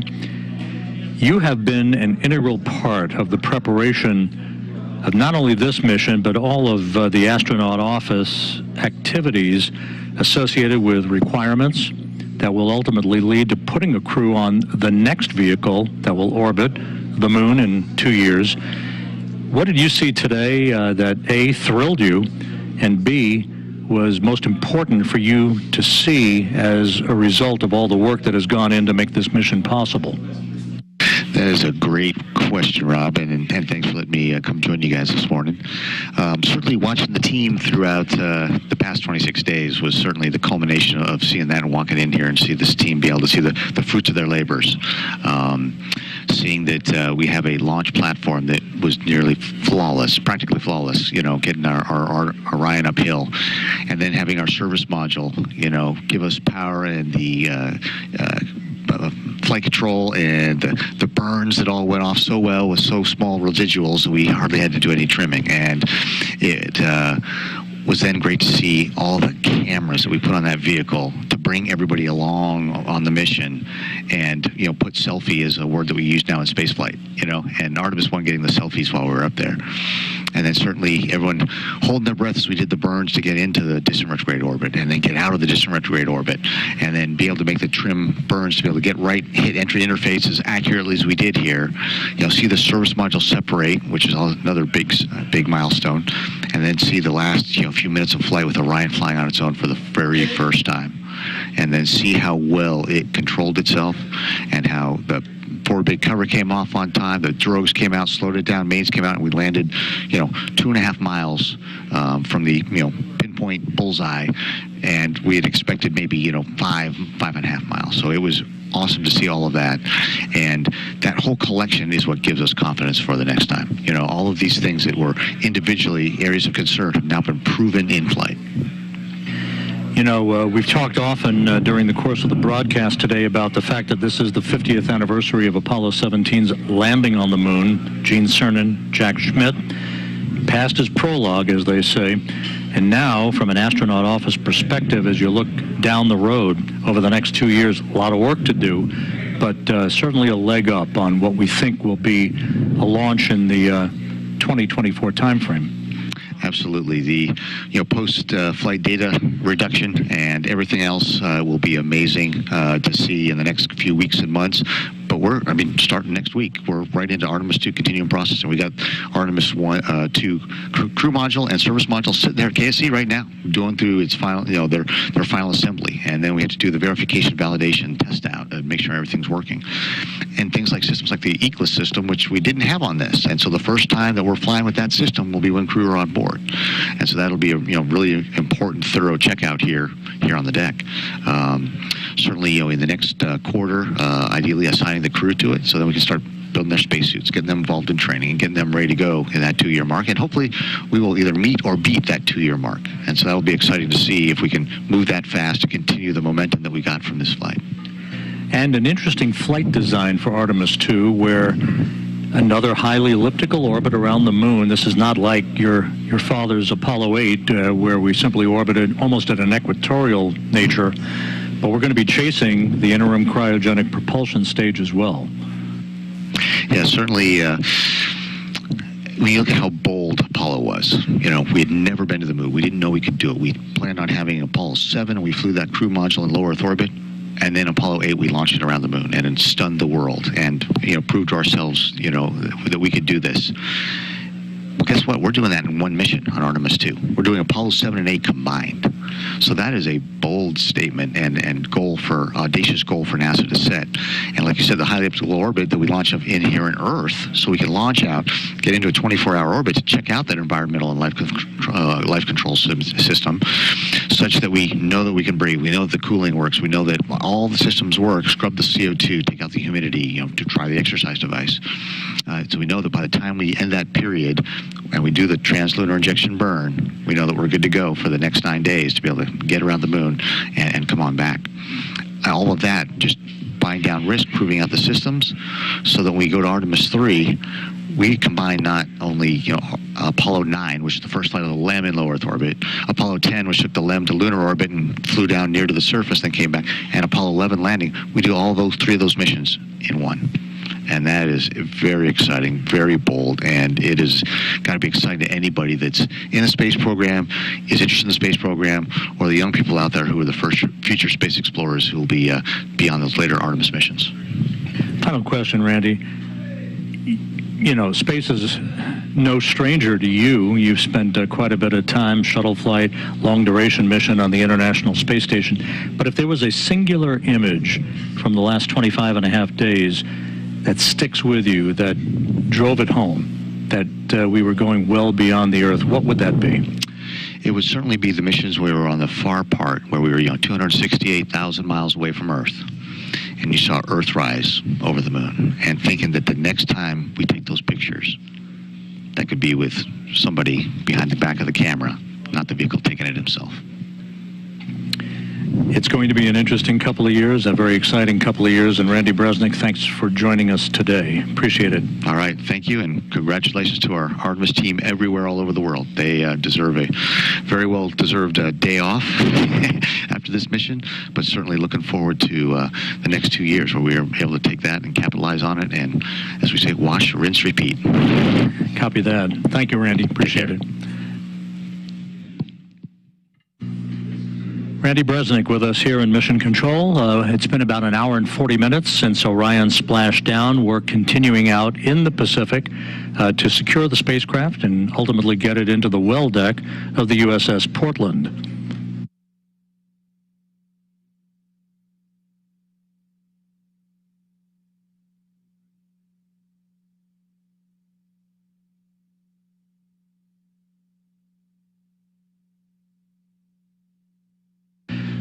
As the team here in Mission Control works through the post-splashdown procedures before they hand the vehicle over to the Exploration Ground Systems recovery team on the USS Portland.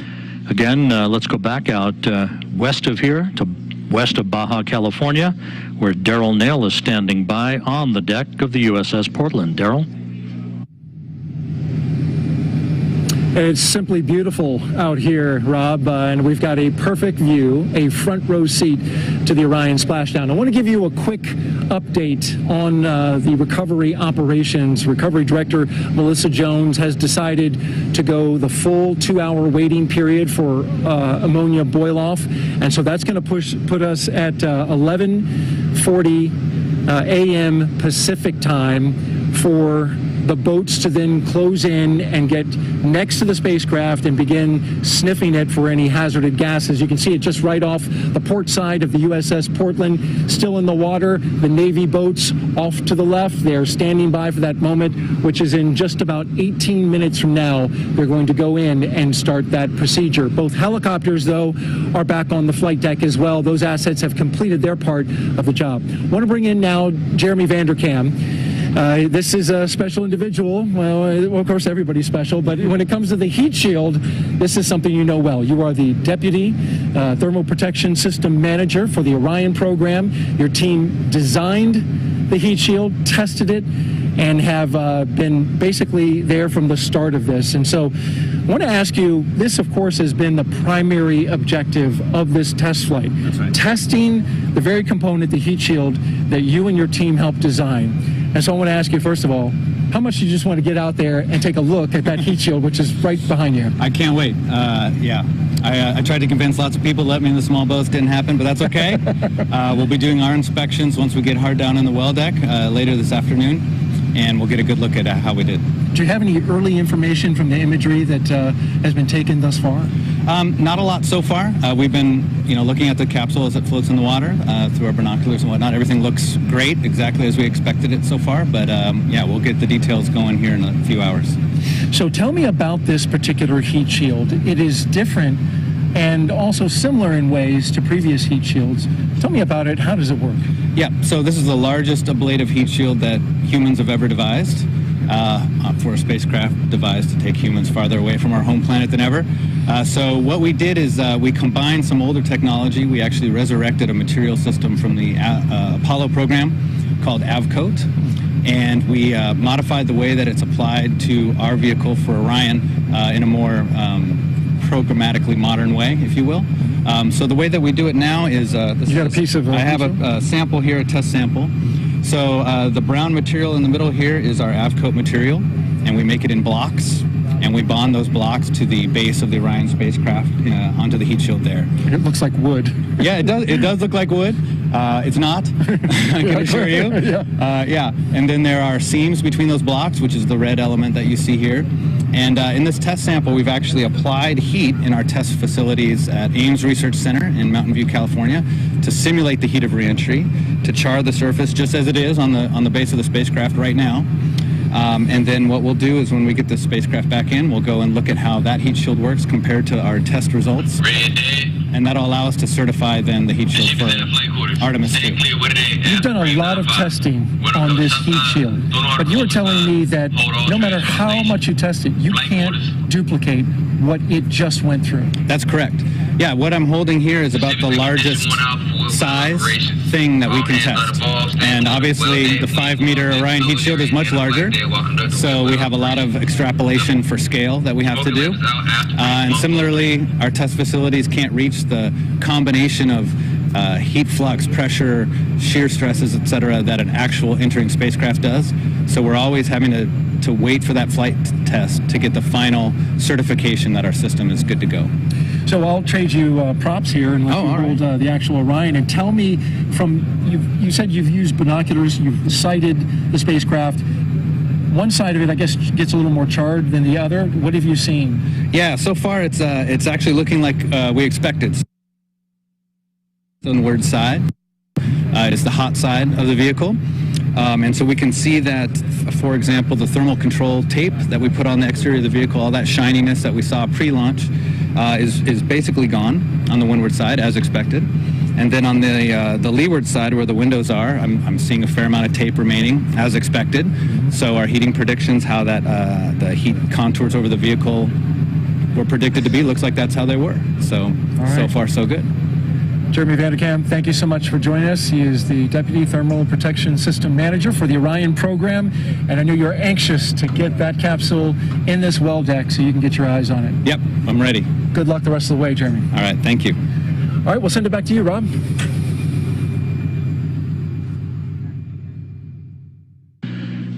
Thank you, Daryl. Back here in Mission Control. We're about 32 minutes or so away from the point at which the entry team of flight controllers plan to hand the vehicle over to the Exploration Ground Systems recovery team that Daryl has been involved with on the USS Portland. That will come after the completion of detailed flight test objectives, the last of which will be the restart of an ammonia boiler system to provide additional cooling for the vehicle. This is a test to see what kind of additional cooling might be required once a crewed mission returns from the moon to maintain the most comfortable level of cooling for a crew on board that is returning from the moon for an extended period of time, particularly if they wind up splashing down a further distance away from the recovery ship than Orion did today. Everything went perfectly during Orion's high-speed entry back into the Earth's atmosphere, and its splashdown and all of the post-splashdown activities that have occurred so far. as we will be continuing our coverage until Judd Freeling, the entry flight director, hands back the vehicle to the Exploration Ground Systems folks out in the Pacific.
And again, back here in Mission Control, you're looking at Flight Director Judd Freeling. In the middle of your screen, to his left, Flight Director Rick Henfling, as the entry team of flight controllers heading into the home stretch of their work here before they hand the vehicle back to the Exploration Ground Systems folks on the deck of the USS Portland, where, again, my colleague Daryl Nail is standing by with yet another guest.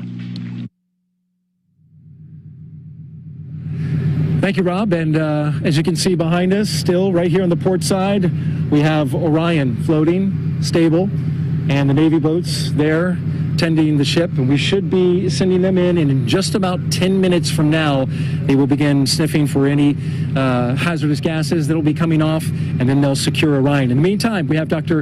Emily Spreen, the Sasquatch team lead for NASA. And if you thought that your name was unique, well, it is.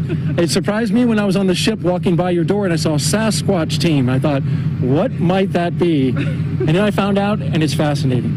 Emily, tell me, first of all, what is the Sasquatch team? What do you do?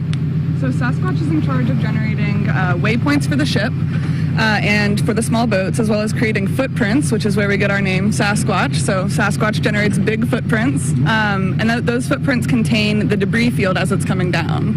And that's used to help position the helos in the air and keep people safe and outside of that debris field as we are, having a spacecraft splash down. Absolutely, and it's really incredible. You were explaining to me, how you calculate these footprints. And just for background, as the Orion comes down and separates out the forward bay cover, which reveals the parachutes, and then there are certain items around that, a sabot, a lid, various pieces are coming out of it, and your team is able to model exactly or approximately where those pieces fall in the water so that assets can get close. How do you figure that out? So a lot of the data came out of CPAS drop test. That's Capsule Parachute Assembly System drop test. Those are done out in Yuma. And that was used to prove the Orion parachute system. From that, we were able to derive a lot of the aerodynamic properties of some of the debris objects, which I've got some here. Sure do. So these are drogue, lid, and sabot. They're not flight versions, but they are, representative size. These would be, on top and bottom of a parachute as it's mortar deployed, like a cannon, out from Orion. We've also got a smaller piece of debris here, and that's a pilot sabot. So essentially, at the drop tests, we were able to, really hammer down what those different aerodynamic properties are using rate of descent and then where those things touch down in Yuma. And we're able to use that in our model here for actual Artemis 1 operations. And as I understand it, there are 26 pieces of debris, right, that came out from, the separation of the forward bay cover and the parachutes, and you model every single one of those 26 pieces? Their model is a group, so, we've got a group of lids, that come off at drogue parachute deployment, right? So we've got, a couple lids that come off, a couple sabots. And so we say, the lids and sabots, they'll be in this footprint as that footprint descends and then goes into the ocean. And as it lands into the ocean, I guess the shape that it kind of takes is that Sasquatch, a giant footprint. foot. That's right, a footprint. With all that debris coming down, I mean, the different aerodynamic properties, this is going to be different than, say, the larger one, which is going to be different from the parachute. what kind of modeling goes in to be able to tell where that parachute's going to float? Because a parachute takes many forms as it's falling. Right. So we're taking in, we're using that CPAS data, but we're also taking in day of weather conditions.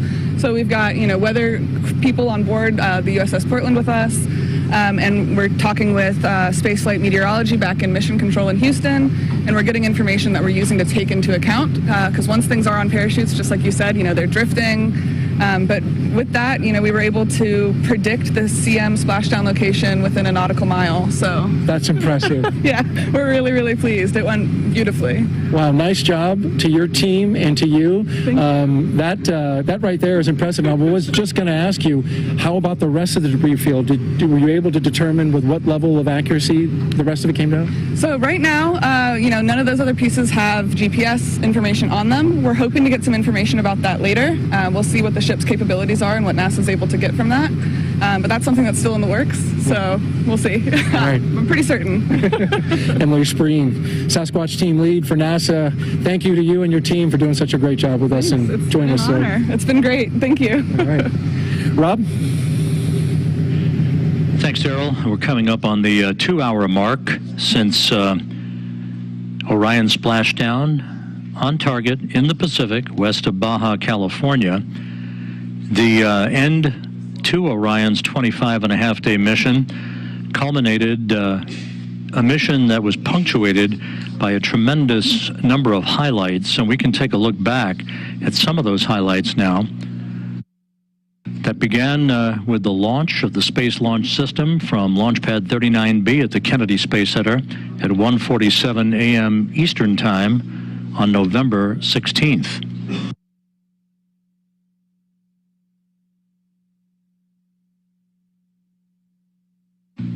The Space Launch System lifted off, conducted a roll program to place itself on the proper azimuth and the proper trajectory to enter a orbit of the Earth.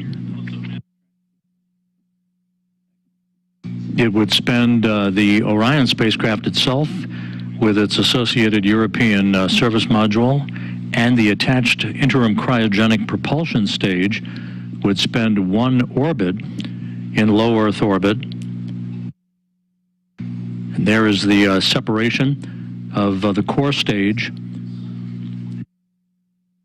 The vehicle conducted a translunar injection burn that enabled Orion to break out of low Earth orbit and begin its trajectory toward the moon, and the elliptical orbit, the highly elliptical orbit called the distant retrograde orbit, that provided the time that was required for Orion to acquire data on the space environment and the time required for engineers to test all of its systems and collect as much data as possible in this first test flight that would precede placing a crew on board an Orion spacecraft 2 years from now.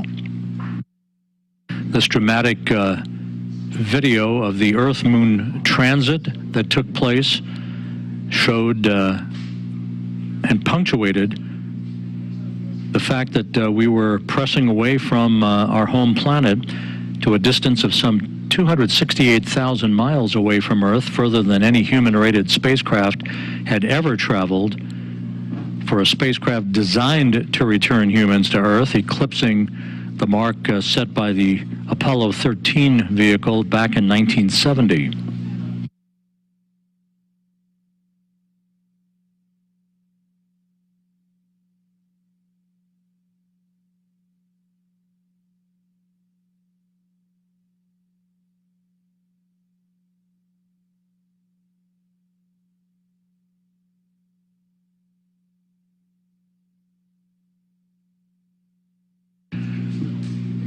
The distant retrograde departure burn that began the trip home for Orion this past Monday. You can see the effect of that engine firing on the solar arrays on Orion's service module. That, in effect, was what amounted to a deorbit burn of sorts that placed Orion on a trajectory to return to Earth, which it did today with a splashdown 1 hour and 58 minutes ago. As we circled back around the moon for the return powered flyby, we saw a dramatic close-up of the moon and the crescent of the Earth in the distance, using the moon's gravitational field as a slingshot effect to set our sights on the Earth and the trajectory required to splash down in the Pacific, which we did, as Orion gently waits for the arrival of the recovery team that will begin the process of hauling the spacecraft into the well deck of the USS Portland. And this was the view from the cabin camera looking upward out of the forward bay, basically the top of Orion, as the first chutes were deployed. These were the forward bay covered parachutes that in turn pulled out drogue chutes, and then the 3 main parachutes to dramatically slow down Orion's descent back to Earth. And as you see here, under 3 fully reefed chutes, Orion finally splashed down at 11:40 a.m. Central Time, 9:40 a.m. Pacific Time, to wrap up its mission of 1.4 million miles.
This is Mission Control Houston. Flight controllers here reporting back to Flight Director Judd Freeling that they have begun the power down of Orion systems, with everything looking good and data having been acquired.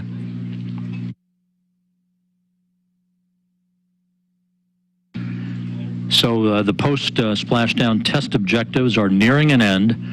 The vehicle is being powered down, and we should be a short time away from the point at which Flight Director Judd Freeling hands over the vehicle to the Exploration Ground Systems folks out in the Pacific.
will be heading back shortly to the USS Portland. But as you can see, the first contingent of the Navy boats are approaching the Orion spacecraft, which is in great shape following its high-speed entry and splashdown that occurred just over 2 hours ago. We're just minutes away from handing over the vehicle to the Exploration Ground Systems folks.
This is Mission Control Houston. Entry Flight Director Judd Freeling, who also was the Ascent Flight Director for Orion's launch aboard the Space Launch System 25.5 days ago, is addressing his team of flight controllers here in Mission Control.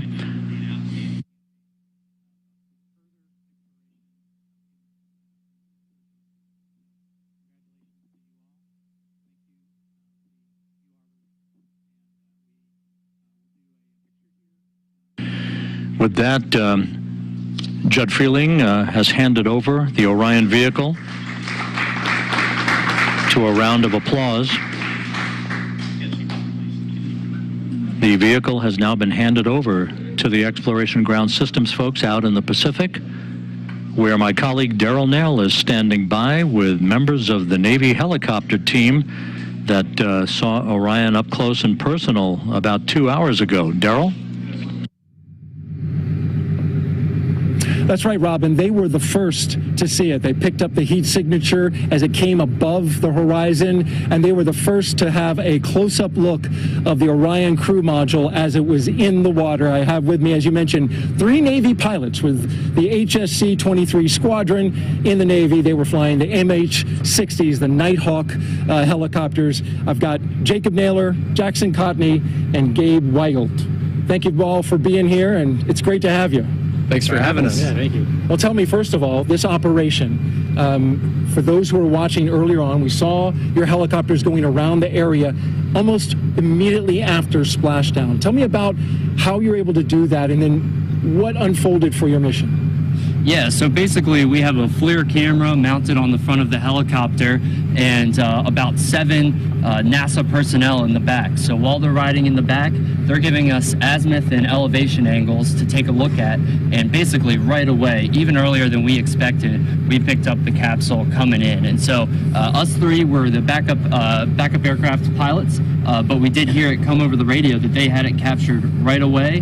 They have basically a FLIR that uses infrared, so it's seeing how hot that capsule is coming down. They caught it a whole way down, which was exactly what we needed for that engineering data. Easy to lock in on, right? At 5,000 degrees Fahrenheit, the bottom of the heat shield, that FLIR was just almost instantaneous as soon as that thing came above the horizon. Then you began capturing imagery, and we watched as the helicopters circled, and sometimes they were doing some pretty nice banks around the Orion crew module. What was that about, Jackson? Why did they take that path around Orion? Yeah, so the second part of the mission was to get a hazard analysis of the capsule, and then just engineering level fidelity data, like imagery from some of the photographers on board. And then we had another helicopter up that was testing out the new Angel beacon that the crews are going to wear eventually when the capsule does come down. So that all deals with our primary mission set of search and rescue, which is what we're hoping to do in Artemis 2, is to actually pull the astronauts from the capsule via the hoist. Right.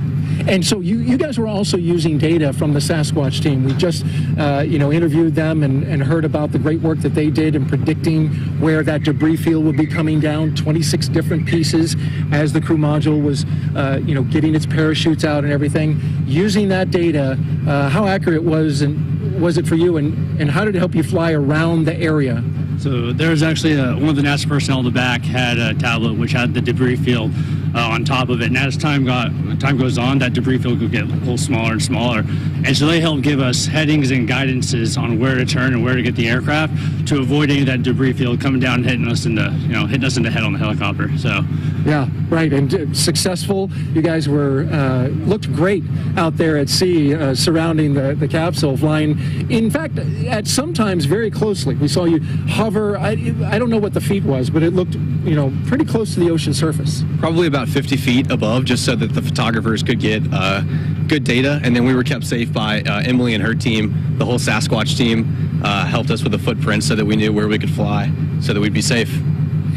Where does this rank for you guys in terms of your mission? I mean, you're young fellows, so you don't have your call signs yet, which eventually you'll get that. But being a part of this mission, it's very different, right? The civilian nature, where most DoD missions are not of that nature. So, where does it rank in terms for you? What kind of what was it like for you? It's absolutely amazing, and certainly a career highlight for us up until this point. Yeah, we were still just in the backup aircraft, but just being able to just support these awesome pilots that were out there with us. We had Therapist and Ripper and Stapler and James, all of them did such a great job. So we're just really excited that this is both exciting for us and kind of plants that seed to be exciting for everyone else watching, and excited for the next mission with astronauts in it. So. And that'll be the next great part, right? So as Navy pilots, you'll be able to hover over top of the next capsule that comes down, and it's going to have astronauts in it. Briefly describe what you imagine that would be like. That's got to be an unreal experience. I hope I'm still around to be able to be a part of that, because that's got to be one of the greatest feelings ever, pulling someone out of a capsule that's just been to the moon and back. Unimaginable feeling, I got to say. Absolutely. Well, thank you all. We appreciate you. Jacob Naylor, Jackson Cotney, and Gabe Weigelt with the HS-23 Squadron. Great job today. Thank you for joining us, and we appreciate you being here. Thanks for having us. So much. Appreciate you.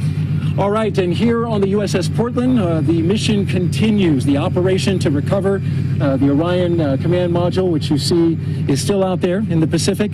We're awaiting the Navy boats to get a little closer to begin their operations and sniffing out hazardous gases and making sure that they are able to connect up to that capsule and tow it back inside the USS Portland, our Navy ship on scene here.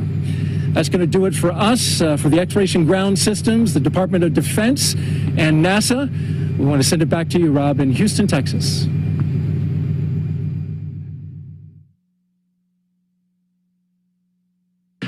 Thank you, Daryl, and magnificent job out there on the USS Portland, and the work is just beginning out there, as you heard. Here in Mission Control, the work is over for the entry team of flight controllers who have handed the vehicle over to the Exploration Ground Systems folks out in the Pacific, with the power down of Orion having been completed. Entry Flight Director Judd Freeling has released his team, and they will be making their way out of Mission Control, with Orion's handover now complete. Splashdown occurring at 11:40 a.m. Central Time, 9:40 a.m. Pacific time. The team is posing for a team picture before they are released for the day. Upcoming, you can follow, if you wish, all of the remaining recovery work, including the Orion being brought into the well deck of the USS Portland on the YouTube channel that you see there, www.youtube.com/KSC Newsroom. The Kennedy Space Center Exploration Ground Systems folks now in charge of the operations to bring Orion back into the well deck, to get it back on shore, and then transport it back to the Kennedy Space Center for post-flight analysis. That'll wrap up our coverage of Orion's return to Earth. And let's point you to our post-splashdown news conference that's coming up at 2:30 p.m. Central Time, 3:30 p.m. Eastern Time on NASA television, as a variety of folks discuss entry, splashdown, and recovery, and take a look back at the 25-and-a-half-day mission of Orion, its first flight, next stop, a crew on board 2 years from now. With that, we wish you a great Sunday. This is Mission Control, Houston.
Across the nation are sacred sites that capture the spirit of America's character. And one of those places is right here, the Kennedy Space Center. Every single vehicle that has carried humans beyond the bounds of low Earth orbit has undergone integration and testing in that vehicle assembly building, crawled down this roadway and launched right here from the Kennedy Space Center. The Space Launch System, mated with the Orion spacecraft, will continue this proud tradition. As soon as we roll out of the vehicle assembly building, High Bay 3, and the world gets a chance to see this rocket, I think it is going to be shocking. On March 17th, NASA took a giant step toward returning humanity to the moon. The fully assembled Space Launch System rocket and Orion spacecraft for the Artemis 1 mission made its debut outside the massive vehicle assembly building. We've seen the mobile launcher outside, and it's massive, but now add an over 300-foot rocket on top of it, it's just going to be amazing. Charlie Blackwell Thompson oversees the launch countdown, ultimately providing the go for launch. Entity, launch director, representing this team and all the men and women that have worked to make this day happen, I proudly give you a go to roll the Artemis launch vehicle to the pad. Ladies and gentlemen, the world's most powerful rocket right here. Once outside, the rocket began its nearly 4-mile journey to the pad, riding atop a 6.6 million pound crawler transporter, which was originally constructed to transport the Apollo moon rocket. In 1 year, we have completely stacked the vehicle. We've completed most of our testing, all very successful, and we are so close to launch, and the excitement is just crazy. Now, NASA's new moon rocket is making the same journey the Saturn V took 50 years ago. And just as all eyes are on the SLS tonight as it makes its journey, in a few short weeks, all eyes are going to be on the sky as it rocks the space coast and takes its maiden flight around the moon. It is amazing to see the culmination of all of this work of many years from many industries and many people that have come and go to have a chance to then now see their work going over to the pad and then launching to go to the moon. The rocket is rolling to historic Launch Complex 39B, its launch pad used for both Apollo and shuttle launches, sending hundreds of astronauts to space throughout the decades, and now on tap to send hundreds more as we return to the moon and venture beyond to Mars. But for this mission, there will be no astronauts on board. Before the uncrewed Artemis 1 stack can launch to our nearest celestial body, it has to travel to the pad for a wet dress rehearsal, a test to run the rocket, capsule, launch team, and launch pad through their paces, simulating a launch countdown. When we get to the pad team will be connecting all the interfaces between the pad and the mobile launcher so that we can go ahead and start our operations at the pad. So at that point, the launch director really takes over, and she will go down the sequence as if it was really a normal launch day. Wet dress rehearsal is essentially launch without a launch. It is to really the reason we're doing it is to verify and validate all of the pieces that go into launch countdown. So wet dress is really our opportunity to find any issues or adjustments that we need to make in our launch countdown. For Artemis 1, the wet dress rehearsal is the final and most critical test before the rocket can return to the launch pad for liftoff to the moon. During the countdown, over 730,000 gallons of supercooled liquid propellants will be loaded into the rocket as part of the nearly 2-day launch countdown. We will configure all of the ground systems exactly the way we would for launch, and we will fully load the core stage and the interim cryopropulsion stage with their liquid fuels. That'll be the first time that that's been done from here at Kennedy Space Center. There have been pieces of these things done in multiple different areas. We've tested all of these systems in multiple different locations, but this will be the first time where we pull it all together and do all of it all in the same progression that we've got laid out for launch countdown. Wet dress is the biggest milestone we have aside from launch, because that means that the rocket is now put together, has been tested separately and together, and it is ready to go and be filled with fuel to simulate how we're going to do it at the pad, and then it tells us the rocket is ready to go for launch. And behind that wet dress rehearsal is a launch team made up of hundreds of engineers monitoring each system of the 320-foot tall Artemis 1 rocket and capsule. Sitting in firing room 1 is the core launch control team, monitoring hundreds of launch commit criteria to ensure the ground systems and flight hardware are ready for launch. Now you would think that launch control team in Firing Room 1 is it, that's all you need. We have an expansive support team across really the entire NASA enterprise that is supporting us on launch day. And that support spans the entire nation, from additional systems engineers sitting in Kennedy's Firing Room 2, to the flight control team at Johnson Space Center in Houston, to the contractors responsible for designing and building each segment of the rocket and capsule. This team is really shaping up to be a great, very skilled and ready to operate and execute launch for Artemis 1. With the Artemis 1 launch team now fully certified and the wet dress rehearsal complete, SLS and Orion are ready for their final pit stop, returning to the VAB before venturing back to Launch Pad 39B for liftoff. I mean, we are going, and we're going together, and we're having an opportunity to do this in a new generation of space exploration in which I can say that I'm honorably a part of. You know, you come every day to the VAB and you see the rocket and you can't believe what we have accomplished. People throughout history have always explored, and you never know what you're going to learn. Exploration is not always about the destination, but it's the path that you travel, the things you learn along the way. And the things we're going to learn are going to be incredible. We can't even begin to understand what those are today. Our workforce has been a relentless spirit. We imagine, we build, we never stop pushing the envelope of what is possible.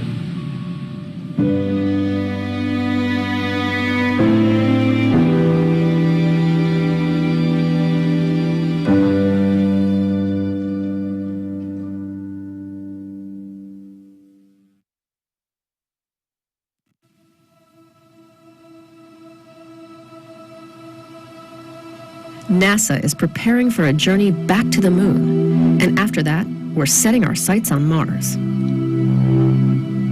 To get there, we need tons of rocket power coming from our Space Launch System. When it comes to how much power this thing can push out, this thing is massive. It's going to be mesmerizing to stand next to this massive vehicle. The immensity of it, knowing that this thing is going to be propelling a rocket into space and around the moon.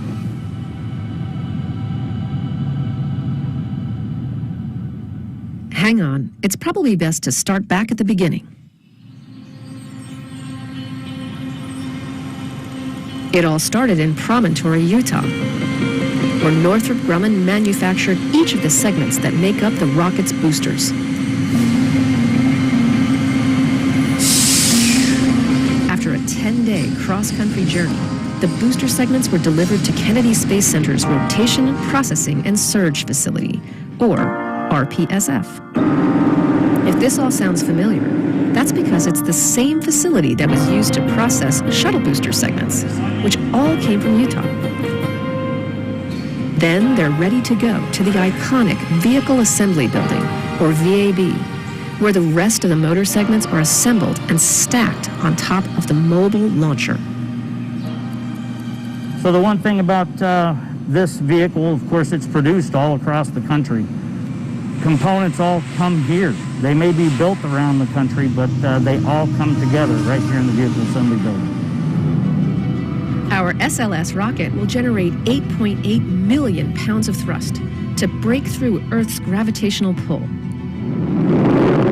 That's more power than the space shuttle and the Saturn V rocket used.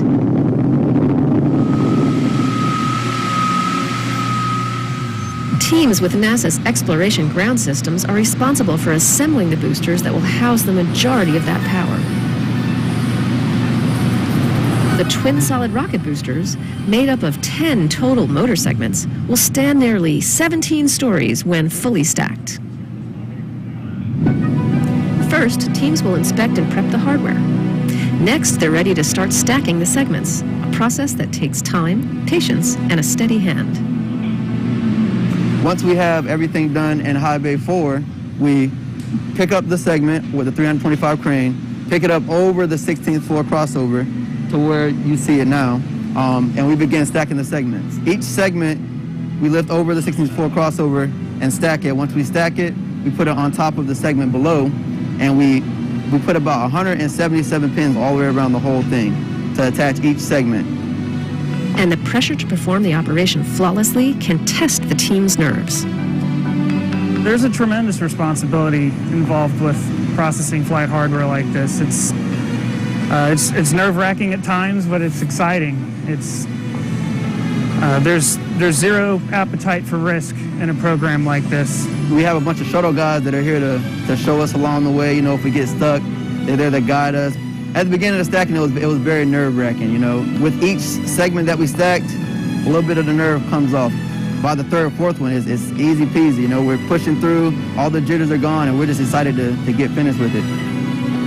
With all 10 booster segments now fully stacked on the mobile launcher, there's just one final piece of the puzzle to round out the power needed to get SLS off the ground and send it to space.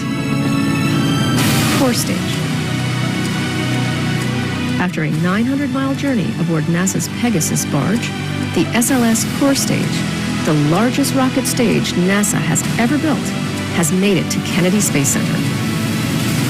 Today is a huge day. This is the last piece of big hardware that we need for Artemis 1 processing. And we've just been waiting a long time for this part of the vehicle to arrive so that we can get going on the next steps of our stacking operations. Standing an impressive 212 feet tall and weighing a whopping 188,000 pounds, the core stage came all the way from Stennis Space Center in Mississippi. The core stage went through round after round of rigorous testing, including what's called its Green Run series, truly putting its performance to the test.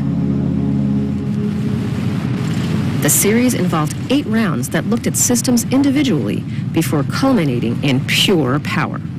With over 700,000 gallons of propellant flowing through the core stage and its RS-25 engines firing for 8 minutes straight, the successful final test resulted in some big emotions from the team. We cried, we laughed, and we cheered because it was so emotional to see, the years of culmination coming through. And that victory did not come without overcoming a few challenges, proving why at NASA we test as frequently and as hard as we do. And we got to shut down. All personnel. So we actually did a 1-minute test on the first hot fire test. And then we learned a lot from that. We understood the vehicle more, we made a few changes, and then we got back into our second hot fire test. There was a lot of joy and workmanship and ownership of being able to work that process and be able to get it done. When we went for the second hot fire and we went for the 500 seconds, that was just pure exhilaration.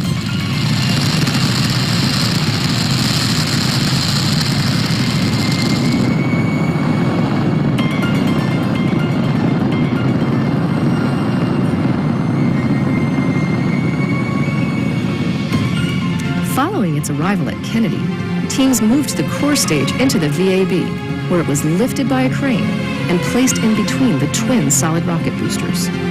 Serving as the backbone of the rocket, the core stage will provide more than 2 million pounds of thrust to help send the Orion spacecraft on its trip around the moon. Essentially, we have these 2 massive cranes that are located inside of the VAB, where we go ahead and we pick 2 points at the end of the core stage, one on the back portion of it and on the front portion of it. We lift it up to the point where we're able to transition it from a horizontal position over into a vertical position, and then essentially bring it way up to the top of the vehicle assembly building and cross it over into high bay 3, in which we ensure that we don't damage any part of the vehicle as it's incoming into its position. NASA's largest rocket stage, now fully integrated with the twin boosters, is ready to get Orion off the Earth. But it will take one more critical component to give the capsule that extra push it needs to journey tens of thousands of miles beyond the moon. With just a single RL-10 engine, the Interim Cryogenic Propulsion Stage, or ICPS, will provide over 20,000 pounds of thrust to send Orion on the ride of a lifetime. To connect the ICPS with the rocket stack, teams next added the launch vehicle stage adapter to the core stage, followed by the ICPS. The ICPS is the Interim Cryogenic Propulsion Stage, and essentially it's somewhat of the upper stage of the entire SLS vehicle. And what that will do is propel the Orion capsule along with its service module over to its destination, which at this point in time will be the moon. But before the spacecraft can be attached to the rocket, teams will conduct a series of tests to ensure all of SLS's components communicate properly with one another, plus the ground systems equipment, the launch control systems, and its software. Adding to the challenge, those methods for testing have changed significantly since the days of the Apollo program. Initially built in the 1960s to house assembly of the Saturn V, the VAB has undergone some major modifications to support several different kinds of rockets and spacecraft, whether they're going into low Earth orbit or venturing to deep space. This high bay was Shuttle Heritage. Before that, it was Apollo Heritage. So there's upgrades that are still occurring today to include upgrades that will support Artemis 2 and Artemis 3. When SLS blasts off from Kennedy's Launch Pad 39B, Orion isn't the only thing it will be sending to space.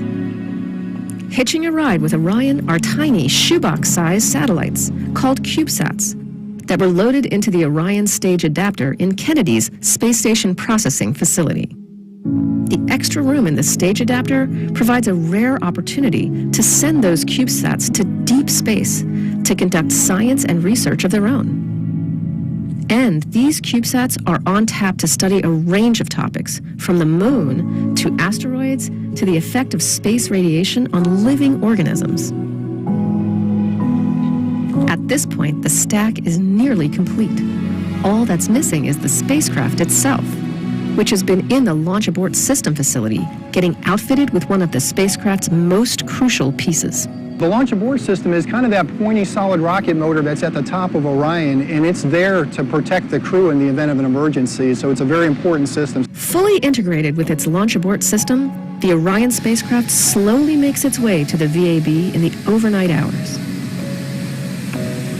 Upon its arrival, teams carefully lift and lower it onto the Orion stage adapter. With this operation, stacking the most powerful rocket the world has ever seen is complete. And what a sight to behold. We're trying to decide, what does exploration look like in the future when we retire shuttle? You know, what does our nation want to do? Where do we want to go? How do we want to explore?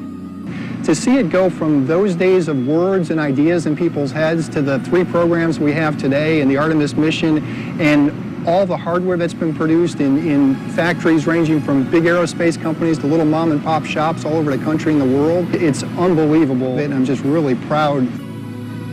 Before SLS and Orion can launch our nation into a new era of space exploration, a series of tests needs to take place inside the VAB, validating the rocket and spacecraft as an integrated system and paving the way for one final milestone: wet dress rehearsal. The 322-foot tall, fully integrated rocket will roll out to Launch Pad 39B for a full test, allowing the launch team to run through a full launch countdown, but stopping just short of firing the engines. I think we're going to be so proud when it rolls out of the VAB. I will personally be probably crying a little bit because it's such a big event. We worked so hard to get us to the day of rolling out. I'm probably going to be bawling when we launch it. See it through my tears because it's just a culmination of so much work from everybody. We owe the advancement of science and research and technology to what we're doing here. And this is a big opportunity for us as a nation to reclaim our spot at the forefront of human space flight and exploration. Artemis is going to be a major part of history. It most definitely is going to rock the space industry when it flies. This program is going to go to the moon. It's going to go to Mars. We need that. This country needs that. This world needs that. I'm so excited. It's going to be a lot of work ahead of us, but Artemis 1 is going to surprise everybody.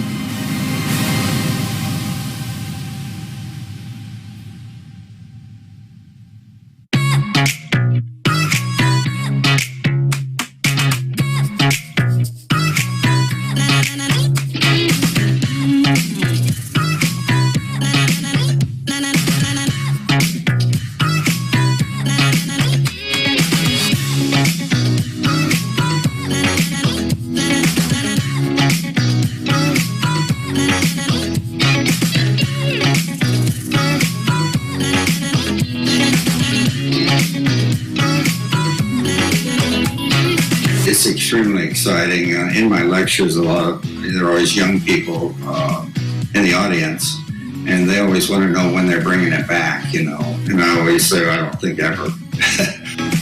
I think NASA, they realizes that they have two marks, so to speak, but somehow they can be made to coexist. We had to analyze what had been done by NASA in the past. Finally, we realized that we had to have a unifier, something that was very strong, to hold it all together. So over the process of working on it over the first month, I think we got simpler and simpler with our solutions so that it would work miles away on a T-38 or a rocket or a space shuttle.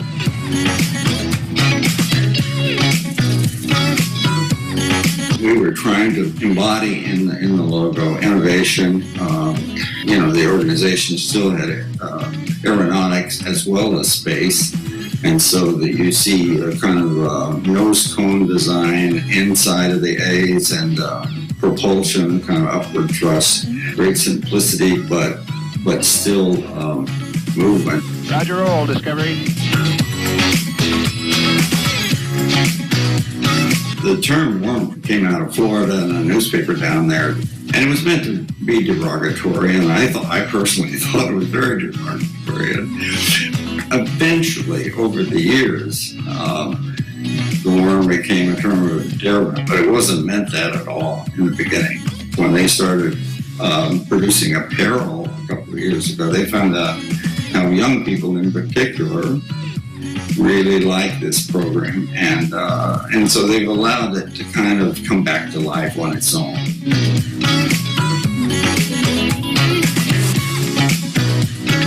It's validation, I think, of the sort of timeless approach that we brought to this. Space is about the future, and if we can still hang in there, and if it still represents that, then it's quite a victory, I think.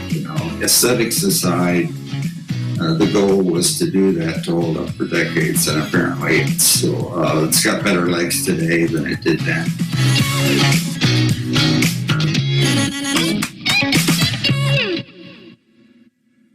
We all want to go back to the moon. Getting us back to the moon in this generation sparks a whole new generation of explorers. Hi, my name is Dr. Kay Renee Horton, and I am boots on the ground for SLS. We actually weld our liquid hydrogen tanks and our liquid oxygen tanks on this. It is the largest weld tool in the world. It's the only one of its kind. It stands 170 feet tall and it has a diameter of about 27.6 feet. So as a quality engineer, we make sure that they're actually meeting the requirements they're supposed to meet. They do a phased array ultrasound, which goes in and checks to make sure we don't have any defects in the weld. To get up and to pull up the news article and they're talking about what you do at work is amazing for me. I really love detective novels, and so I'm an avid reader, and I actually write children's book in my spare time. My children's books are about Dr. H exploring the universe. Each day I walk into the factory, I know that I'm putting my footprints in history, and that's a pretty big deal for me.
Space Center.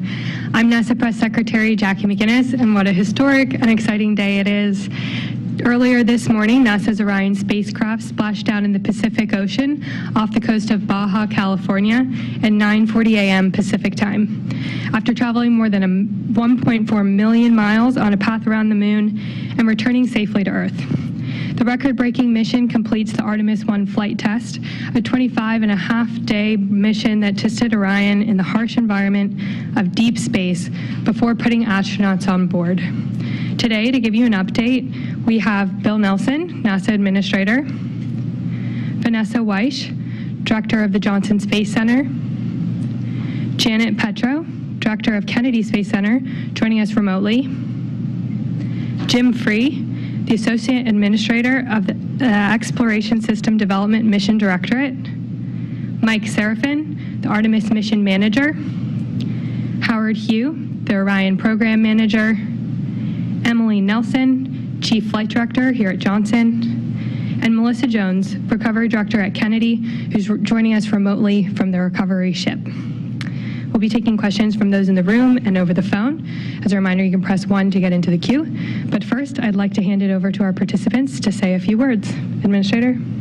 Thanks, Jackie. This has been an extraordinarily successful mission, so much so that these folks will tell you about all the additional tests that they were able to run.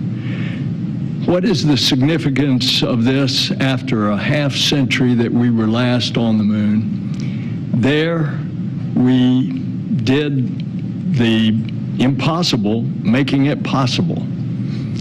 Now we are doing that again, but for a different purpose.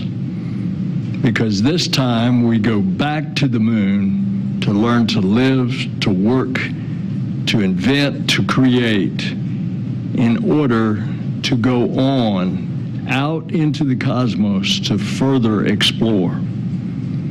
The plan is to get ready to go with humans to Mars late in the decade of the 2030s, and then even further beyond. And we know from what we are finding from the James Webb Space Telescope that it is a very, very large universe out there to be understood and explored.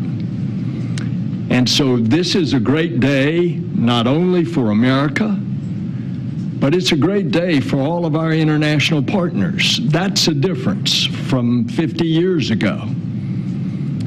50 years ago, we went as a country, as a government. Today, we go with not only international partners, but also commercial partners. And so it is the beginning of the new beginning, and that is to explore the heavens. Thanks, Jackie. Thank you. And now Vanessa Weish. Well, thank you. You know, Administrator Nelson, I completely agree with you. This mission was just, flawless. Just cannot thank our teams enough. Our teams here at Johnson Space Center, along with our other sister centers across NASA and NASA headquarters. It took all of us to make this mission possible. Here at NASA's Johnson Space Center, I'm just so very proud and thankful of our flight control team that did a wonderful job making sure that this vehicle was able to do all of the maneuvers, to go outbound, to do its flyby, to go further away than any other human-rated spacecraft, and then to come back.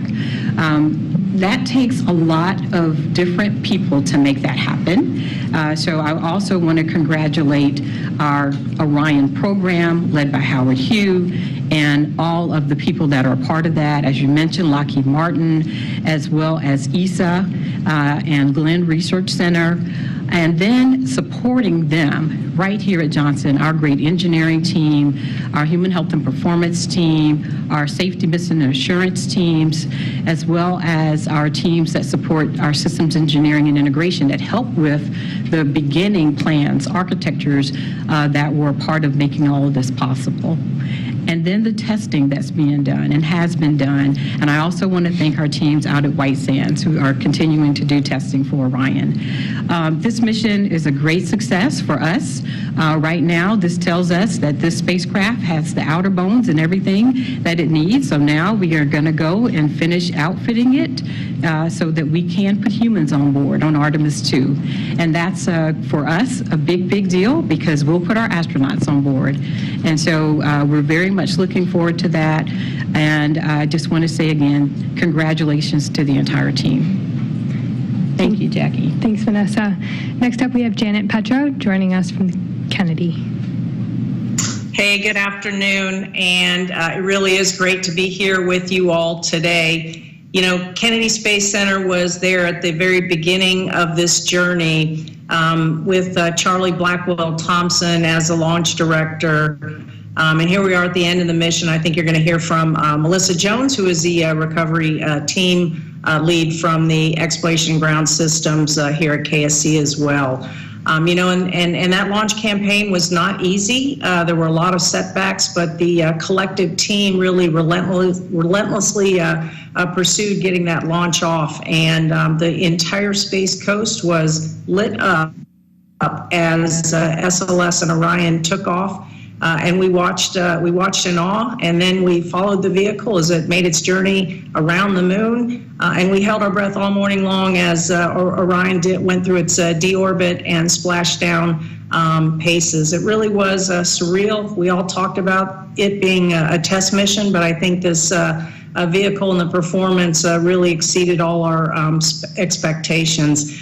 I'm really looking forward to getting Orion back at Kennedy at the end of this month in a few short weeks where we'll bring it back into the processing facility, take out the remaining payloads and service it, deservice it, and then take a really good look at the heat shield and see how that system performs. But you know, I got to say, it is Kennedy Space Center's 60th anniversary, and the administrator kind of talked about the previous 50, 60 years, all about Apollo and shuttle, and this is really capping off our diamond anniversary at Kennedy as we look forward to the next 60 years and everything that Artemis is going to be doing for our future here at the agency. So thank you very much.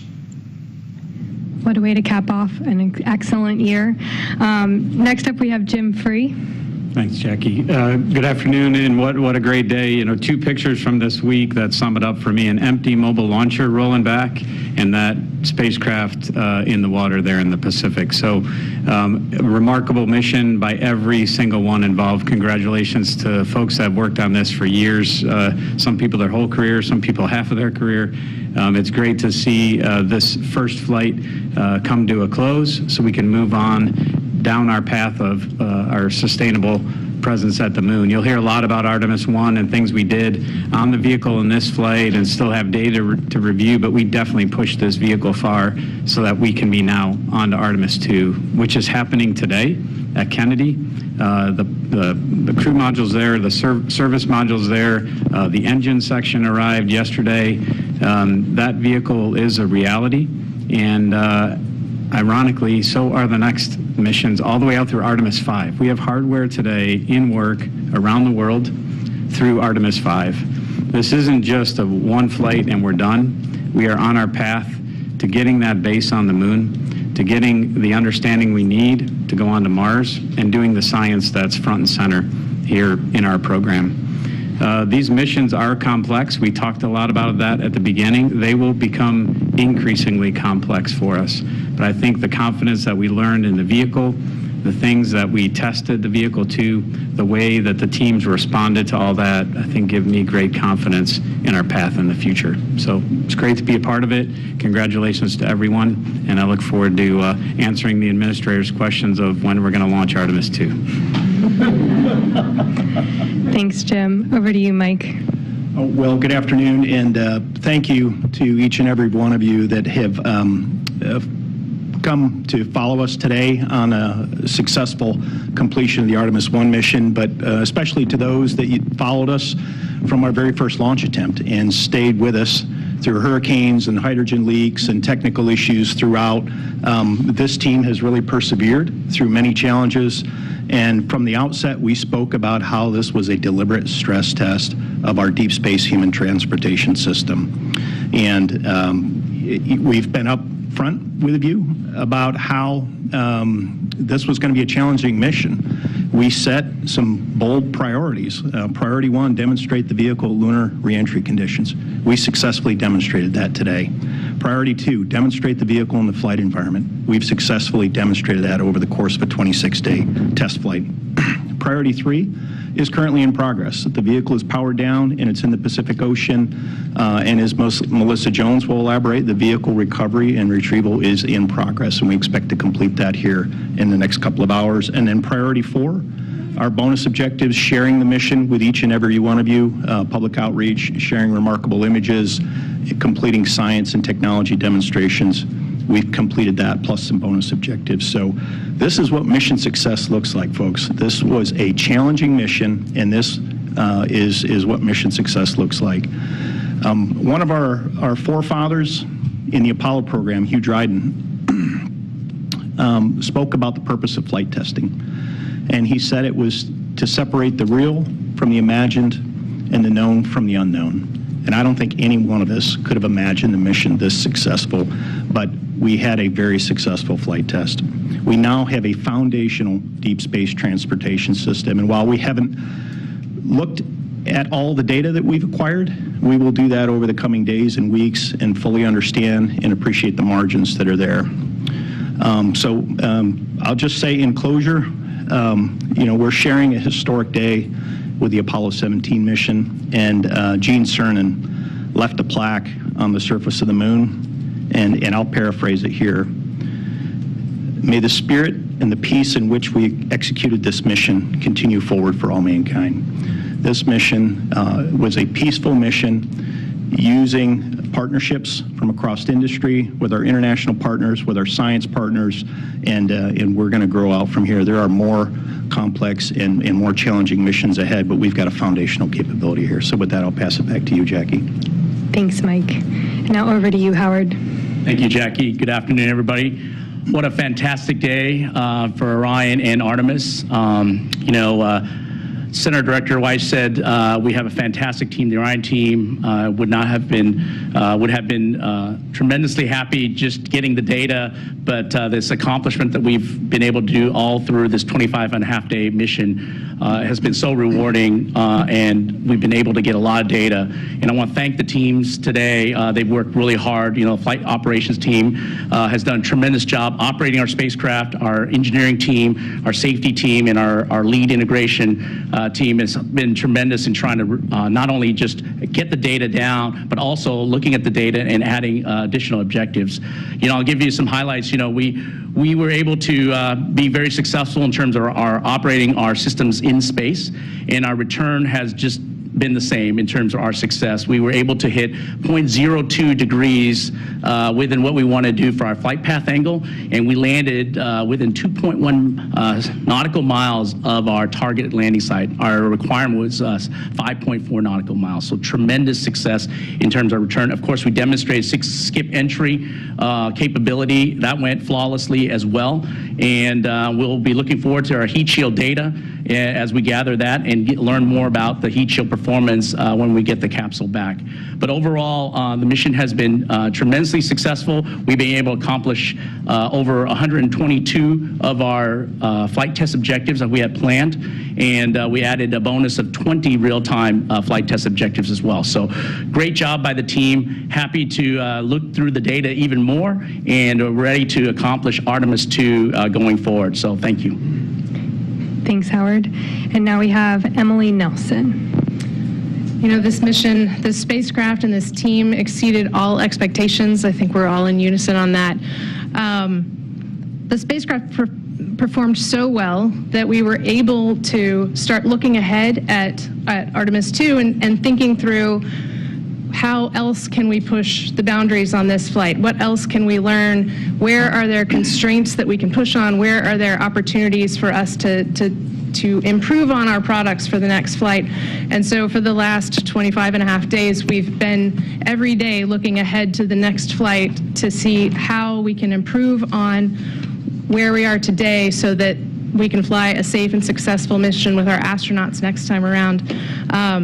The team in Mission Control will spend a number of months combing back through every experience that we've had in the last month and improving our products, figuring out what we could do better, figuring out what went well and we want to repeat.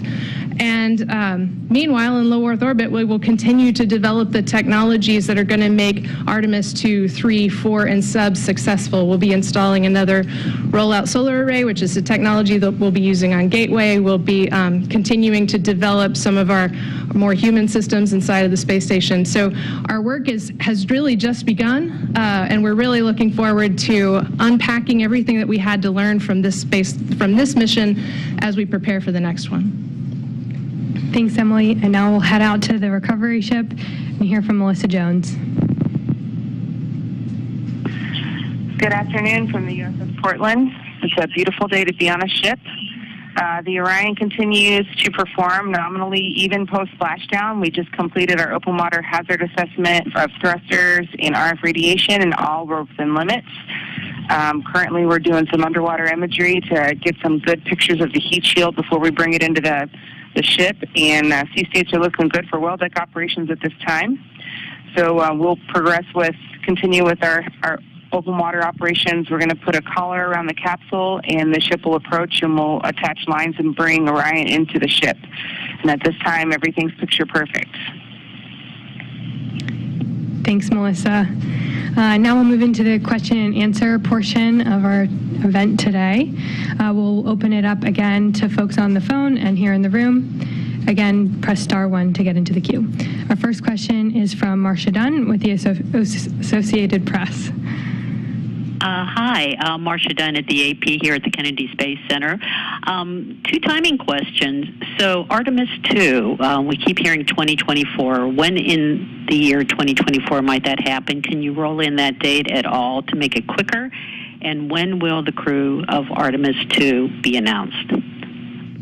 Yeah, I guess I'll go ahead and take the first question. We've talked always about around 2 years between Artemis 1 and Artemis 2. There's still a great deal of work to do on the crew module in terms of the hardware installation. I think everybody knows we're taking some of the boxes out of Artemis 1, sending them back for retest, and then putting them into the Artemis 2 vehicle. Then the crew module and service module go together and go through a series of tests. So right now, we're still looking at that 2-year time frame from Artemis 1 to 2.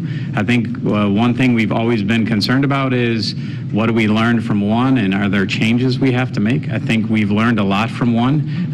TBD if there's changes.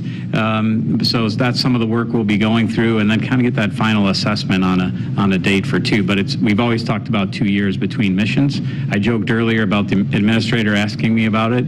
We obviously want to try and do it quicker, to your point, Marcia.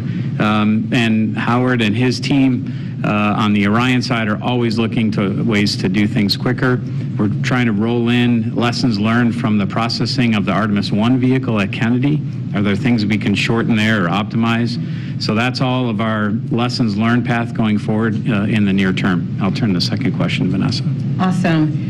And so also, Marcia, one of the things that we've been talking about is when to assign the crew, right? And so we knew that we wanted to wait for this mission to go, make sure that it was a success. As Jim said, there's still some things that need to be learned as we get the spacecraft back to Florida, make sure that we have everything that we need to know. But our intent is, if all is still go and everything looks good, then our plan is to name the crew in early 2023. So we're looking very much forward to that. Our crews, people are anxious, we know that, and so that is our game plan. Thank you very much. That'll certainly be exciting. Next up, we have a question from Gina Sinceri with ABC News. For Emily Morgan, it's been over a decade since you've had a vehicle come down. What was it like to be in mission control for Orion splashing down this morning? Oh, gracious. Personally, I was talking with Rick LeBrode, our lead flight director, a few times during the day, and he commented several times that it just hadn't sunk in yet. It just really hadn't sunk in. So I'm going to echo that. It for sure has not sunk in yet. I would also say that coming to work every day for the last 26 days, I feel like any minute now I'm going to get used to walking in and seeing these amazing pictures on the front boards and at the front of Mission Control. This morning we were finishing up some data downloads, and so that was using up all of our bandwidth, so we didn't get pictures for a little while. And then suddenly the picture pops up, and it's the most beautiful picture I've seen of Earth as we're coming back to it. And I mean, just awe-inspiring, like stunning. You know, one of us notices it and points at the screen, and everybody else just pauses for a second to just soak in. There's a ship that has just been at the moon, been farther away than any spacecraft built for humans has ever been, and now it's about to splash down in the Pacific, and we get to be here for this. And so it's certainly a momentous occasion. Thanks very much. Next, we have a question from Bill Harwood with CBS News. Yeah, thanks a lot. A quick one for Mike Serafin, if I could. Mike, what was the biggest surprise for you during this mission? Something that might have caught you off guard, or either happily or unhappily. And you mentioned the Artemis II engine compartment getting here to KSC. Can you talk about the challenge of assembling the core stage in Florida versus Michoud, what that buys you? Thanks. Yeah, Bill, thank you for the question. The biggest surprise for me was a positive one, and it was simply that the first-time flight of a brand-new rocket, a brand-new spacecraft, first-time operations went as smoothly as it did. And I think that's a testament to the level of preparation, the quality of workmanship, just the overall level of test and integration and just effort put into getting this mission ready to fly. In terms of bringing the core stage engine section to the Kennedy Space Center, you know, that's an efficiency that we're looking at, and shipping it and then assembling it vertically is something that we've been prepared to do. And the infrastructure at the Kennedy Space Center affords us an opportunity to do that, as opposed to a horizontal integration at Michoud Assembly Facility near New Orleans. The work at Michoud is still going to keep going on. We still need to build tanks. We still need to build the large components, and we'll ship the bulk of the core stage, minus the engine section, to the Cape, and then made it at the Cape once it gets there. It actually affords us some efficiency by splitting the workforce rather than having competing workforce on the or competing work instruction priorities on the shop floor at Michoud. So I think it's a good thing, and it again is something that we've learned how to integrate one of the more complex systems on the core stage. I don't know, Jim, you've been in some of those conversations as well. I don't know if you have anything to add on the core stage. At Michoud, we have to construct a clean tent around the engine section when we do a lot of the installations or take things off to test.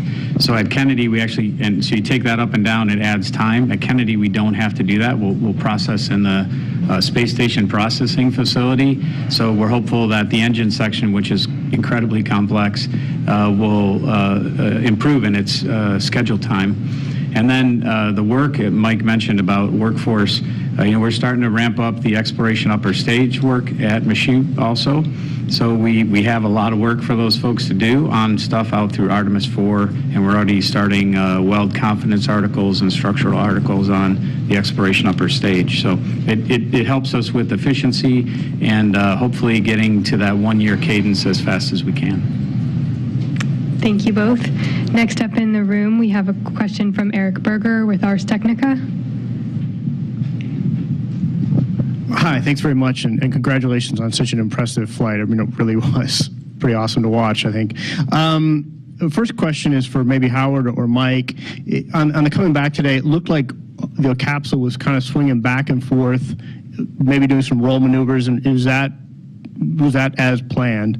And then second, I guess, for the administrator, I think one of the most remarkable things about this moment is that everyone is behind Artemis. You've got the White House, Congress, international allies, traditional space, commercial space, and most of the space advocacy community. I think that's pretty unique, at least since Apollo. And so I'm wondering sort of what you attribute to that universal, almost universal support for what you're trying to do at this point. Oh, I don't. Hey, Eric, thanks for the question. Yeah, we do the roll maneuvers, especially up front on reentry, give us the lift vector. So it'll give us a positive lift vector when we do the skip entry. And so it's really important. Of course, we will do some roll orientation under the chute, so we make sure we land appropriately when we splash down the water as well. If I don't know specific times you're referring to, but we certainly would do some rolls. Yeah. So I'll elaborate here a little bit, Eric. The center of gravity and the center of lift are slightly offset, and the way that you control the lift vector is you rotate one about the other, and you can control which direction the vehicle is lifting up, lifting down. So those were purposeful rolls. I'm familiar and recall seeing some of the rolls when we had a signal between the two blackouts, and that was per the plan. And the blackouts were planned. We knew that those were coming as well. Anyway, and you had the support question, sir. Eric, the answer to your question is space is the place. And you see that. You see it in the eyes of children. You see it in the interaction of our guys in the blue suits, our astronauts, when they walk into any room, whether it's young or old. You see it in the technological prowess of the free nations of the world suddenly displaying transparently everything that we are doing. You see that in a nation that has been riven with partisanship. That doesn't exist here. NASA is basically nonpartisan. R's and D's alike come together to join us. And you see that reflected not only in the leadership here, but you see that reflected in the people and the leadership around the world. In the little bit that I've been to Europe, I mean, people are just, to use a phrase, over the moon about our space program. When I was at the astronomical conference in Paris, I got a message that the French president wanted to see me. And he's a space aficionado, so he just comes last week for a state visit with our president. And where does he want to go? He comes to NASA. And you see this in also the sense of America accomplishing something that people get excited about. You roll all of that together and a lot more, and that's why you see the excitement in this room today and all across the country. And that's why you saw 60 years ago 1.5 billion people of the Earth watching Apollo 11. And that continues today. Thank you very much. Our next question comes from Chris Davenport with the Washington Post. Hi, good afternoon, and thank you very much. Actually, my question is a follow on that, because obviously this is a very big day for NASA, and you have a lot of enthusiasm and momentum for the Artemis program. But as we know, these successes can sometimes have a very short shelf life. I mean, we saw that with the Apollo program. So I'm wondering if you're concerned about that and how you keep the momentum going with the public and, more importantly, with Congress, especially with the fact that the Artemis 2 mission is not going to come for another 2 years from now. Thanks very much. Well, Chris, I'm not worried about the support from the Congress. We will have that. We, in fact, have that. And as I described in my answer to Eric, that support is enduring. I believe that you're going to see a continued talk about what's going on. When Vanessa announces who's going to be on the crew, I think that's going to be an immediate story, and the American people, just like the original 7 astronauts in the Mercury days, are going to want to know about these astronauts and how they got to where they are and what is their life like and what it's going to be like as they prepare for this mission.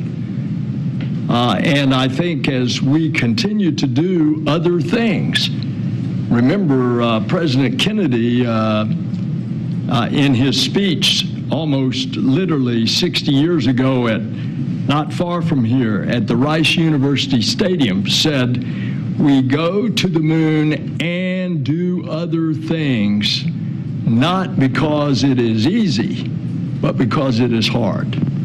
And that taps into something in our spirit that we as a people of free nations, want to see accomplished.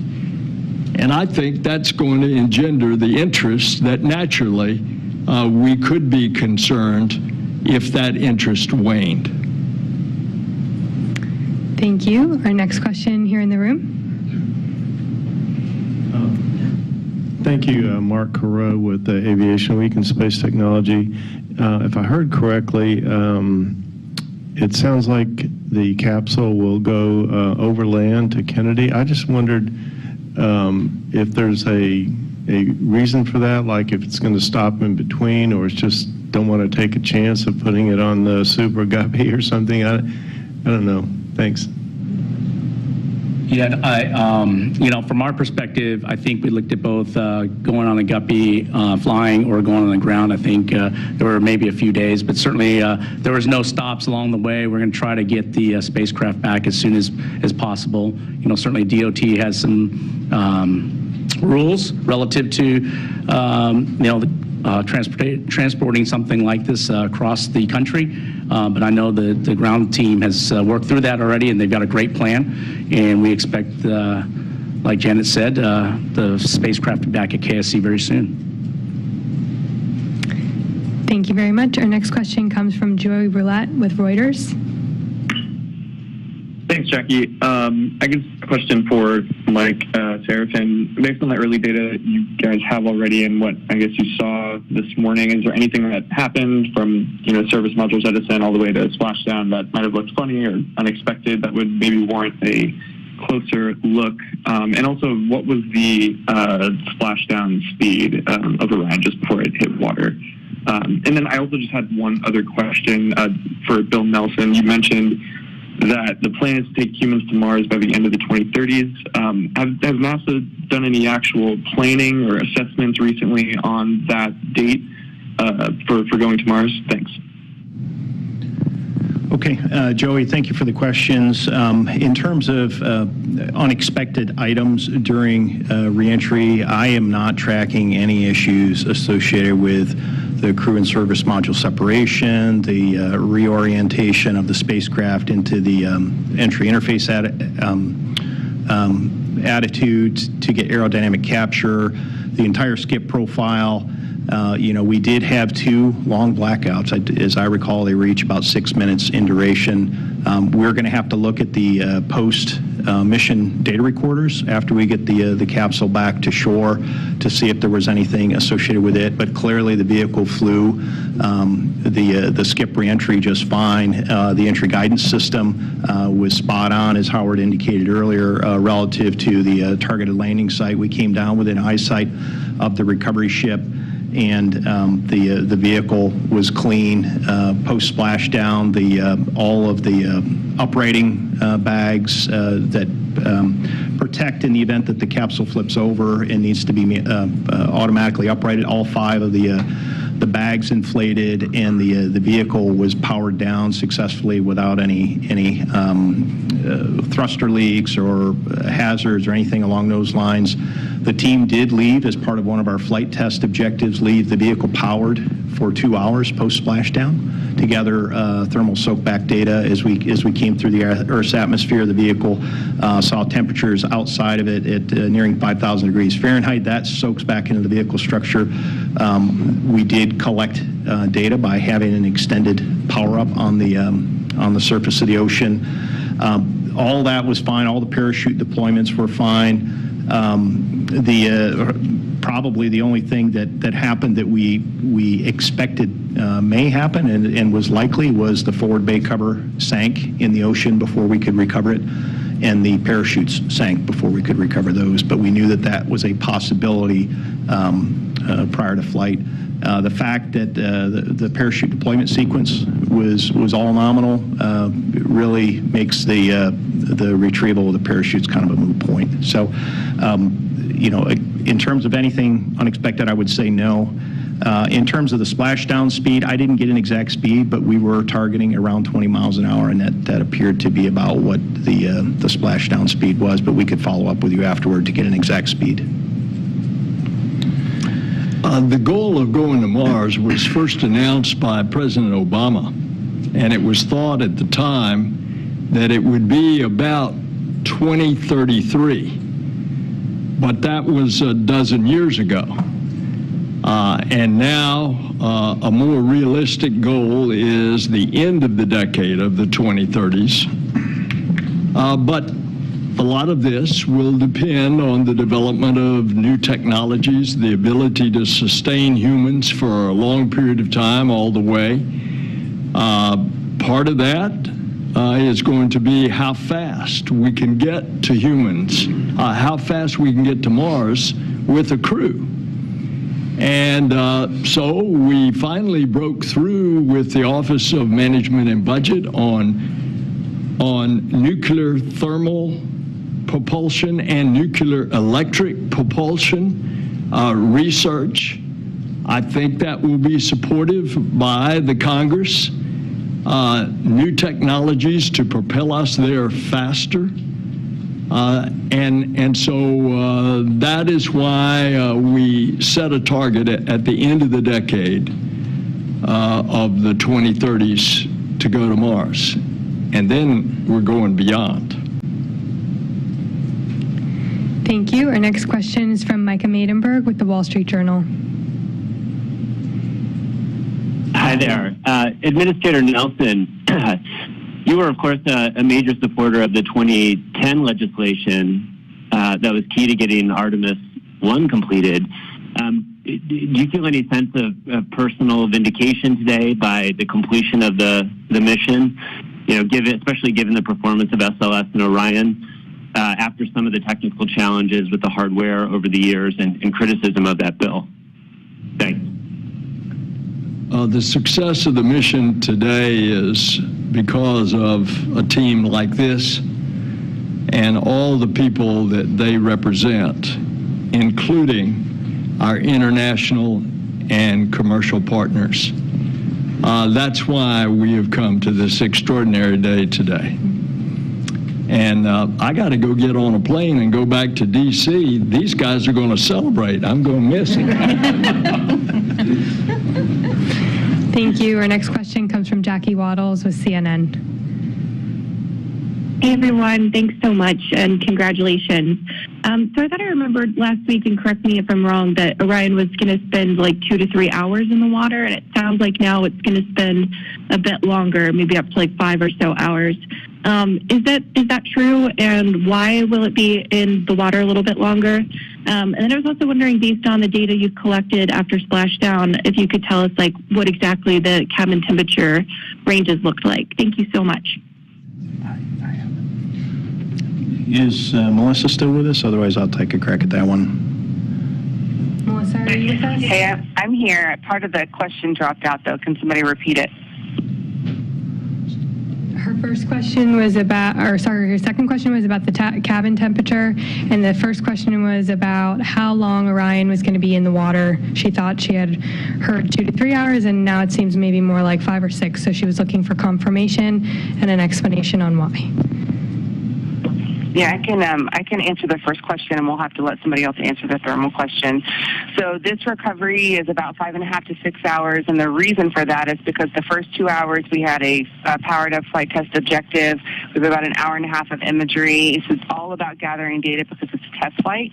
And then the last hour and a half to 2 hours will be installing a collar on it, attaching lines, and getting it in the well deck. So typically, a recovery with crew on board that wasn't required for all of the flight test objective data that we're trying to get, and the flight test objectives would be significantly less than this in under 2 hours. But in this case, we're being very careful, trying to get all the data we can, and trying to be very careful with the capsule when we bring it in and we set it down on the cradle.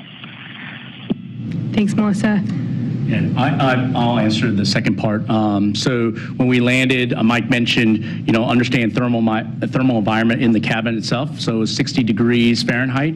And when I left, after about an hour, it got to about 71 degrees. So really great data, very much in what we expected, and a great way to collect the data for this flight and understand how the cabin environment will be for the crew on Artemis 2. Thank you very much. Our next question is from Ken Chang with the New York Times. Hi, thank you. This is for the administrator. So congratulations on today. Looking forward to Artemis 3, NASA is working with a company led by someone who today suggested that Anthony Fauci should be prosecuted for crimes. And I was wondering, is there anything that Elon Musk could say that gives NASA a pause on SpaceX's ability to execute this conduct? Thank you. Hey, Ken, I'm really sorry your connection was cutting out in the room. Do you mind repeating your question? Can you hear me? It's garbled. Yeah, it's a little in and out. All right. Go on to the next question then. Can't understand.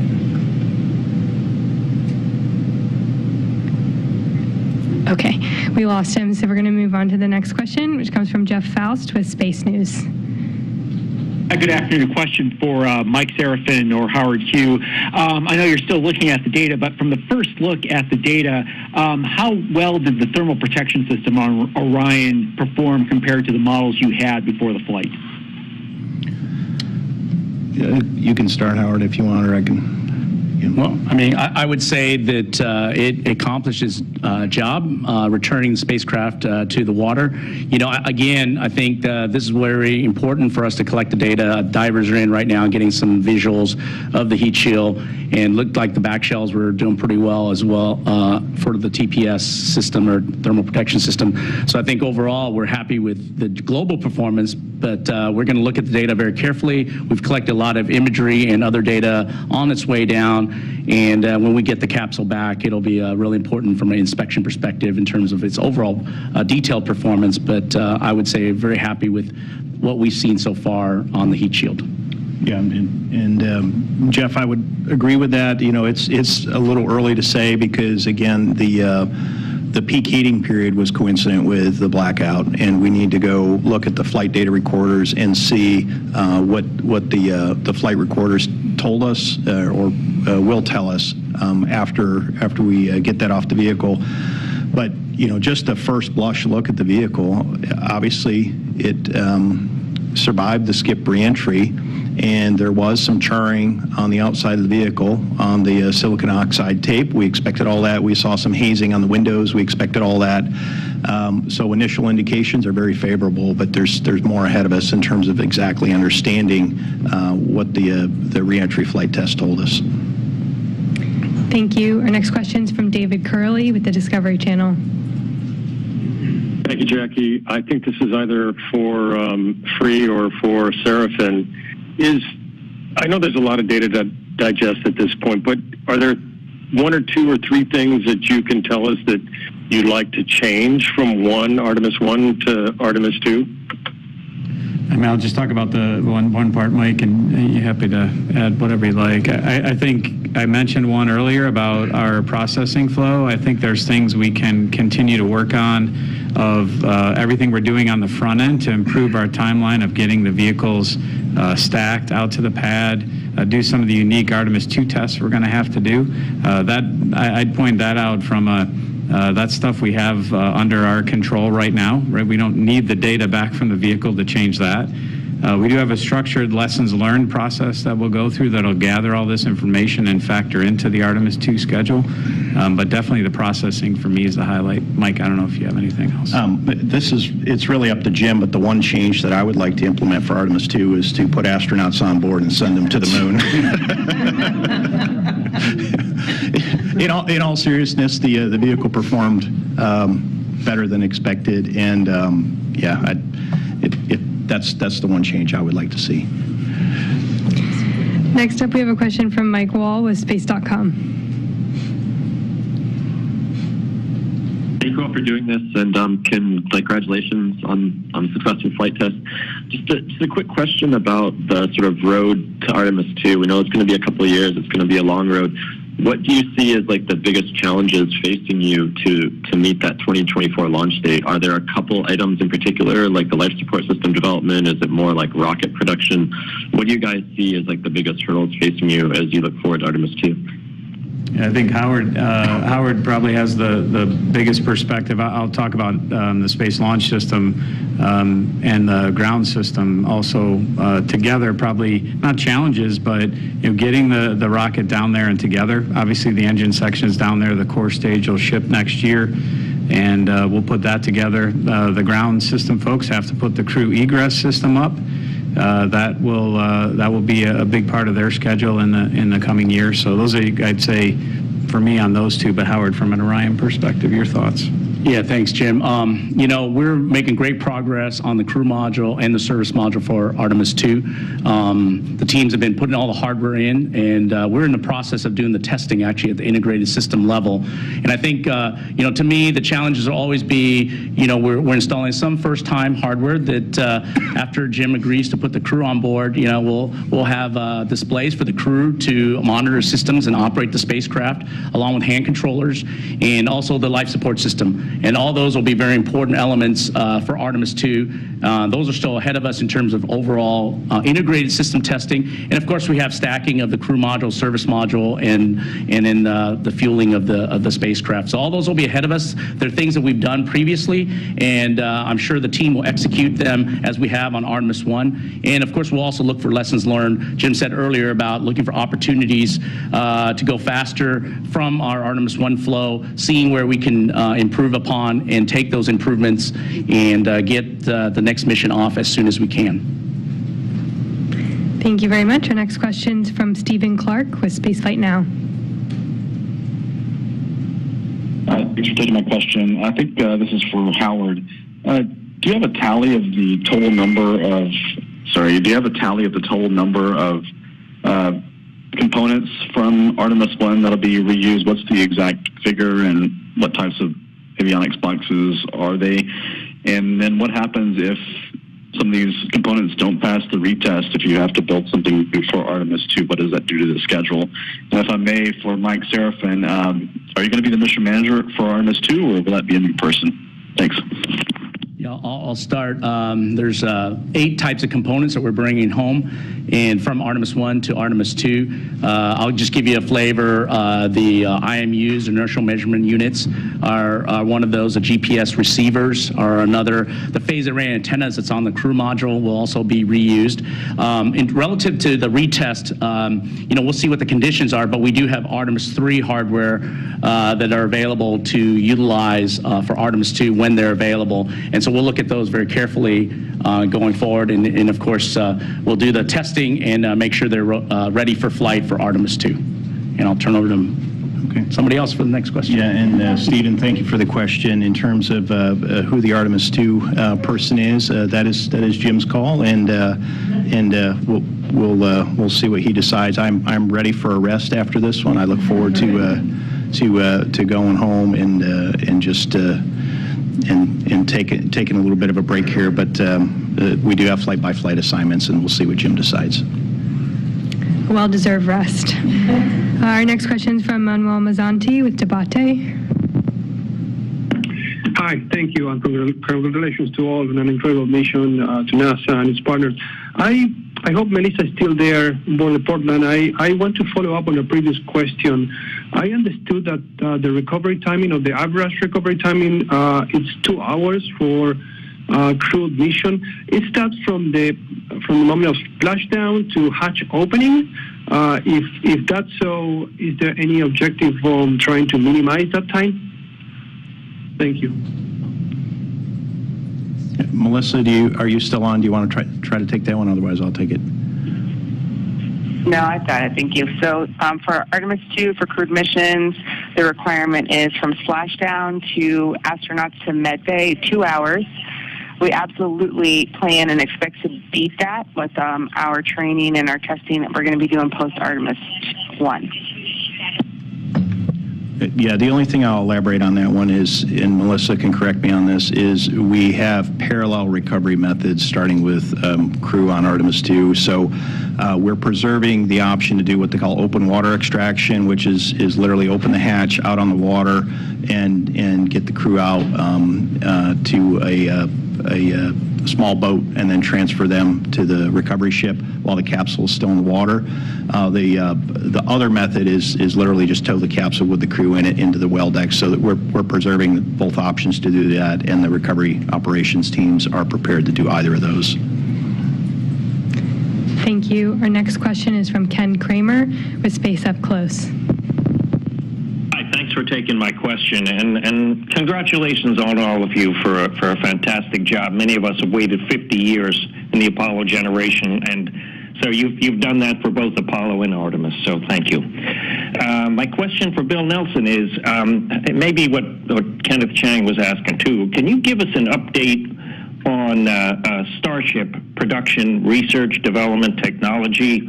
Are they building hardware? Are they still designing it? Can you tell us in some detail about that, please, for the lunar lander? I ask the question all the time of Jim Free, is the Starship meeting each of the benchmarks, the time schedules? And the answer comes back to me, yes, and in some cases, exceeding. I have been down to Boca Chica. It is a sight to behold, how they are putting those starships together and then the big booster. And their plan is that they're going to do a few test flights there. And once they have the confidence, they will bring the missions to the Cape.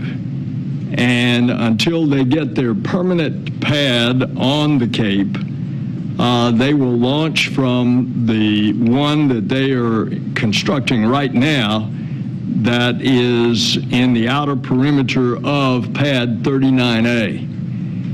And, you know, you're developing a new vehicle, a new rocket, and you can expect some delays, but thus far I'm told that they are on schedule.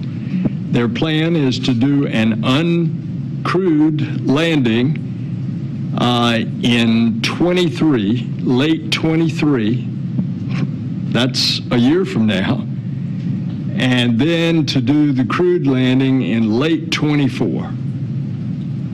So slips are always possible because it's a brand new system, but they have been quite impressive in what they have done with other systems. Thank you. Our next question comes from Zach Aubert with Launchpad News. Yes, Zachary Aubert with TLPnetwork.com, Launchpad News. First, congratulations on such an incredible mission, and thank you for the great live tracker and cameras. It really felt like we all went back to the moon together, which is awesome because space is better together and the views were expiring. Is there any time-sensitive instruments or equipment that are on Orion that need to be offloaded quickly? We know there's a more set timeline for crews, but anything for the cargo or science as we see during missions coming back from the ISS? And for Administrator Nelson, over the last 3 weeks, for the first time in 50 years, we could look to the moon and say we can go there. There's a new Artemis generation that's making a decision on what their future would look like. Administrator, what encouragement or inspiration would you say to this new generation on why they should consider the space industry as part of their future? Thank you. You want to mention what else here? You can do it. Yeah, Zach, thank you for the question on time-sensitive instruments and payloads. We do have a number of dosimeters on board the spacecraft, both active and passive. There's also one bioexperiment payload that is on board that it contains a number of organisms, yeast and fungus and some other organisms that serve as basically an analog to help us understand radiation exposure. So we've got the bioexperiment samples in the cockpit of Orion. We've got the Mare mannequin torsos that one had a radiation vest on, one did not, and we'll get baseline data from that. And then there are other dosimeters in the cabin. So those will be removed as soon as we can once we get the vehicle back to San Diego, simply to basically stop the clock on those, and it makes it more difficult in terms of understanding what the results are the longer that they're sitting here on Earth. And there is some background radiation, there is some background decay in the experiments themselves.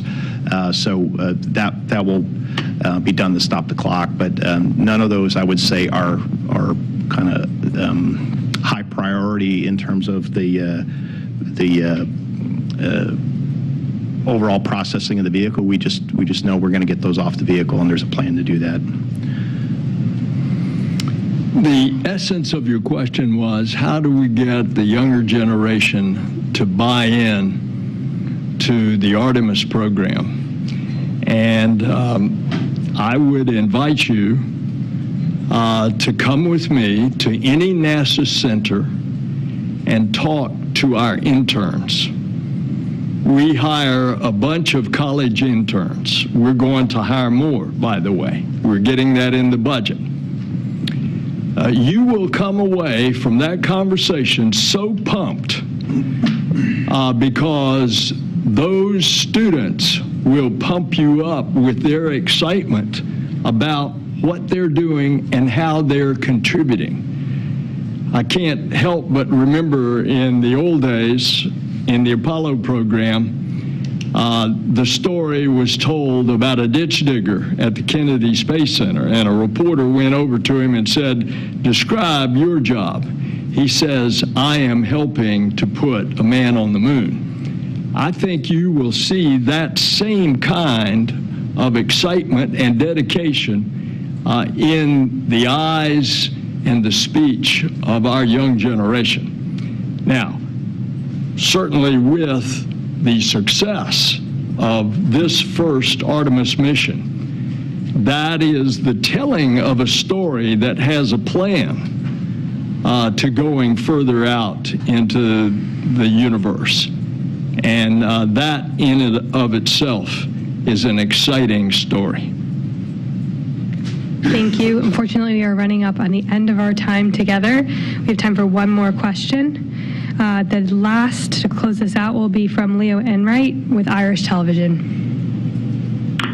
Thanks very much. And I rather like the anecdote about the ditch digger. I suspect Jay Barbary might have been involved in telling that anecdote originally. My question, though, is for Emily Nelson, presumably no relation. And I wondered about the live shots we had of the other mission control, which was, of course, on the beach at Noordwijk in Holland. And I wondered how that worked. Did you find that this is something that you would be comfortable with if you had women and men aboard the spacecraft and you had to make sudden decisions? And I think I missed the very first part of your question. Could you repeat just the first part, please? Yeah, I was wondering about the Service Module Control Center in Noordwijk. And is that somewhere that you would be comfortable? This is for Emily Nelson. Is this somewhere that would be comfortable for you if you had women and men aboard the spacecraft and you had to make sudden decisions? I think he's asking of our integration with our remote control centers. Oh yeah, we have more than 20 years of experience working with globally distributed teams as we've been controlling the International Space Station, and so really we have a number of years of experience in in building those kinds of relationships and making sure that all of our global teams are working in synchrony. So I would have no concerns over a distributed team executing these missions in the future, and especially as we bring in more international partners, as we bring in more commercial partners and partners across industry, I think you're going to see an even more increasing diversity in our team globally, and we're really going to leverage all of those opportunities to make these missions successful going into the future. Thanks, Emily, and thank you all for joining us today. Our coverage of the Artemis 1 mission continues on the Artemis blog, where you can follow along for updates about Orion's journey back to the Kennedy Space Center. Have a great afternoon, and go Artemis!